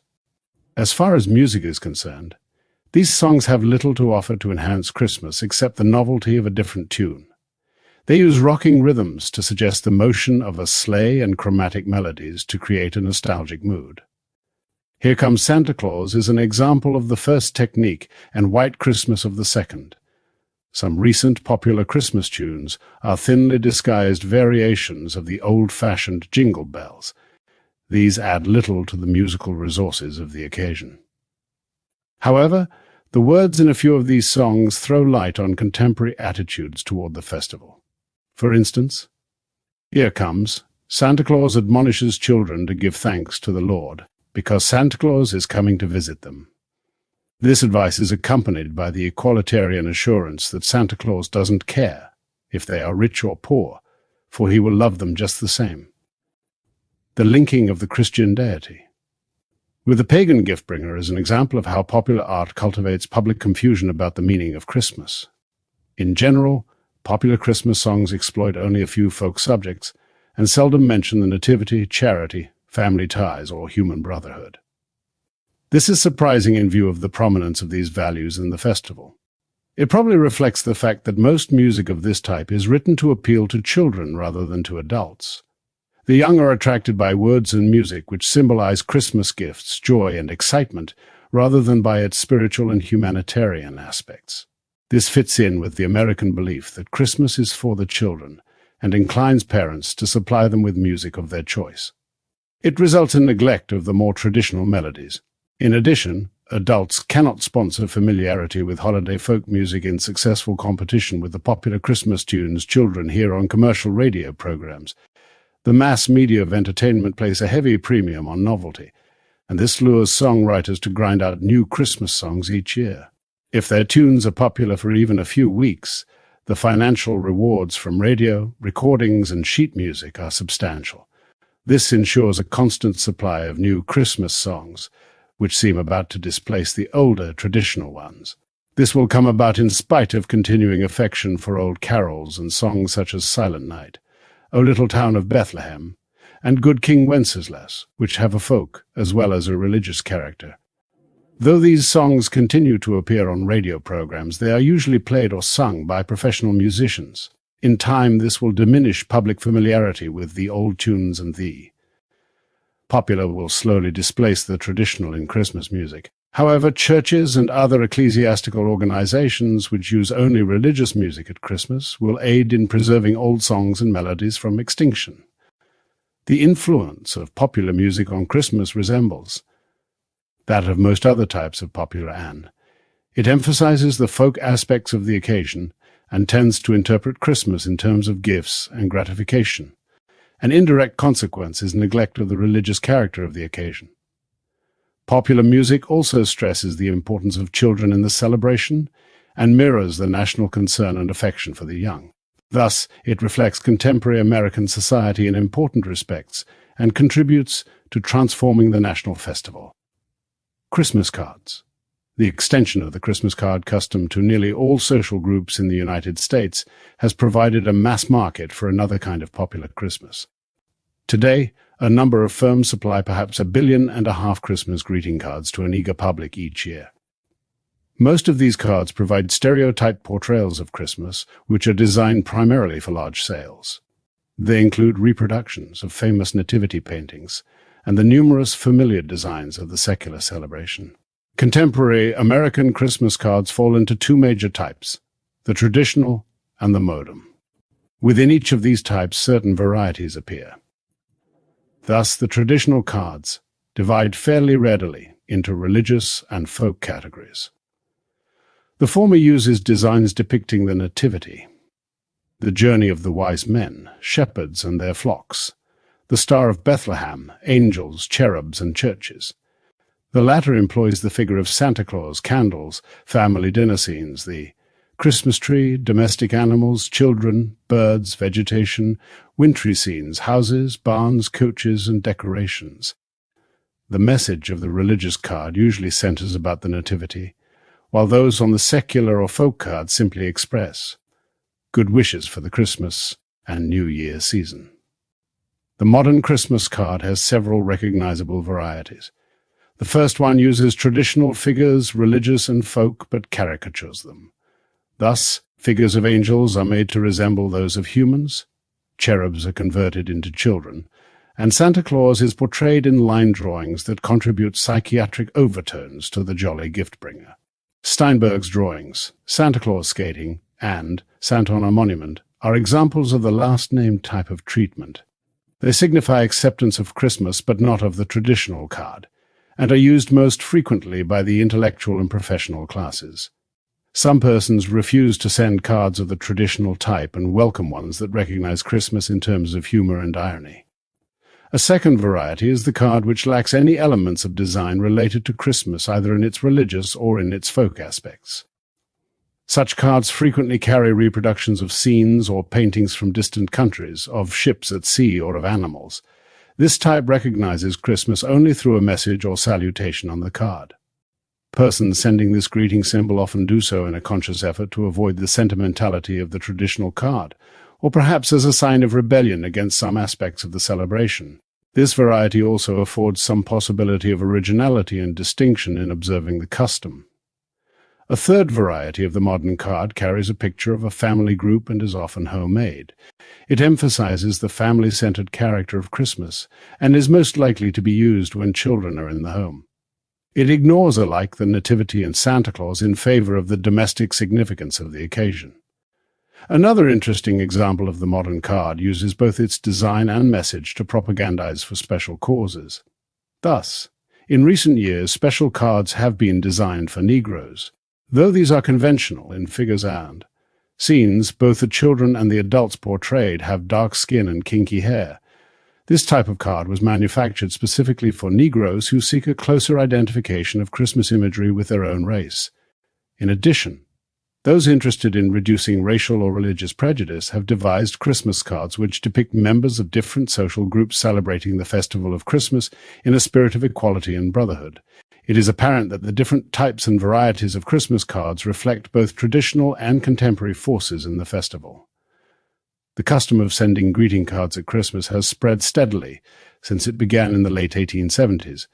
It has become a communication device used by millions of Americans each year to reaffirm significant personal and social relationships. For this reason, care is exercised in maintaining one's Christmas card list and in selecting appropriate cards for different persons. In some social circles, it is said to be as important not to send cards to some persons as it is essential to send them to others. 18. It is also interesting that Jews find that the Christmas card custom involves them in conflicts between religious loyalty and community participation. As a token of the Nativity observance, the religious Christmas card is unacceptable to the Orthodox Jew, yet the custom has a secular aspect as well. Therefore, Jews vary in their attitude toward the custom. Some do not send Christmas cards at all, while others send them only to Gentiles and avoid cards with Christian imagery. In recent years, many business firms, hotels, and institutions have adopted the Christmas card custom in the effort to cultivate goodwill and as a form of advertising. This has increased the tendency to regard the greeting card as a device, calculated to win friends and influence people rather than as a spontaneous expression of goodwill at Christmas. However, the not inconsiderable emotional resources generated by Christmas will probably ensure the continued use of the greeting card in spite of attacks of doubt and suspicion. Christmas comic books. Through yet another medium, the comic book popular art exploits Christmas and influences children's understanding of the occasion. This innovation has attained great popularity among the younger age groups because these inexpensive 10 and 25-cent paper-covered books dramatize a variety of topics in pictures which are accompanied by a narrative in words. They portray animals and people as alike in many respects. Thus, creatures such as bears, deer, wolves, woodchucks, mice, and birds speak, think, feel, and act like human beings. This is not without precedent, but it is peculiarly effective in comic books. The plots are simple and deal chiefly with adventures and preach moral maxims that are easily grasped. American children have long been familiar with this type of entertainment in newspaper funnies. Comic books concentrate on Santa Claus's preparation for his annual trip and the actual delivery of presents. They carry such titles as Santa Claus Funnies, The Santa Claus Parade, and Holiday Comics. Others, such as Bugs Bunny's Christmas Funnies and the newest adventures of Rudolph the Red-Nosed Reindeer, make their respective characters the central figures in numerous stories, but anchor them to Santa Claus. Comic books also contain non-Christmas stories in pictures and in print, puzzles, music, and words to Christmas songs. They provide a variety of entertainment for children from 6 to 12 in particular. Comic books uniformly stress the folk-secular aspects of Christmas and exploit the role of Santa Claus in particular. Little is said of the nativity or of familial attributes of the celebration. Emphasis on charity, kindness, and generosity is rare in the Christmas comic books.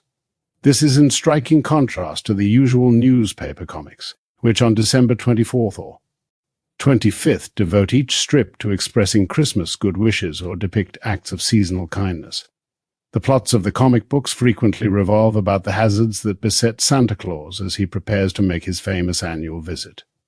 Stock characters in comic books are Santa Claus and his helpers, who may be elves, children, or animals. Occasionally, figures combining the physical appearance of both angels and good fairies introduce a semi-religious note into the stories, which is another instance of popular art confusing public understanding of Christmas symbols. Perhaps the most important influence comic books will exert on Christmas will be to diminish the influence of parents in familiarizing their children with holiday lore. Because simple illustrated stories about Christmas are now available at low cost, children are likely to gain comprehension of it increasingly from each other. Each age group will tend to learn from the next older one, and to spread such knowledge laterally to its members. This may well provide both an easier introduction to the figure of Santa Claus, for instance, and reduce shock when disillusionment comes. Beyond this, comic books will increase the influence of folk and secular forces in Christmas, as is true of most kinds of popular art. Art and Christmas. The Christmas celebration has been preserved and enriched by both fine and folk art. Thus the music, painting, and stories concerning the Nativity have done much to keep alive the spiritual character of this observance for centuries. These art products survived Puritan hostility and contributed to the 19th century renaissance of Christmas observance. Similarly, Nast's pictures of Santa Claus and Moore's poem about his visit have embodied and preserved important folk aspects of the celebration. However, with the exception of plays, contemporary popular art has ignored the religious aspect of Christmas and has added little to its folk imagery. To date, Rudolph the Red-Nosed Reindeer is the only figure approaching originality to appear in popular Christmas art. It seems unlikely that this type of art will add much of enduring value to the cultural resources of Christmas. Popular art seems to be outer-directed rather than inner-directed, as evinced by the fact that its themes and forms are contrived to please the contemporary public rather than to offer original interpretations of Christmas experiences. This reflects its commercial character and suggests limits to its future development. In the main, popular Christmas art tends to secularize the occasion while traditional fine art preserves its religious significance. At present, though modern Christmas art mirrors the presence of both religious and secular influences in the annual festival, it has not decisively affected its character. The reason is that the same traditional forms and meanings are exploited each Christmas, and little effort is made to interpret the changing significance of the occasion through new artistic media. Nevertheless, it is to be hoped that artists will find Christmas worthy of serious reflection and interpretation because few Americans are unmoved by its cultural significance or by their personal involvement in the celebration. It embodies not only spiritual beliefs, but also familial implications and the ideal of human brotherhood. These are themes which should challenge artists to interpret Christmas both in the traditional idioms and in new ways designed to grasp the contemporary meaning of the festival. Chapter 6. The Cult of Christmas. A general thesis of this book is that the American Christmas crystallized as a national festival during the latter part of the 19th century, and once established has evinced a degree of autonomy, yet has remained responsive to dominant currents of American life. Thus, it is no longer devoted exclusively to celebrating the Nativity, nor to reviving traditional folk customs or beliefs on December 25th. Instead, a number of active forces in American life have been incorporated into the festival, and it has developed some new and distinctive traits during the present century. What is the result of this transformation? There is good reason to believe that Christmas has become a diffuse, popular cult which annually involves a large part of the American population in its activities. Significantly, though the date for its ceremonies is fixed in commemoration of the Nativity, the national festival derives much of its vigor from other sources. Thus, Christmas is also nourished by the ties of family life, by affection for children, by a willingness to aid the needy, and even by the profit-seeking activities of modern business.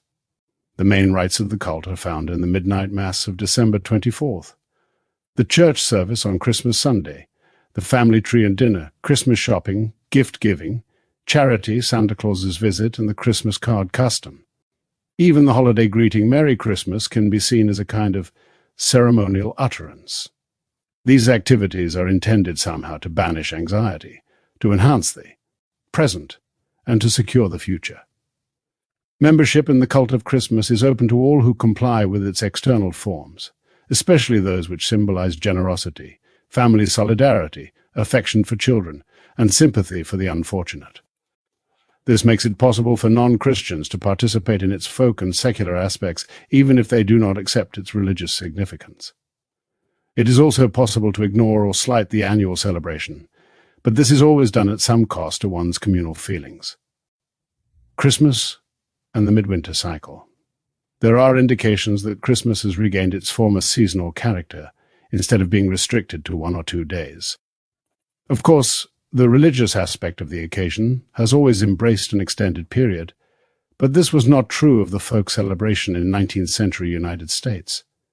However, under the stimulus of modern commercial exploitation and planned welfare campaigns at Christmas, this traditional aspect has reappeared. It indicates an important change which links Christmas to adjacent holidays. It is evident today that not only the religious but also the secular activities of the festival follow a regular course each year. This sequence is a part of a midwinter cycle of activities which begins with Thanksgiving and ends at New Year or on January 6th. Christmas exerts influence on these celebrations and is affected by them to some degree. Its articulation with these other occasions sustains a high level of excitement and contributes to the social effectiveness of the entire period. Thanksgiving falls on the last Thursday of each November. In some respects, it marks the end of fall and the beginning of winter, though this characterization does not hold true in all parts of the United States. This holiday resembles the harvest. Festivals of agrarian societies and had its American origins in a similar historical context.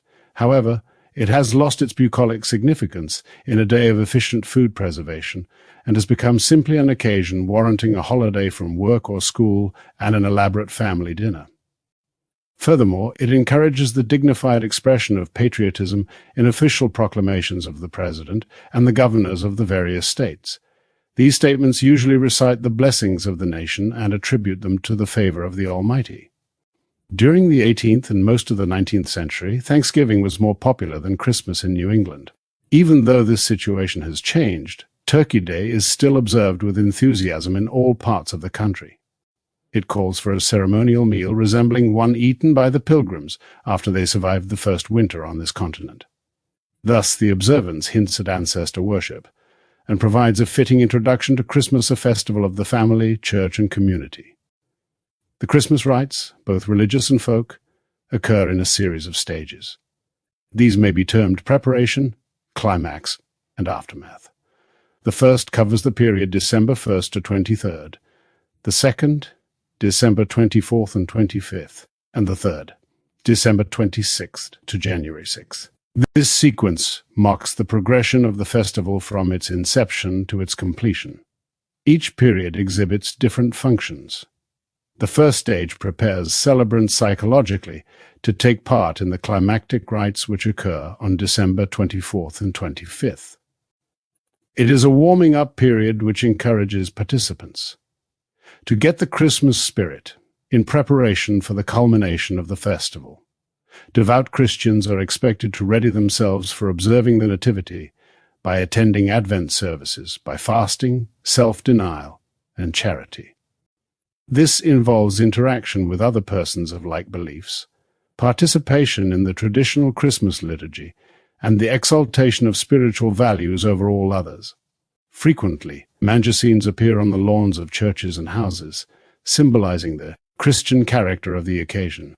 The rites of this preparatory period provide psychological power which propels the festival toward its climax. During the introductory stage, those who participate in the folk aspect of Christmas, buy presents, cards, and food, give to charity, and go to parties and plays. They also decorate their homes and obtain a tree. Most of these activities are likely to increase social contacts, to stimulate goodwill, and intensify the sense of anticipation. If the first period exhibits an atmosphere of anticipation, the second one asserts a mood of fulfillment. The festival reaches its climax on December 24th and 25th. The religious observance culminates in the midnight Mass of the Roman Catholic Church on Christmas Eve and in the Christmas Sunday services of Protestant denominations. Many families decorate their trees on the evening of December 24th and distribute presents on the following morning. In addition, they eat the traditional holiday dinner, which usually includes turkey, on December 25th. Both religious and domestic rites have important effects on this stage of the festival because they bring people together under circumstances where they stimulate one another, express common feelings, share experiences, and reanimate their faith in one another. This tends to reinforce social unity and may also provide individual satisfactions in terms of enhanced self-esteem and physical gratification.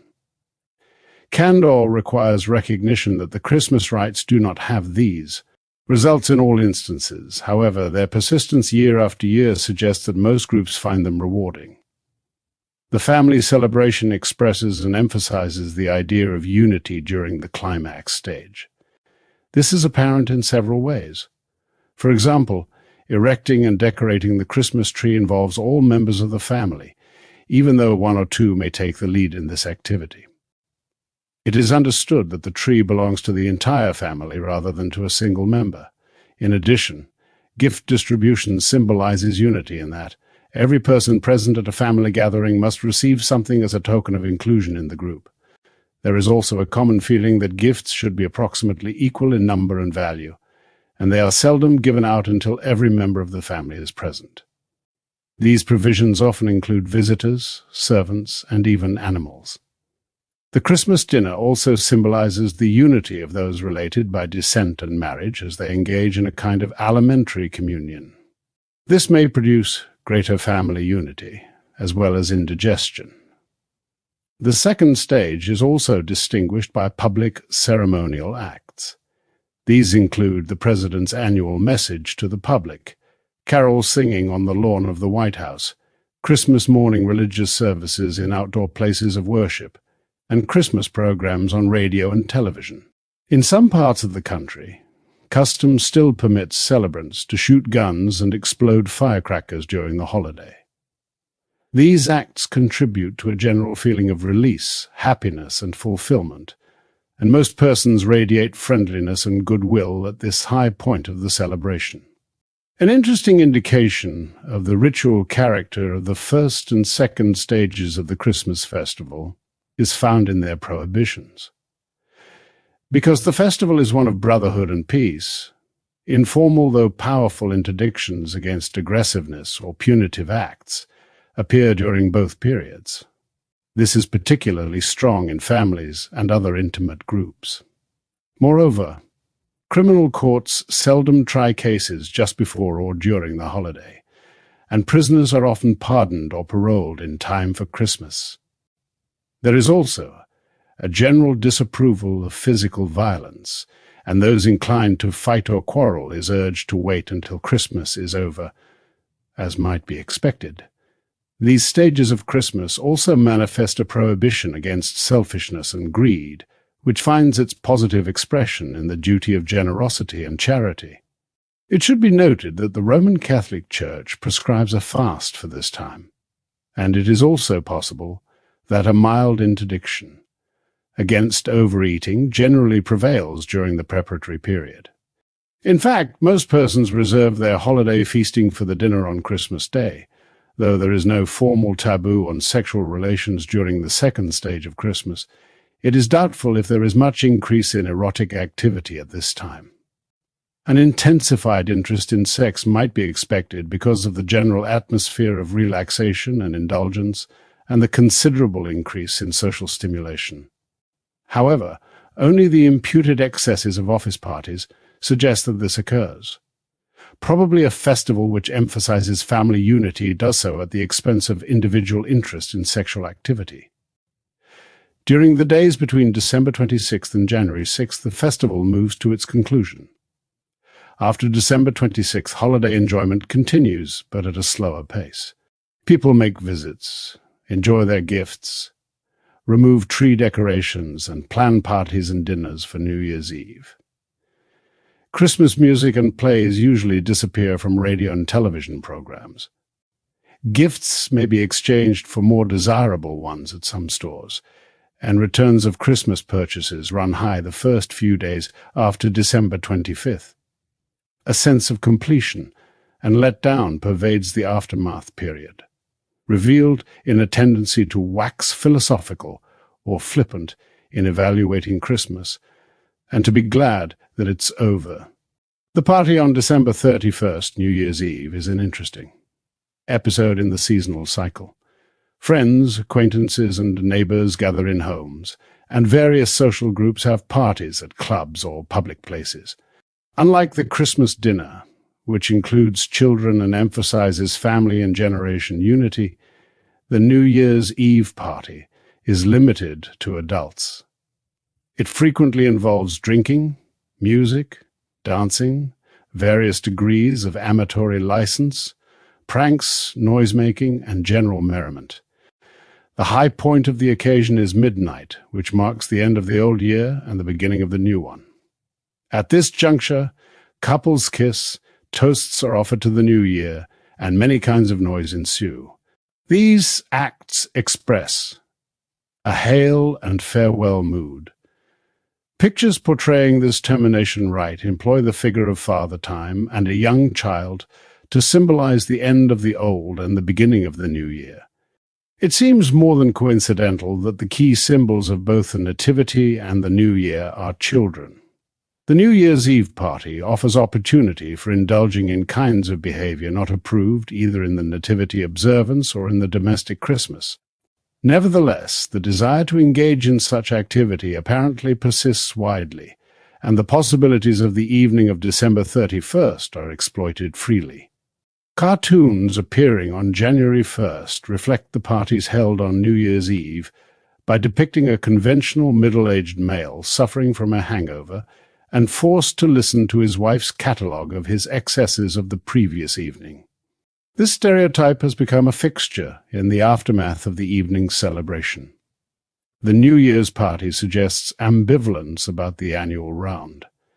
That is, it not only promotes seasonal conviviality, but many persons also exhibit overtones of satisfaction that the period, especially Christmas, is over and can be forgotten for many months.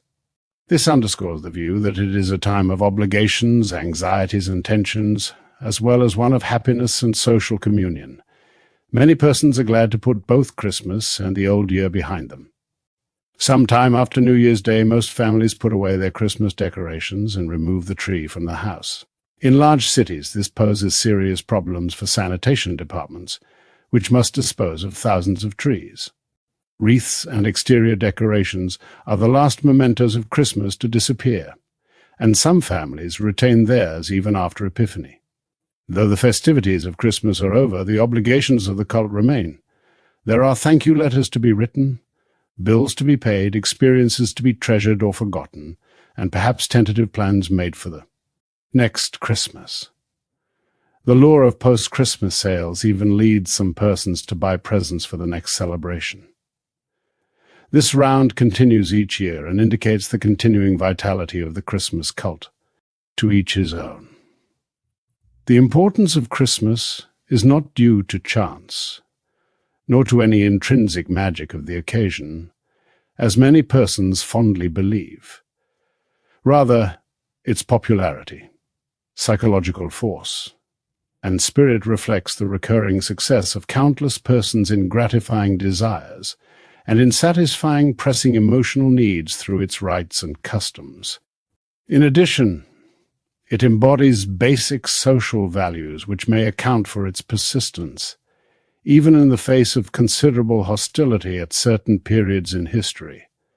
One may be sure that if Christmas did not make possible the realization of individual satisfactions and collective values, some other holiday would be used to achieve these ends.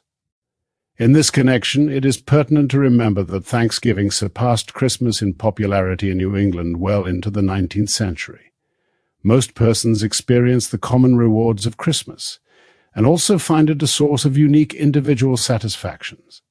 Chief among these is the sharp break it provides with daily routines, particularly occupational ones. This has come to be so important that a holiday from work at Christmas is considered to be almost a rite, and persons who must work on December 25th are viewed with great sympathy. Those who do so for unselfish ends are greatly admired. For instance, a reviewer of the diaries of the late James Forrestal, Secretary of the Navy and later of Defense, cited the fact that Forrestal worked late at his desk one Christmas Day as convincing proof of his patriotism and devotion to the national welfare.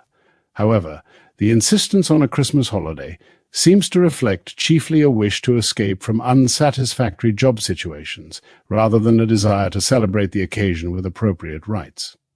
This interpretation is supported by the impression that vacations appear to be most highly prized by persons who are employed at routinized tasks, as in the case of factory and office workers.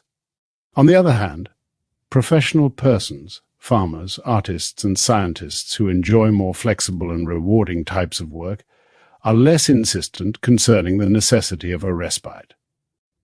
Thus, Some persons attach unique importance to the Christmas holiday chiefly because it provides an escape from their jobs. Apparently, this zeal for vacations became pronounced after the appearance of large numbers of employees in clerical and industrial occupations. Since the beginning of the present century, it has spread to nearly all types of employment. Christmas also provides other important gratifications of both a physical and emotional sort. For instance, most persons look forward to unusual indulgence in holiday food and drink, and eating and drinking to excess is considered a virtue at this one time of the year. Such seasonal permissiveness pleases those who live to eat and reassures those who must diet or reduce. Furthermore, most persons obtain considerable satisfaction from receipt of Christmas presents and cards, whether these are interpreted as proof of their social importance or evidence of personal affection. Another important benefit associated with Christmas is the seasonal increase in affection, kindness, and friendliness, paralleled by a decline in hostility and competitiveness. During the festival, especially the climax stage enemies tend to avoid or postpone quarrels. Strangers speak to one another readily. Adults are permissive to children, and family members feel more closely drawn together. Also, athletic contests and sports events involving competitive struggle are generally avoided during the second stage of Christmas. In addition, the police are tolerant of some minor offenses, and even judges are known to be lenient just before December 25th. In fact, a blanket of goodwill covers most conventional activity during the immediate holiday period. However, it should not be thought that the above satisfactions of Christmas are uniform among all Americans. Even some of those who observe Christmas rites are lukewarm in their enthusiasm, and others dislike the occasion chiefly because it interrupts their daily routines. There are also those who obtain little satisfaction from the annual exchange of gifts and regret the after-effects of holiday feasting. Probably some persons dislike the domestic celebration because they find themselves, against their wills, being drawn more closely into the kinship orbit. Families with members in the armed forces may find that Christmas is a painful time because it highlights the uncertainties of the future where loved ones are concerned. Inevitably, the festival provokes deep emotional conflict under such circumstances.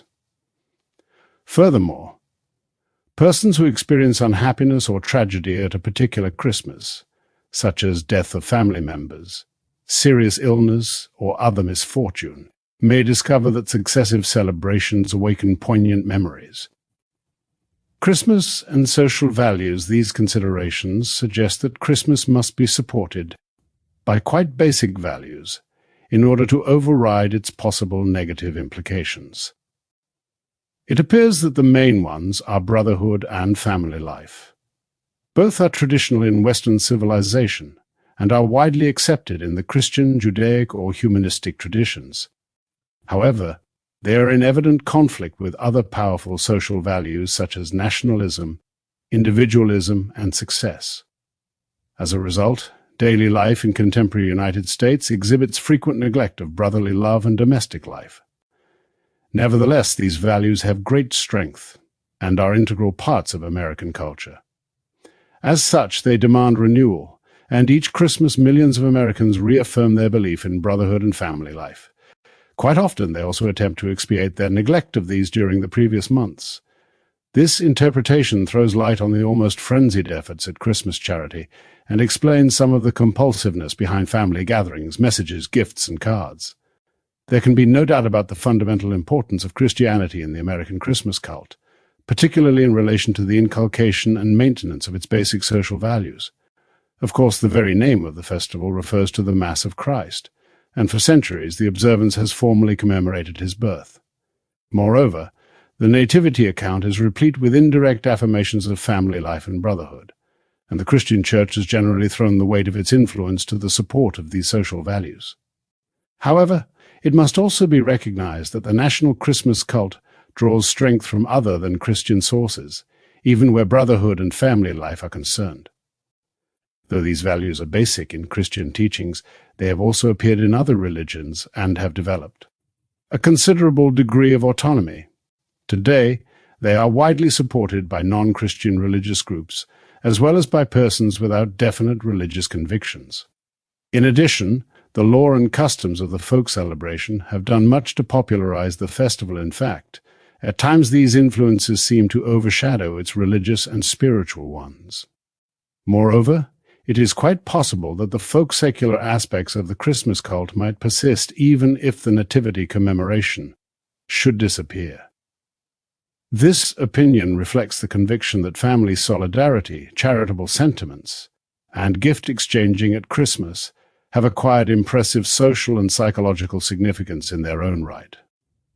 Furthermore, many business groups have acquired an important financial stake in the festival and can be counted on to exercise diligence and ingenuity to perpetuate their interest. Thus, both religious and secular factors support the national Christmas cult.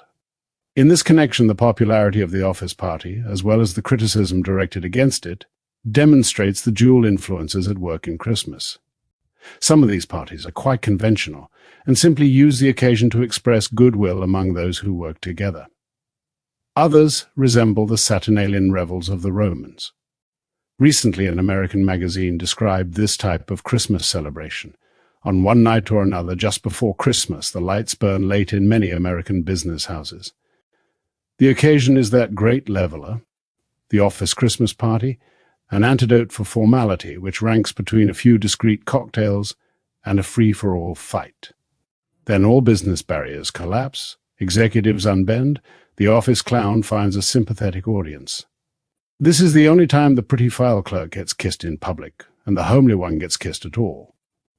This festivity of the urban business world has acquired considerable popularity, and the censured type of party appears to be on the increase. Perhaps this is because it provides a break in work routines, temporarily banishes distinctions of rank in the office, furnishes alcohol, encourages singing and pranks, and even tolerates amatory activity. It is completely secular and ignores the religious and familial character of Christmas. In fact, critics of this kind of office party allege that it violates the sanctity of the nativity observance and also endangers the moral values of family life. They also assert that it causes automobile accidents because of drunken driving, and fear that it encourages improper behavior between the sexes. In addition, they charge that the office party prevents husbands and fathers from spending Christmas Eve with their wives and children, since it is frequently held on December 24th and lasts well into the evening. Under a barrage of criticism from religious leaders, temperance societies, and even public officials, some firms have forbidden the office party. Others have banished alcohol from the celebration. This decision reflects unhappy experiences with previous parties, as well as sensitivity to public condemnation. Thus, paradoxically, both the office party and the criticism it has aroused demonstrate the strength of religious and folk elements in the American Christmas. Christmas as an American symbol. Another powerful force which supports the American Christmas cult is the belief that it is a vital and unique symbol of our national life and culture. Significantly, this view prevails both in the United States and in other countries. This is especially true of the folk Christmas, which reflects American secular culture more extensively than does religious observance of the occasion. It has become so intimately identified with national life that adoption of the Santa Claus figure, the Christmas tree, and gift exchanging now demonstrate an important stage of acculturation for recent immigrants. Americans also show a pronounced inclination to believe that Christmas in some form is celebrated by all peoples of the world. This is simply not true, and the belief clearly indicates an unconscious attempt to generalize from our own national festival.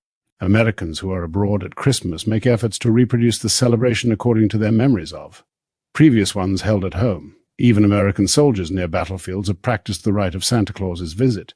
They improvised costumes and decorations, and even distributed presents to frontline troops by airplanes.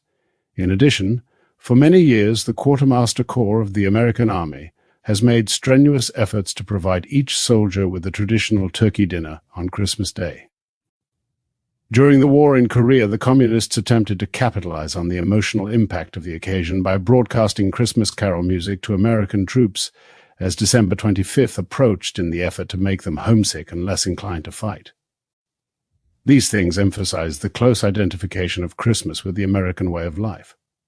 Within the United States, a few national or cultural groups have resisted, somewhat self-consciously, the incursion of the American Christmas. The Pennsylvania Germans, Latin Americans of the Southwest, Greeks and Scandinavians have been most energetic in their opposition and most successful in preserving their traditional Christmas festivals. Among these groups, it is noticeable that religious and folk aspects of their celebrations are closely interwoven. This has given greater integration to their festivals and perhaps enabled them to resist pressure from the dominant American pattern. Nevertheless, it is probably only a matter of decades until these parochial celebrations lose their vitality and their forms disappear by attrition. This may occur by stages in which, at first, the two different Christmases will exist side by side. Later they will merge, or one will displace the other. Examples of such acculturation processes are to be found in the contemporary Southwest, where borrowing is taking place between the American and Spanish Christmases. A further proof of the national character of our festival is that other countries identify it with dominant traits of the United States. In particular, they consider Santa Claus to be an American figure. This has come about partly through the efforts of our business firms to exploit the occasion in other countries and by the presence of American colonies in many parts of the world. Above all, American soldiers fighting in World War II disseminated the folk Christmas. They gave parties for local children and introduced the figure of Santa Claus and the idea of Christmas gifts so effectively that the terms American and Christmas have become synonymous with the idea of bounty throughout the world. Each country reacts to the American Christmas on its own terms. England accepted Santa Claus sometime during the latter part of the 19th century and has adopted the American turkey for Christmas dinner very widely. In addition, in very recent years, both the song and story of Rudolph the Red-Nosed Reindeer have become well known there. Puerto Rico, though an American possession, has a different cultural base and, until recently, celebrated Three Kings Day on January 6th and paid little attention to Christmas. However, of late years its urban residents in middle or upper income groups have begun to celebrate the latter occasion and to introduce Santa Claus as the gift-bringer. This sign of acculturation is exhibited particularly by economically successful persons on the island. It suggests a local identification of Christmas, material wealth, and American culture. A similar process is also occurring in urban centers in the Philippine Islands and Mexico, though the folk Christmas was popular in Japan before World War II, it was suppressed during the conflict. Recently, the celebration has been revived and has grown in public favor. This can be attributed partly to the presence of American occupation forces in Japan, and also to the dependence of the Japanese economy on American bounty. Under these circumstances, the figure of the American Santa Claus, whose generosity knows no limits, is a likely one for the Japanese to adopt. They may cultivate it both for political and for material reasons. Other countries have opposed parts or all of the American celebration. These range from Spain, which banned the use of the English word Christmas in Spanish newspapers in 1950, to Hungary, which began to discredit Santa Claus in 1951. In Spain, this action was taken because its powerful Catholic clergy consider Christmas folk customs essentially Protestant in nature. Under its present government, Hungary followed the communist line by deriding Santa Claus as a tool of American capitalist interests. This recalls the earlier opposition of Soviet Russia to Christmas. In addition, in 1941, a cultural organization in South Africa denounced Santa Claus as a foreign importation unsuited to the ideals of Afrikaners. The French in Canada are also suspicious of Santa Claus, and in 1947, a Catholic layman's organization attacked him as a neo-pagan custom and a farce that has lasted too long.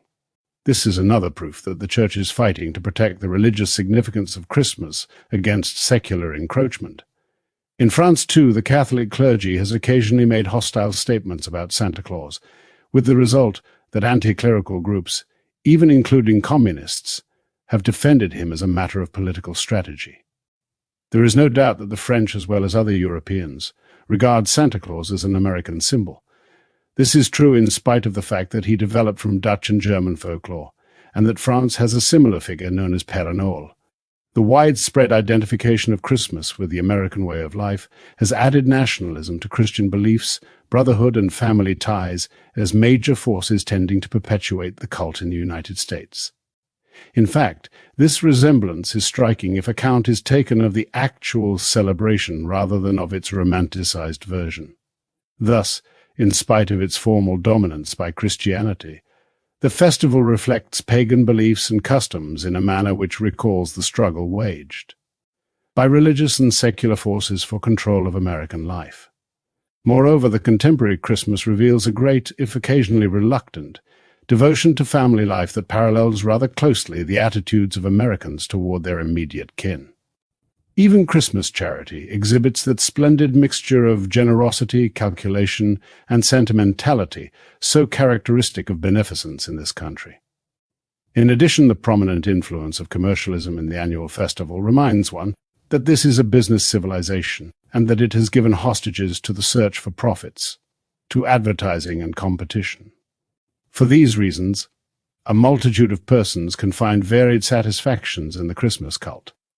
To some it offers abundant spiritual rewards, while others enjoy it chiefly as a means of renewing fraternal and family ties. On the other hand, many value Christmas chiefly for its material gratifications and resent its obligations. Finally, it must not be forgotten that there are those who dislike the celebration. Thus, each person discovers the meaning of Christmas for himself according to fortune and his needs. This brings to a close the effort to trace the development of the American Christmas from colonial times to the present, and to describe and assess its contemporary character and functions. The writer has tried to show how the past and the present, the religious and the secular, are fused in the pattern of the national festival so that it draws vitality from many and varied sources. This has given the celebration an appeal that often transcends the restrictions of belonging to certain age, sex, religious, and economic groups, and promotes a wider sense of human brotherhood. At the same time, it seems clear that the American Christmas shows the impress of our national culture and draws vigor from this identification. Specifically, it is linked closely to church, family, school, charity, and the prevailing economic system. These ties give it firm community support and assure its perpetuation for a long time to come. However, it is also necessary to recognize that the inevitable contradictions of a complex society and compelling community pressure to observe Christmas produce strains and tensions in many Americans at this hallowed time. These facts cannot be ignored in any candid examination of the national festival. Finally, it appears quite certain that though Christmas is a traditional festival, it is responsive to changes in American life and will develop new forms and meanings in future generations.